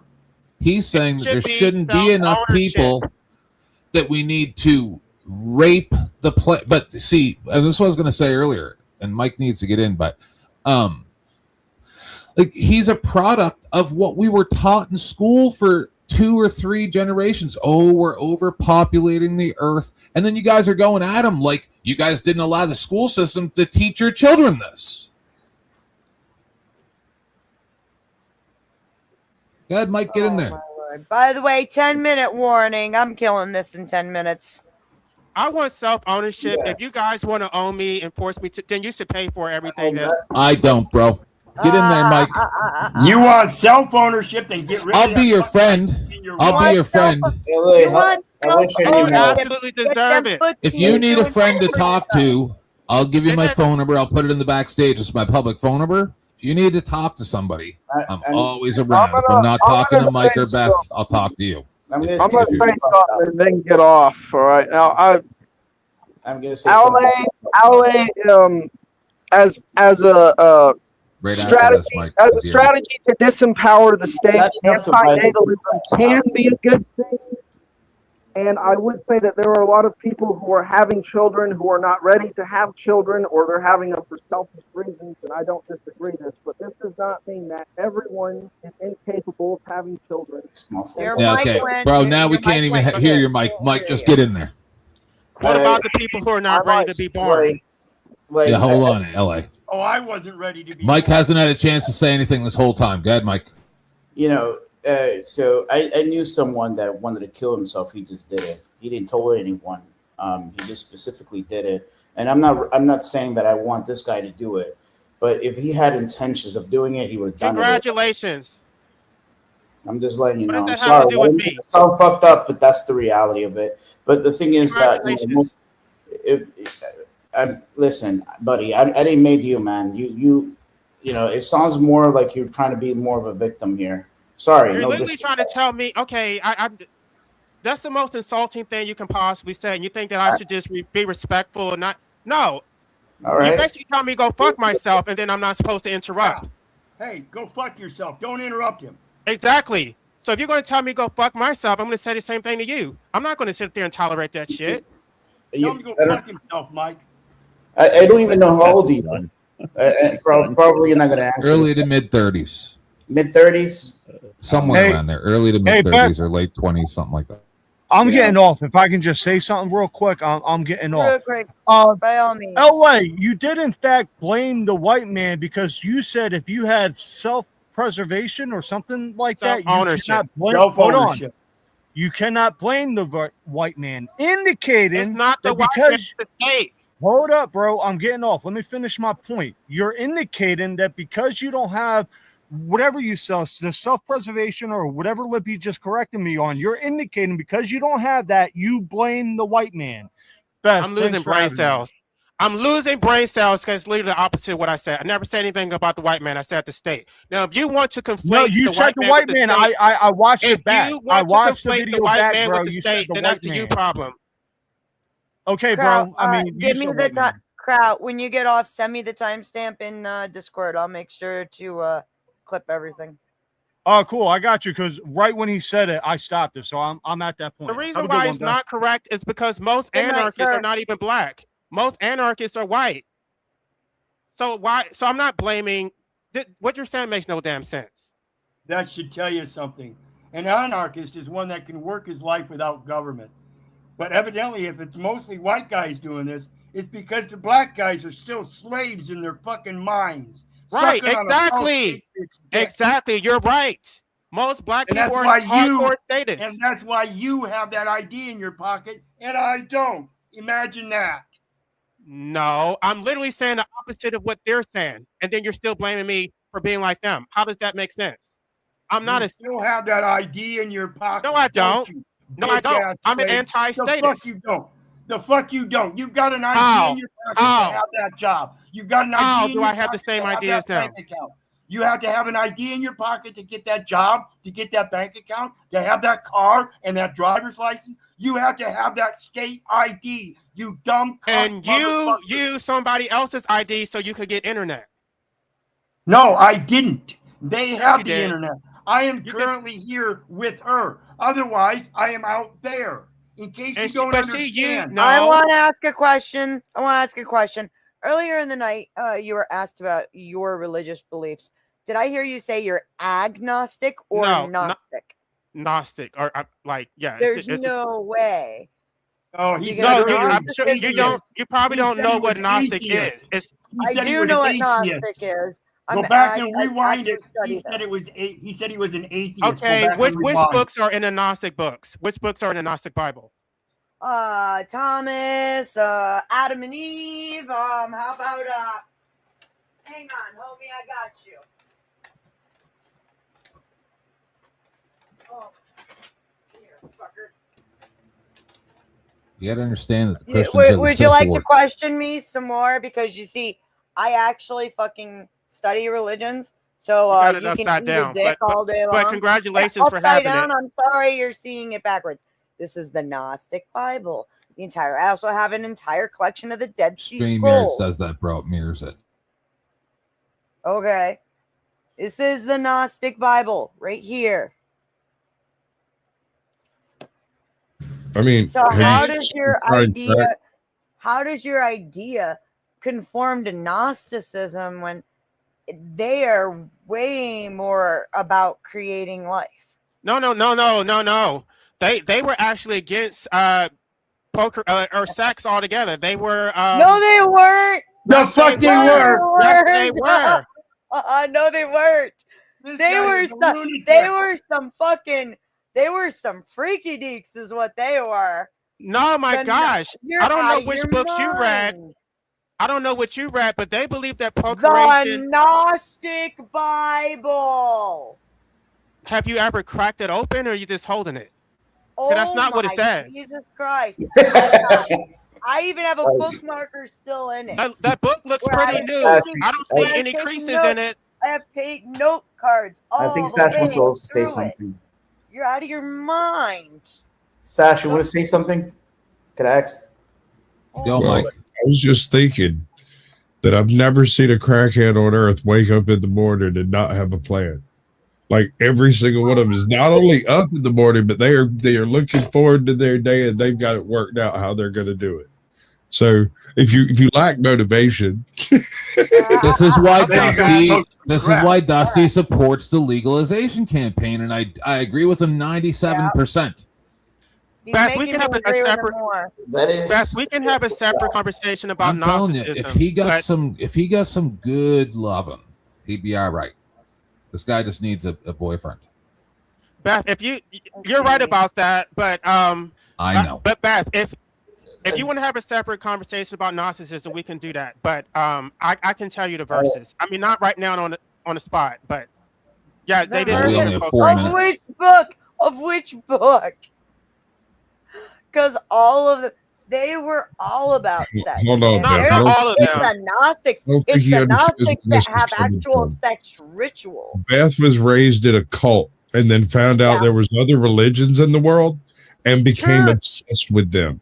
Right? True. Now, just because she can't quote, chapter and verse right out of her head, it's because she wants to know specifically which version you want the chapter and verse. So pause. I got to say this because I might not get another chance to speak to you ever again, LA, because I don't even have a channel for you to be like, because that's how he found me before.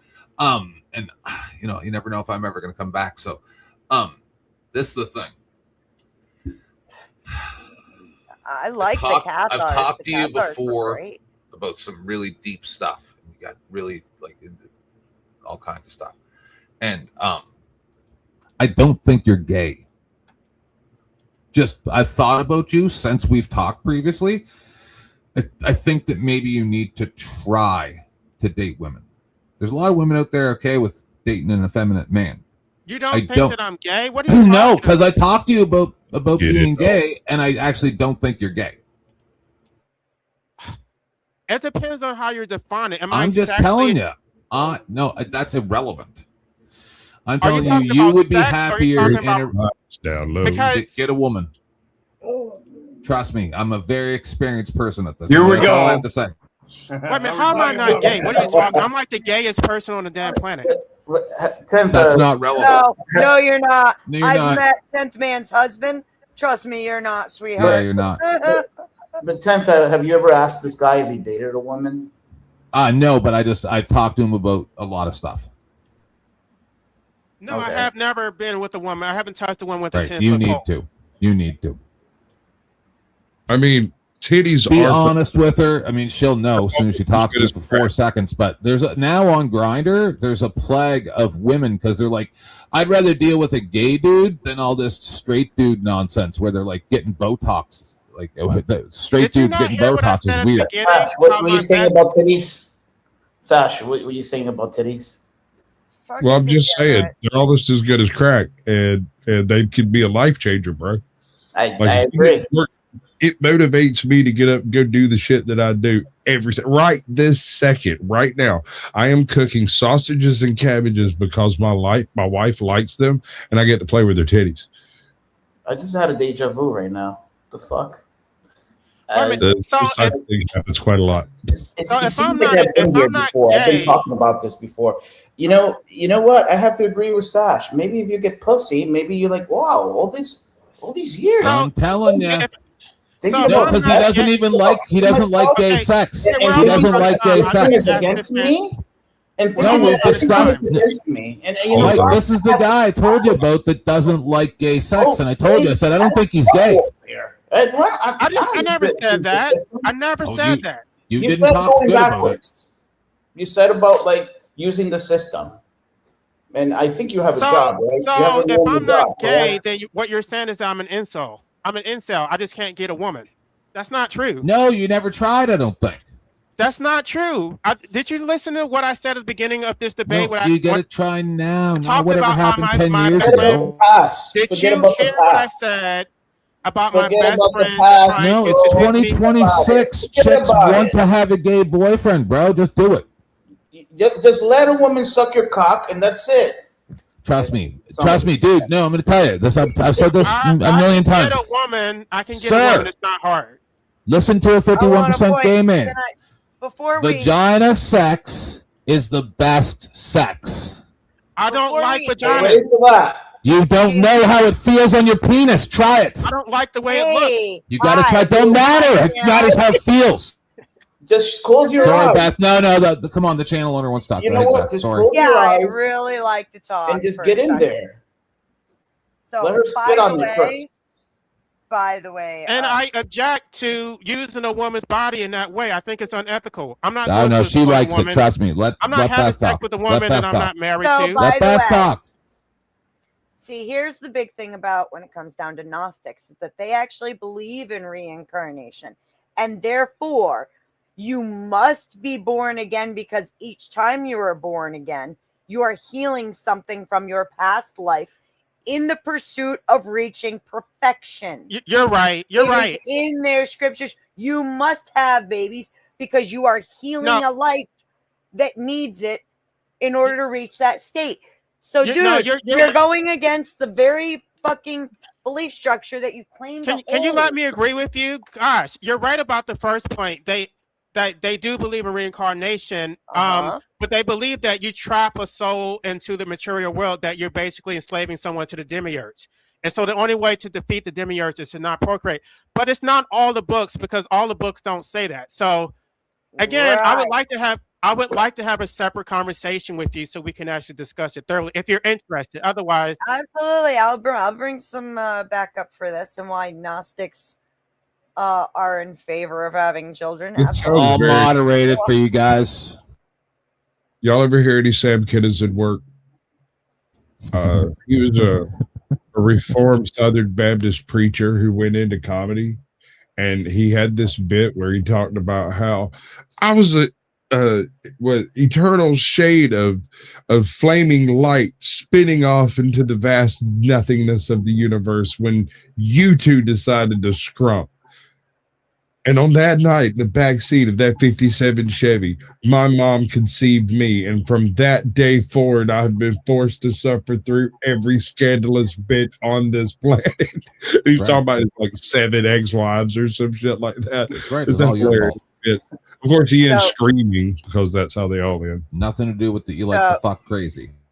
Here's the deal, everybody. I'm a little tired of sitting here and the arguments kind of become circular. So I want to go around, This was give fun. everybody a chance. This was fun.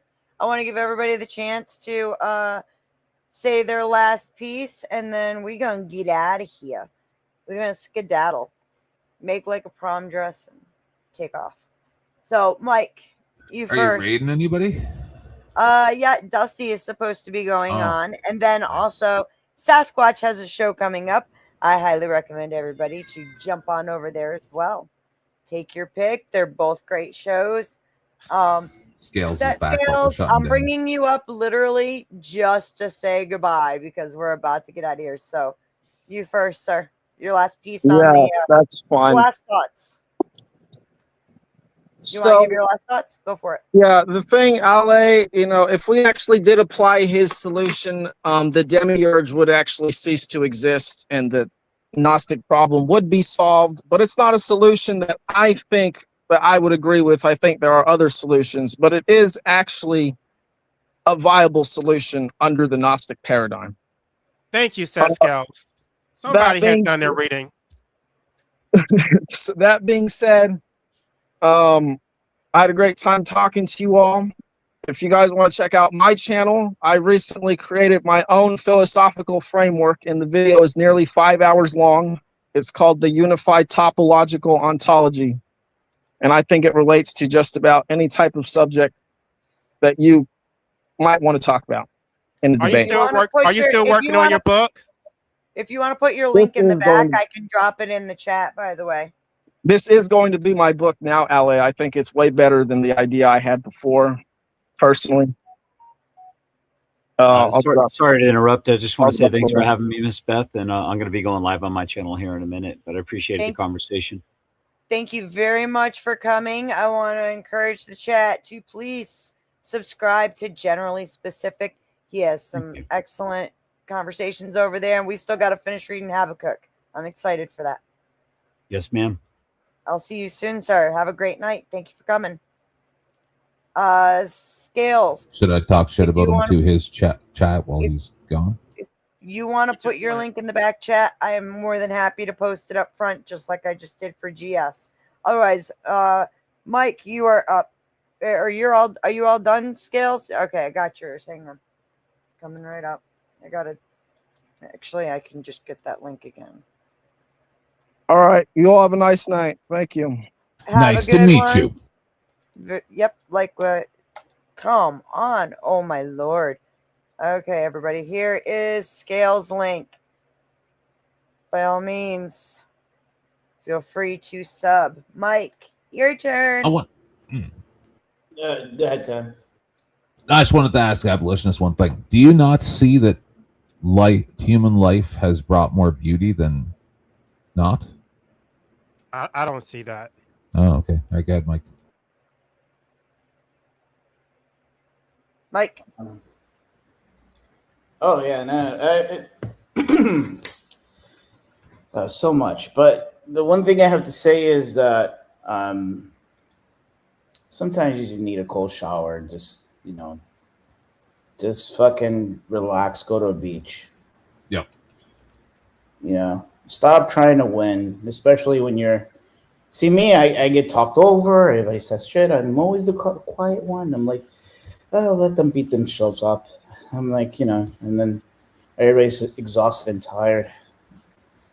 And I'm over here enjoying myself. Yeah. And that's the way to it, I guess. Yeah, I mean, thank you for coming, Mike. It's always I can do this all day. I'm Captain America. I hope you're somewhere real nice and warm and lovely. Yeah, and I'll see you over at Dusty's, guaranteed. Yeah. You want to say something? Oh no one should watch his show. I heard it's going to be very controversial. Don't ever watch anything I'm involved in. It's just bad for him. Yeah, I've heard. I heard there's going to be like a really controversial thing that happens there. Really, on Dusty's? Yeah, no one should definitely watch that because no one like controversy. Somebody kick that out. And then I heard there was something going on. Sasquatch heard a little something too, so we should all check out Caucasian Sasquatch. I wonder what it is. Link is coming up in the chat right now. Sass, you want to go ahead? I dropped them because I have keys here. Ha! I'm good. We can bounce. You got to go. You do the thing you're doing. I got about another 20 minutes. I don't want last words. I'm just fucking around. Anybody wants to look up over there. My chat's going to be rerouted to it, but it hasn't gone live yet. Sorry, guys. It happens. I did not expect Dusty to go live. I didn't plan on staying on YouTube. I didn't either. I'll stick around and see what's going on. Yeah. I'll be in the chat. Any last thoughts on what happened here tonight, Squatch? Remember, Crowd is still in the backstage. Crackheads are never depressed. Crowd already. It's true. Yeah. I saw the other day. Hang on.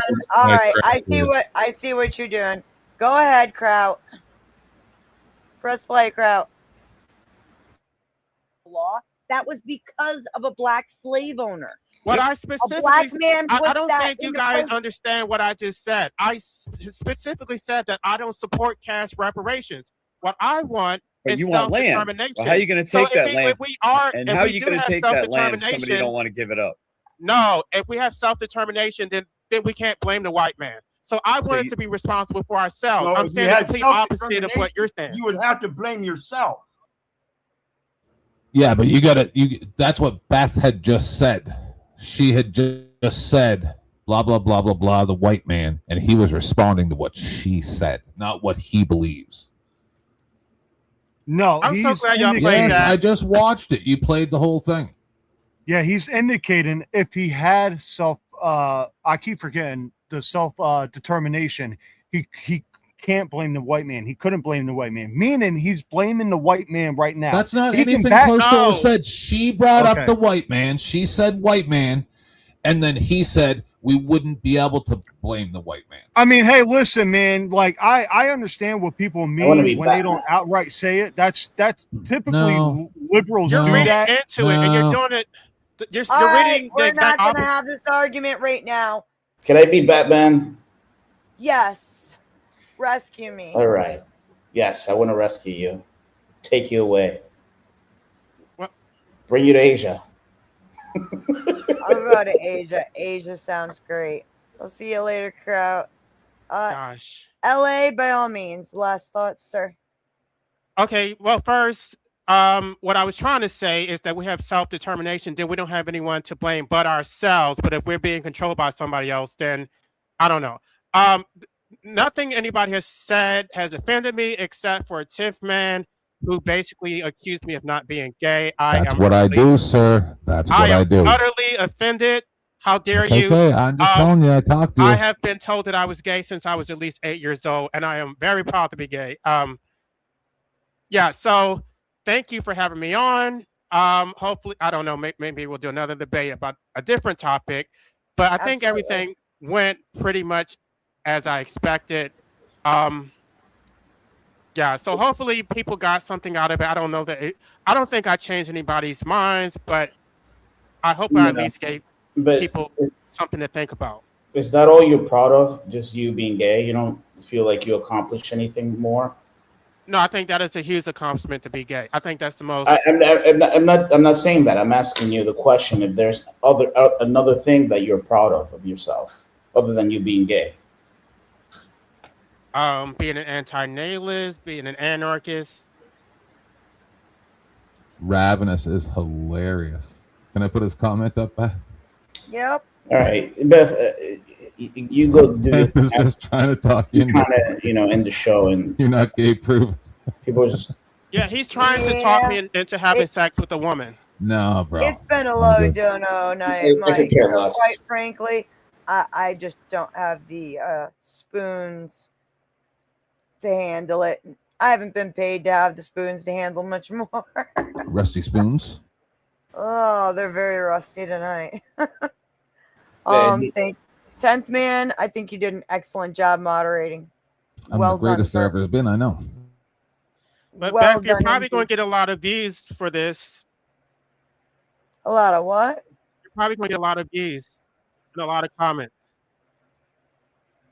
Maybe. For hosting this, you mean? I mean, yeah, for this whole debate. That's what we're doing. Yeah. I hope Please, these all everybody, the like time. and subscribe to the Culture I like Corrections take- television show. You should have been saying that while we had Yes, you guys like chatting. and subscribe to all of this. I like to do the debates about the hard topics. Recently, we did should Narcan be available to everyone or only medical professionals. We did eugenics, and I'm looking forward to hopefully having another eugenics debate in the near future. because I think it's fascinating. It's a fascinating argument where I, quite frankly, found myself sitting on the fence. So I look forward to some more topics coming up in the future. And thank you very much to AVG and to you, Life Abolitionism. Definitely, I'd be more than happy to have a discussion with you sometime soon about Gnosticism. But for now, I'm going to say good night to everybody. Please head over to the Powdered Dusty and enjoy your time there. Good night.